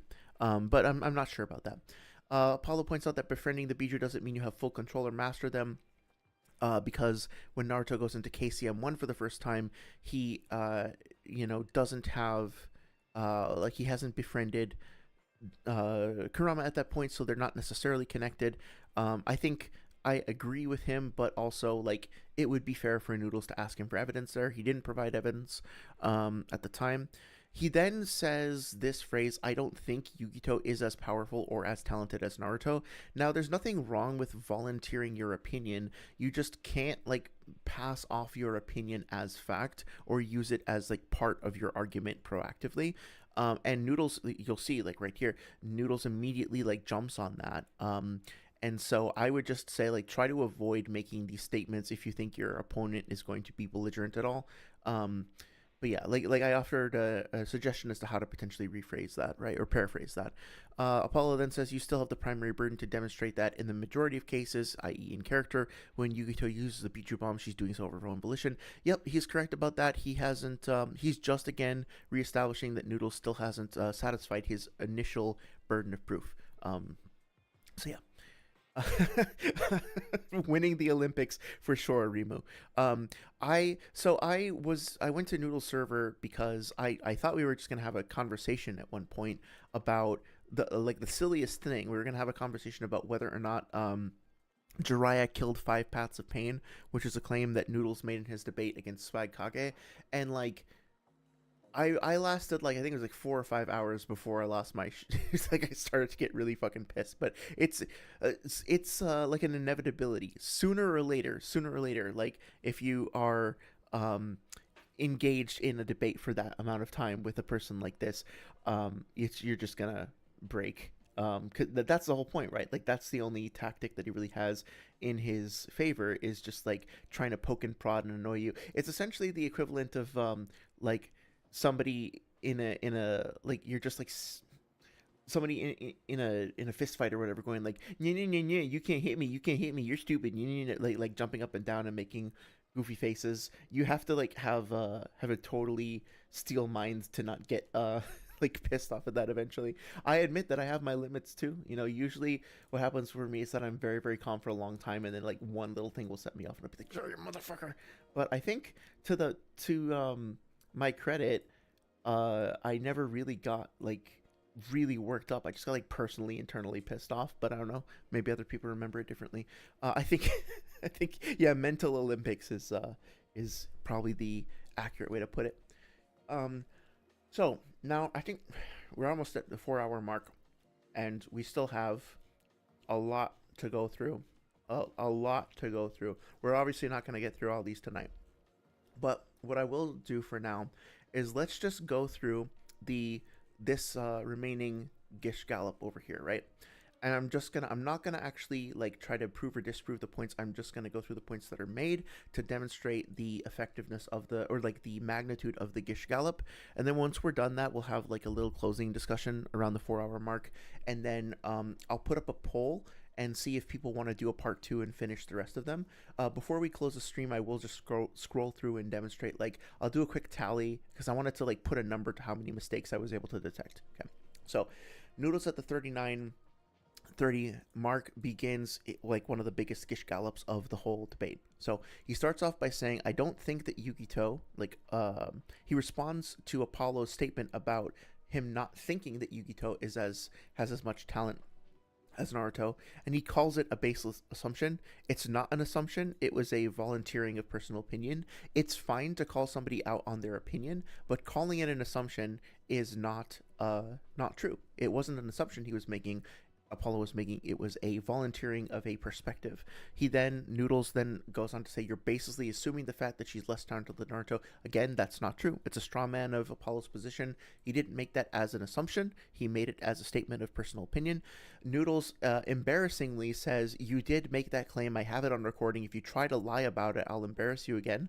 So he's preemptively accusing his opponent of like, if his opponent tries to actually defend himself, he's immediately going to assume that that's a lie, and he's going to try and quote unquote embarrass him again, as if like he's responsible for embarrassing. I mean, it's basically just like a really petty, really juvenile like threat. It's also like bizarre because multiple people were recording the debate. Like anybody at any time, including Apollo, could stop the debate and like or just go back and listen to the stream or whatever, right? So this is not impressive at all. It's just really fucking cringy. He then goes on to say Yugito is completely talentful. Now I looked up, so talentful, if you put it into ChatGPT, it will give you a definition. But if you I checked 3 different dictionaries. If you type talentful into dictionaries, it won't come up because it's an extremely archaic way of phrasing things and it's not included in modern dictionaries. So talentful is basically just a made up word for the purposes of this debate. Also, I forgot to mention this, but like he is now making the positive claim that Yugito is talentful, which he'll need to demonstrate. Granted, I think that Yugito is talentful. Oh yeah, if you remember from his he does this all the time, right? Like his video on universal or multiversal Naruto, he says that like residing in the eyes of the one who perceives all in heaven and earth is temptatious. So he describes Itachi's eyes as being temptatious, as opposed to there being a tempestuous warrior living in his eyes. So rather than calling the Susanoo a stormy warrior, he says that like Itachi's eyes are sexy, and he doesn't realize his mistake. And like the phrase temptatious is also like archaic English. It's not something that people really use these days. So it's like really weird. Rimu says malevolent agendas is the ability to materialize one's agenda while ignoring all forms of logical consistency. That is like the most pervasive agenda in the Naruto community. It is like a plague. It's like a virus, honestly. When malevolent agendas is active, the opponent will receive endless amounts of ratting and bullshit. Yep, 100%. I actually think it's an insult. It's like low-key slander towards rats to describe these tactics as ratting, because they're just so like dishonest and manipulative and shitty and petty. I mean, like, I have you on recording, I'm gonna embarrass you. Like, what the fuck are you talking about? Like, who are you like intimidating with that shit? It's just so pathetic. Yukito has mastered her Biju. It's stated on panel in the third data book. It's a direct statement. It's not up for debate. This is what Noodle said. He doesn't actually provide that scan, and saying that something is not up for debate is very silly. You can debate whatever you want. I don't know if like he's just trying to again intimidate and like police the flow of the debate, but like of course it's up for debate. You can't just say that, right? He says there's even another scan that I know of that confirms this. Okay, fine. If there is some other scan that confirms this, show it. It doesn't matter, right? Like the fact that you can think of something that you think confirms it for yourself doesn't contribute anything to the conversation. You have to show it, and he never does. He then says being able to go into the avatar state, which is not a correct term, is evidence that she can control her Biju. Not necessarily the case either. He doesn't provide evidence for that. We already talked about the example of Shukaku, and we also, I don't want to go into too much into the debunks here, but what Hidan says about Yukito is that she turns herself over completely to the tail beast spirit. Naruto can turn himself over to Kurama without being able to like fully become like to master him. So that's like another thing that needs substantiation. It could be right, but it needs evidence. So Killer B says you need to befriend your Biju. Again, this is like taking his quote out of context, misquoting him, misrepresenting it, and not actually providing evidence for it. Noodle says, and also there are statements of her being able to master her Biju, which is just like, again, repeating the same thing without evidence. He then says the hardest technique for a Biju to learn is the Biju bomb. It doesn't provide evidence for that. Personally, I think that like the hardest technique for a Jinchuuriki to master along with her Biju is probably the Biju bomb, maybe, but I don't know. Is it harder for Naruto to learn how to use a Biju bomb, like to tell Kurama to fire a Biju bomb, or is it harder for him to develop the Rasen Shuriken? Right? Like fucking prove this. In order for her to master her Biju's power, she needs to learn how to fire a Biju bomb. Maybe. I think it follows logically, but where's the evidence for it? We don't see that. He says in order to max out the stat block, Yukito would need to be able to use her strongest attack, or like the Biju in general. Again, like that could be the case, but where's the evidence for it? None was presented. What stat block is being referred to here? What are the stats that are being evaluated? I get the overall premise here. I think that it does like I understand the logic behind it, but I mean like there are there are like things that need to be elaborated on here for this to be admissible in the debate.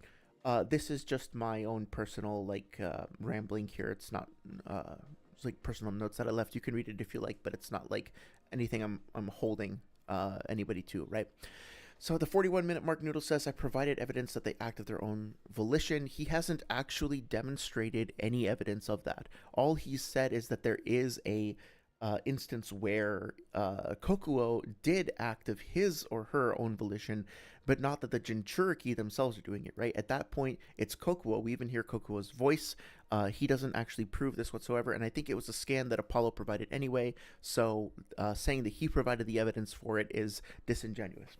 He says, to Apollo, you're shifting the burden of proof by arguing that Obito could have been partially controlling them, whereas you previously said he was. That's not shifting the burden of proof. He is relinquishing his point, letting it go, and then going back to Noodle's original burden of proof, so he's just like not understanding the alteration to his argument that Apollo is making, you are allowed to like let go of points. You're allowed to backtrack and be like, I don't actually believe this. I'm leaving. Like you don't have to hold on to every single thing that you say over the course of a debate.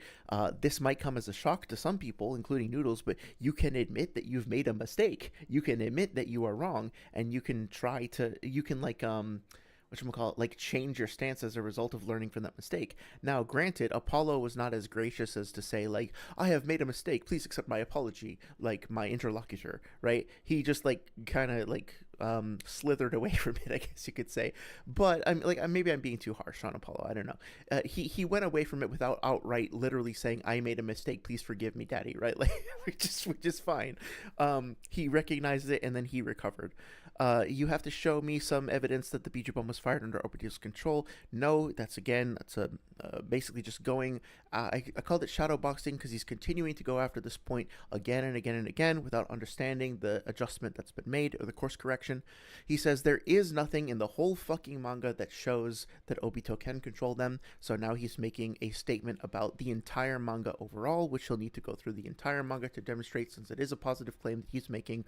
He says the narrative thus indicates that they can act of their own volition, which makes it more probable. He says more probably, but whatever. More probable that they were acting of their own volition. The fact that somebody can do something does not mean that they necessarily do in all cases, which is something that Apollo points out. So it's another mistake. Noodle says, I gave the statement she's using her Biju's power, not Obito's. This was already addressed by Apollo before, but he never actually provided the evidence. So all he did was mention the statement. He didn't actually provide the statement. Noodle said there's zero things that suggest Obito is wasting his chakra on controlling the Biju, except I think Apollo does provide a scan that shows that Kakashi quote that we talked about before. They both talked about it. So yes, there is a thing that suggests that Obito is using his chakra to control the Biju. He's misquoting by saying wasting his chakra. The wasting his chakra thing was in reference to him wasting his chakra using the pain path abilities. So not only is he not like providing evidence for this, but he's actually mashing up multiple things together and misrepresenting them together into one like big ugly mess. So that doesn't work either. He says there's a statement from Obito that says, I will not use my chakra on Rinnegan abilities, which is, as Apollo then points us out later, it's blatantly false because first of all, Obito never says that. Second of all, Noodles doesn't ever provide the evidence for that. And thirdly, summoning the Ghetto Mazo and using the chakra rods and also the shared field of vision from the Rinnegan are all Rinnegan abilities. So this is just like blatantly false, like extremely excruciatingly blatantly false. He then says that Obito is literally just walking around, which is just fucking nonsense. He says Obito summoned the Biju in Jinchuuriki, which is... to be generous here, he summoned the Ghetto Mazo, and then he's like modulating the chakra that's coming out of the Ghetto Mazo to manifest the Biju. You could phrase it that way, right? Like he's controlling how much Biju chakra comes out of the Ghetto Mazo to go into the whatchamacallit, into the Jinchuuriki.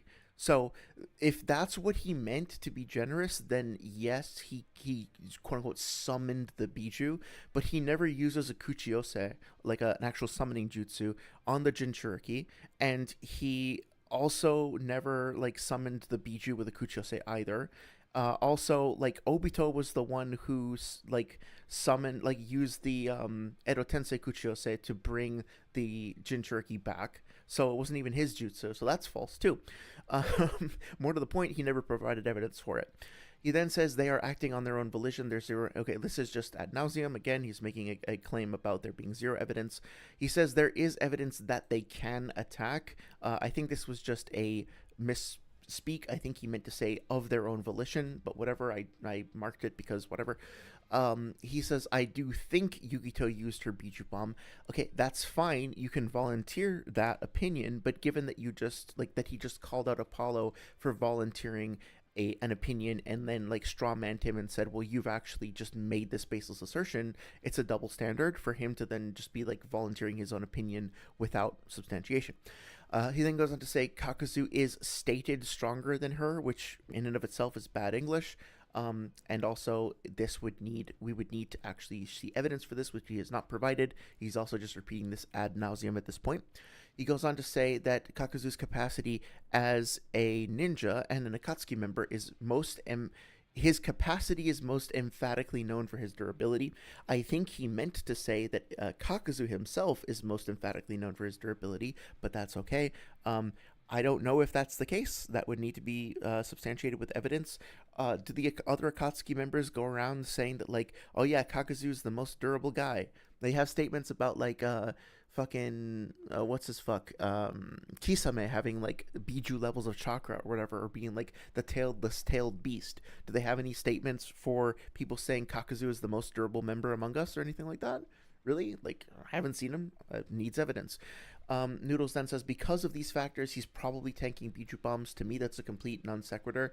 Just because he's known for his durability doesn't mean he'd be able to avoid, like, he wouldn't be able to avoid a Biju bomb. Doesn't mean he ever actually got hit by one, right? Again, with this ad nauseum universal claim, there's nothing to suggest that Biju can kill him. If you're going to actually put that forward, you need to actually go through and demonstrate all of the different Biju abilities. I think, again, he meant Biju and Jinchuuriki.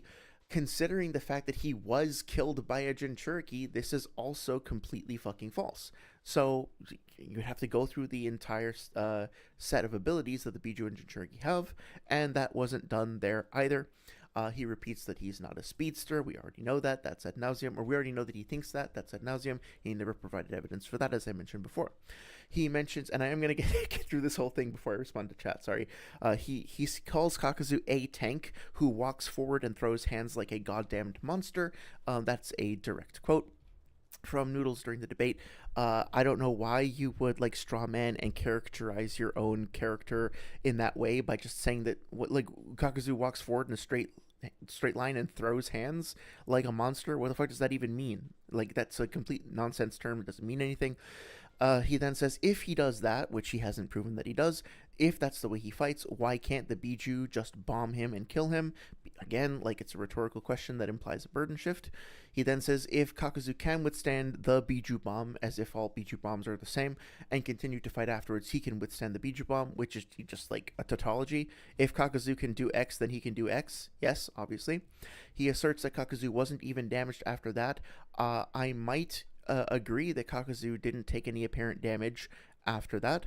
However, that being said, this relies on the assumption that he even got hit by it, and it's actually not like he's presenting evidence. Here is an evidence that Kakuzu is not damaged. Later on, he says he had no bruises. Oh yeah, like down here, he says Kakuzu had no cuts, no bruises, was completely perfectly fine, and had no damage to his clothing, but he doesn't actually show evidence for this. I am aware that after the fight, we see Kakuzu sitting around with a clean-looking cloak that doesn't seem to have taken damage, but Noodles himself does not actually provide evidence that he has no cuts, no bruises. He would need to demonstrate that there are no cuts or bruises on his body, which we can't see because he is wearing a cloak, so he can't even do that either. He then says it's less likely that she fired 10,000 fireballs at the mountain rather than one Biju bomb. That's unsubstantiated, and he's also strawmanning Apollo's position by using the number 10,000 that wasn't ever brought up. He says there's nothing that suggests how many fireballs it would take to destroy that mountain. That's just sort of categorically false. Like, if you did actually do a calc of the fireball and then do the calc of the size of the mountain, you could actually determine how many it would take. So it's not like there is nothing to suggest. There is something to suggest. It's the actual, like, level of destruction, but you didn't provide the calc for that, so of course you wouldn't actually have anything to say about it. He says, I asked you to mathematically demonstrate that earlier, but it's not Apollo's burden. Noodles is the person who has to actually demonstrate the math behind it, because he's the one using that implied calc as the basis of his argumentation. He then says, if she's only destroying a building with her fireball, then it's going to take an absurd amount of fireballs to destroy the mountain. The term, like, absurd, again, like, has no argumentative weight to it. There's no benefit in saying something like this. He's the person who actually needs to demonstrate this, as I've said before. We're almost through. We're almost through it. Let's just finish this up. He says, do you know the difference between the size of a mountain and the size of a building? It's insane, which is a completely vapid nonsense statement. Mountains vary vastly in size, buildings vary vastly in size. What he's trying to do here is he's trying to say that the structure in the background is a mountain, which means that destroying it would be mountain level. And the building that was destroyed is a building, so that feat would cap out at building level. but he's not actually demonstrating the size of either of those objects that were destroyed to demonstrate how and why they fit into those tiers. So, as I mentioned over here, one of the world's smallest mountains is like, I think, 58 meters in height. The Burj Khalifa, one of the world's largest buildings, is over 800 meters in height, to say nothing of its structural integrity or the materials that it's made of or anything like that. So it's a complete nonsense statement to try and get away from the burden that he has to actually do the calc. He says he needs evidence of how many fireballs she fired. That's a burden shift. Again, we're going ad nauseum about this. He doesn't need to, Apollo doesn't need to provide that for him whatsoever. He says, in reference to Occam's razor, I need evidence that this is the most probably solution. That I'm quoting him there. He said probably solution. What he then tries to establish over here is that, I forget if he says it here specifically or later on, but basically, yeah. So like, basically, he says that he applies this number 10,000 or 40,000 fireballs to what Apollo said. And he's like, each one of those individual fireballs is an assumption. And because your position would maintain that she fired 4,000 fireballs, that would be 4,000 assumptions, whereas my position is that she only fired one Biju bomb, which only would need one assumption. Since I'm only making one assumption and you're making 4,000, then I'm making fewer, so I can use Occam's razor to just say that my solution is more probable than yours, which is a misunderstanding, which is fucking silly to begin with, a misunderstanding of how Occam's razor works, and is not actually evidence for anything, because it's still entirely possible that that 40,000 or 4,000 whatever, or 10,000 or whatever fireball barrage, maybe that is actually what literally happened, and that is the better explanation. It all comes down to what evidence you can provide. Occam's razor is like a best practice, but it's not evidence of anything. He says, I think it's way more probable that she just fired one Biju bomb than 10,000 or however many fireballs. Okay, personal opinion is not evidence. It doesn't make sense for her to use fireballs in a tactician's sense because she's capable of firing Biju bombs.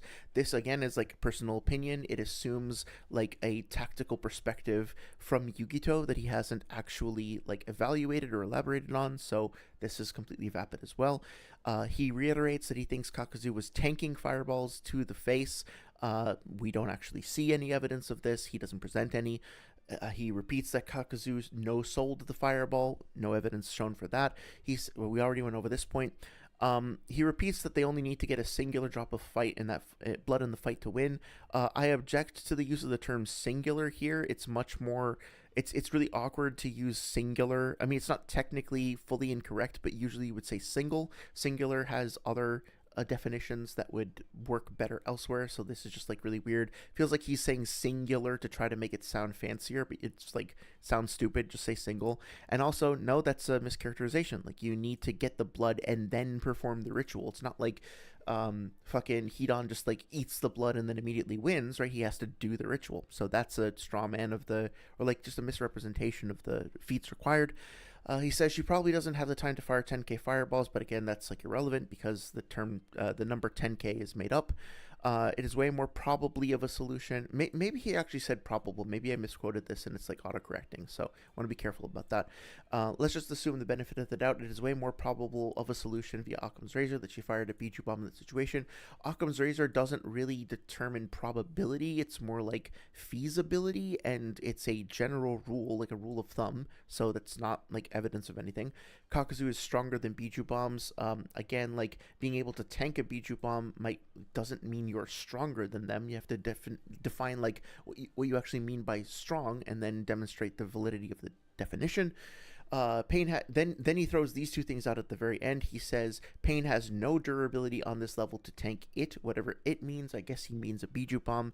No evidence provided for that whatsoever, no elaboration whatsoever. Then he also says Pain has no ability to damage Kakuzu, another positive claim, which is not substantiated or any evidence provided for whatsoever. So I'm now going to respond to chat. Before I do, I just want to point out that at this point, we are halfway through the debate. We're at the 45-minute mark, and if I do a sum of all of the mistakes that I personally called out that I thought were objectionable, we have 150 mistakes. Now, granted, when I say 150, the things that I am like tallying up here are like sometimes he'll make a single statement and there will be like 4 or 5 problems with them, right? Like this statement over here, he didn't define his definition, he didn't evaluate the statement fully, and he misquoted the source, right? This one, there's 3 problems with it. I could actually tally this up and make this like 3 for this, 2 for this, etc. I could also add more, dings, so to speak, like cinema sins or whatever, for several of these. I decided to play it to not try to be overly stringent. I didn't add a point for every single ad nauseum like repeat of an old argument, which I could have done. But as it is, we have 150 mistakes being made, like at least, at minimum, being made over the course of 45 minutes. So my conclusion before I wrap up by talking to chat, my conclusion is this. Even if you like Noodles as a debater, even if you think that he's entertaining, you enjoy his stuff, that's totally fine. You still deserve better than this. Like there's no world in which we should consider a victory like a victory condition that includes this many mistakes, lies, manipulations, misrepresentations, laziness, badgering, belligerence, like burden shifting, tactics, shell game bullshit, like all of this stuff. None of this actually contributes anything positive to understanding of the series. So if this is what you consider a victory condition by any means, I would urge you to reconsider, regardless of what you think of Apollo or his points or anything like that. Like, the standard for Naruto debating, if anybody considers this a victory, is so fucking low. To quote Donkey, it's like next to dinosaur dirt, right? Like, seriously, we can do better than this. This is like the such an indictment of the state of affairs of debating, if this is actually how people are still talking to each other. Now, granted, I'm going to stop for tonight because I'm fucking exhausted. But look, like, we're only at the 45-minute mark. There's a whole other, like, long-ass Gish Gallop over here, right? There's, I think, another one. There, Apollo talks more, so there's more points for him. Not all this is Noodles, but here's another massive fucking Gish Gallop over here, right? It goes on from, like how many points are made in this one, right? So there's 43 points that are made just as part of that one Gish Gallop. There's another 15 over there. As I'm sure you can guess, I don't think any of those points are made are valid. I think I counted like over 300 mistakes when I did my tally before. So yeah, I will go through and read chat now. But what I'm planning on doing is if you guys enjoy this, if you want to keep going through and finish this up, then we will do part 2 of this next Sunday. And if not, then I'll move on to a different topic. I'll leave it up to you guys to let me know what you think. I'll post a poll in a few days. Anyway, thank you for your patience as I got through that the past like 20 minutes or so. I will now go and check up on chat. Thanks for hanging out. So let's see. If Naruto is multiversal, then that means he is as strong as current Goku. And if you actually think Naruto is as strong as Goku, then I don't know, man. Go and get some help. Yeah, no, I'm 100% with you there. It's okay, right? Like Naruto is my favorite manga series, but like maybe up there with Berserk. But it's like our series, our verse doesn't have to be the physically strongest in order to be the best or the most artistically valid. Like, it's very, very silly. All these arguments are very, very silly. And like the motivation behind them too is very silly to me. He was literally using the Jinchuuriki using, yeah, exactly. He was very explicitly, very clearly using Rinnegan abilities. Don't mess with Noodles. He doesn't read the manga. Yeah, don't ever fuck with somebody who just like refuses to read. One of his other debates, he said that like he knows the series better than Kishimoto, and that if Kishimoto said that he was wrong about something, he would call him an R slur and explain to him why he was like wrong. So fucking arrogant and stupid. Loha says, even when there are statements, they come into question all the time. Yeah, absolutely. Like, a statement is always going to be made from the perspective of a character with an opinion and a limited knowledge set. So, like, you need to, if you really want to genuinely understand something, which is clearly not the motivation here in these debates, but if you genuinely really want to understand something, you need to, like, take multiple data points if and whenever possible, and also like consider the context in which they're being said, consider the potential flaws and perspectives of the characters that are voicing those points, right? People don't want to do that for whatever reason because it adds nuance into a debate, and you don't want nuance in a debate, of course, but whatever. Deidara says Sasori's stronger than me. Kisame's Deidara was one of the stronger ones. Yeah, like, exactly. Look at multiple statements, put them into context, and weigh the credibility and perspective of the people who are saying them. Exactly. Rimu says, I don't know about Kakuzu, but Pain eats Bijuu bombs for breakfast. He did literally take a six tails Naruto Bijuu bomb, like, to the face in a much more, well, I mean, like, in the anime, I know he kind of like ducks down into the ground. In the manga, it seems like he just kind of took it to the face. So if we're gonna say that Kakuzu took a fireball to the face, it's fair by the same standard to say that Kakuzu took a that Pain took a Six Tails Bijuu bomb from Naruto to the face as well, and he just got back up and kept fighting. That was before he used the Chibaku Tensei and before he had that like final fight against Naruto as well. So yeah, he fought. He was already fatigued, and then he kept on going for a long time after that. So yeah. Um, Loha says apologies to Sasori for forgetting to capitalize his name. That's totally fine. I'm sure I made. I'm sure I did stuff like that in this document as well. Rimu says like Pain taking the. Oh yeah, you got to it before I did. The Pain taking the Six Tails Bijuu bomb to the face is a better feat than anything Kakuzu has. Yeah, absolutely. That thing was fucking massive.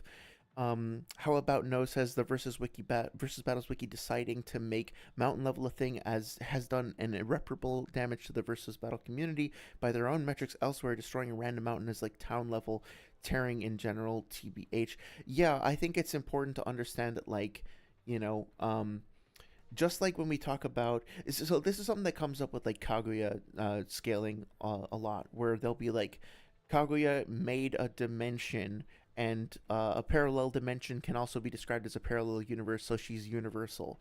Or like Kaguya is definitely solar system level because she made a star in her dimension and we see a planet. Therefore, there's a star and a planet, which is a solar system, so she's solar system level. We're not understanding that the term solar system level or universal like refer to universes and solar systems of specific sizes and consistency, because we're trying to establish not just like that she categorically made some kind of arbitrarily sized universe. We're trying to establish that she enters into the universe level tier, that she enters into a tier that's defined by a baseline minimum amount of energy output.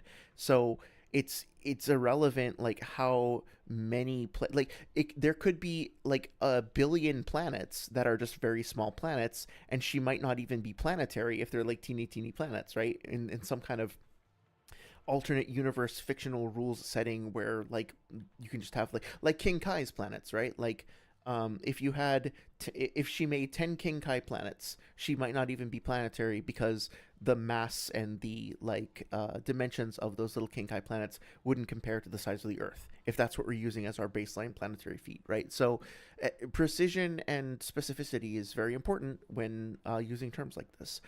Blowing up, like another example that I like to use a lot is like, you wouldn't say that a character who blew up the Kame House Island is necessarily in the same tier as somebody who blew up Kilimanjaro with one attack, because they're both, or not, I'm sorry, Greenland, right?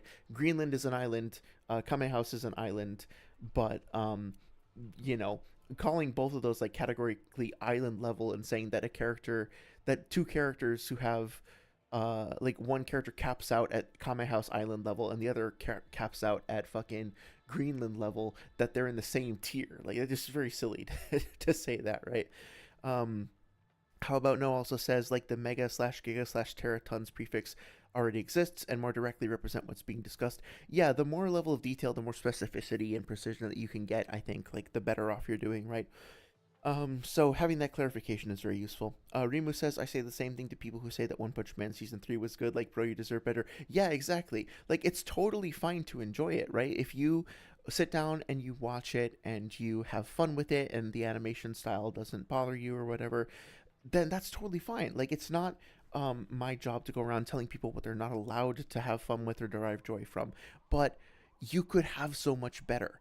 And it's also worth considering, like, what are the ramifications of this? You know, like, if 1,000 people see this debate, like 500,000, there were 500,000 views on the initial Kakuzu versus Pain debate with Swag and Noodles. And if like 500,000 people, or even like half of that, saw that debate, then how many of those people are potentially like innocently walking away with distorted views of the series? How many of them are unintentionally spreading that misinformation to other people? How many people are feeling like intimidated or unwanted or like excluded because of the language that's being used? How many people are developing bad rhetorical habits in general because they think as long as you win a debate, then you've won, and that's like a moral victory. So like start developing bad habits because of being inspired by this shit. Like they're just I think Noodles in a way doesn't give himself enough credit for the influence that he might have, or he just doesn't care like about how these ideas can affect the community and people at large, right? So I don't know. I think people should care more, and I guess that's controversial. Remo says that Garo sliding scene. Yeah, exactly. I took one look at that shit and I was like, nah, I'm not doing this season. That Garo sliding scene literally got more attention than the entire season. Yeah, exactly. I think so many people looked at that and they were like, yeah, no, I'm out. I'm going to wait for it to get better. Like, how many people saw like a clip of Berserk 2016 with like the sword going clang, clang, and then just decided, yep, no, I'm fucking done. That meme got more traction than the whole season. Okay, so I think that's it. I've been going for over 4 hours. I thank you to everybody who stopped by, participated in the discussion. I think it's been a lot of fun. I certainly had a lot of fun going through this stuff. I think it was a useful process for me to just really drill down and get a deeper understanding of just like how bad some of these debates are, you know. And also just like trying to identify the problems too, because I don't really get much out of saying like, look at that person, he's stupid, he sucks. Like that doesn't benefit me. Like I don't get off on that shit. But what I do like is identifying problems and then seeing if we can solve them. So this goes for anybody, literally anybody who happens to see this. Like, please just take this as peer review and as feedback. Like, if you can understand what the problems are here without being defensive or like getting your ego in the way, not that you have to agree with everything I say, but like understand that this is not a what do you call it, a slander or a personal attack. Understand that this is just like advice, right? Like, here are some mistakes, here are things that can be done better, here is a way that we can all learn from this and level up together, and just like be mature about that. Then I think my hope is that people can all benefit from this and learn. But that's probably naive, so we'll see what happens. Anyway, I will post up a poll in the next few days. I think the next big topic that I want to go over is the actual Naruto versus Pain fight. We talked about like everything leading up to that fight before the holidays, or like before this current tangent that we've been on with multiversal Naruto and stuff like that. So I want to go back and finish that up. If you guys want a round 2 of this, we'll finish this up next time. If not, we'll get into that. In the meantime, I hope you guys have a wonderful week. Thank you so much. Happy New Year. Loha says, I'm fine with sacrificing One Punch Man Season 3 to gain the Garsley. I think that's a fair exchange. That's a fair Faustian bargain, right? But yeah, thank you guys so much again. Have a great night. Take care.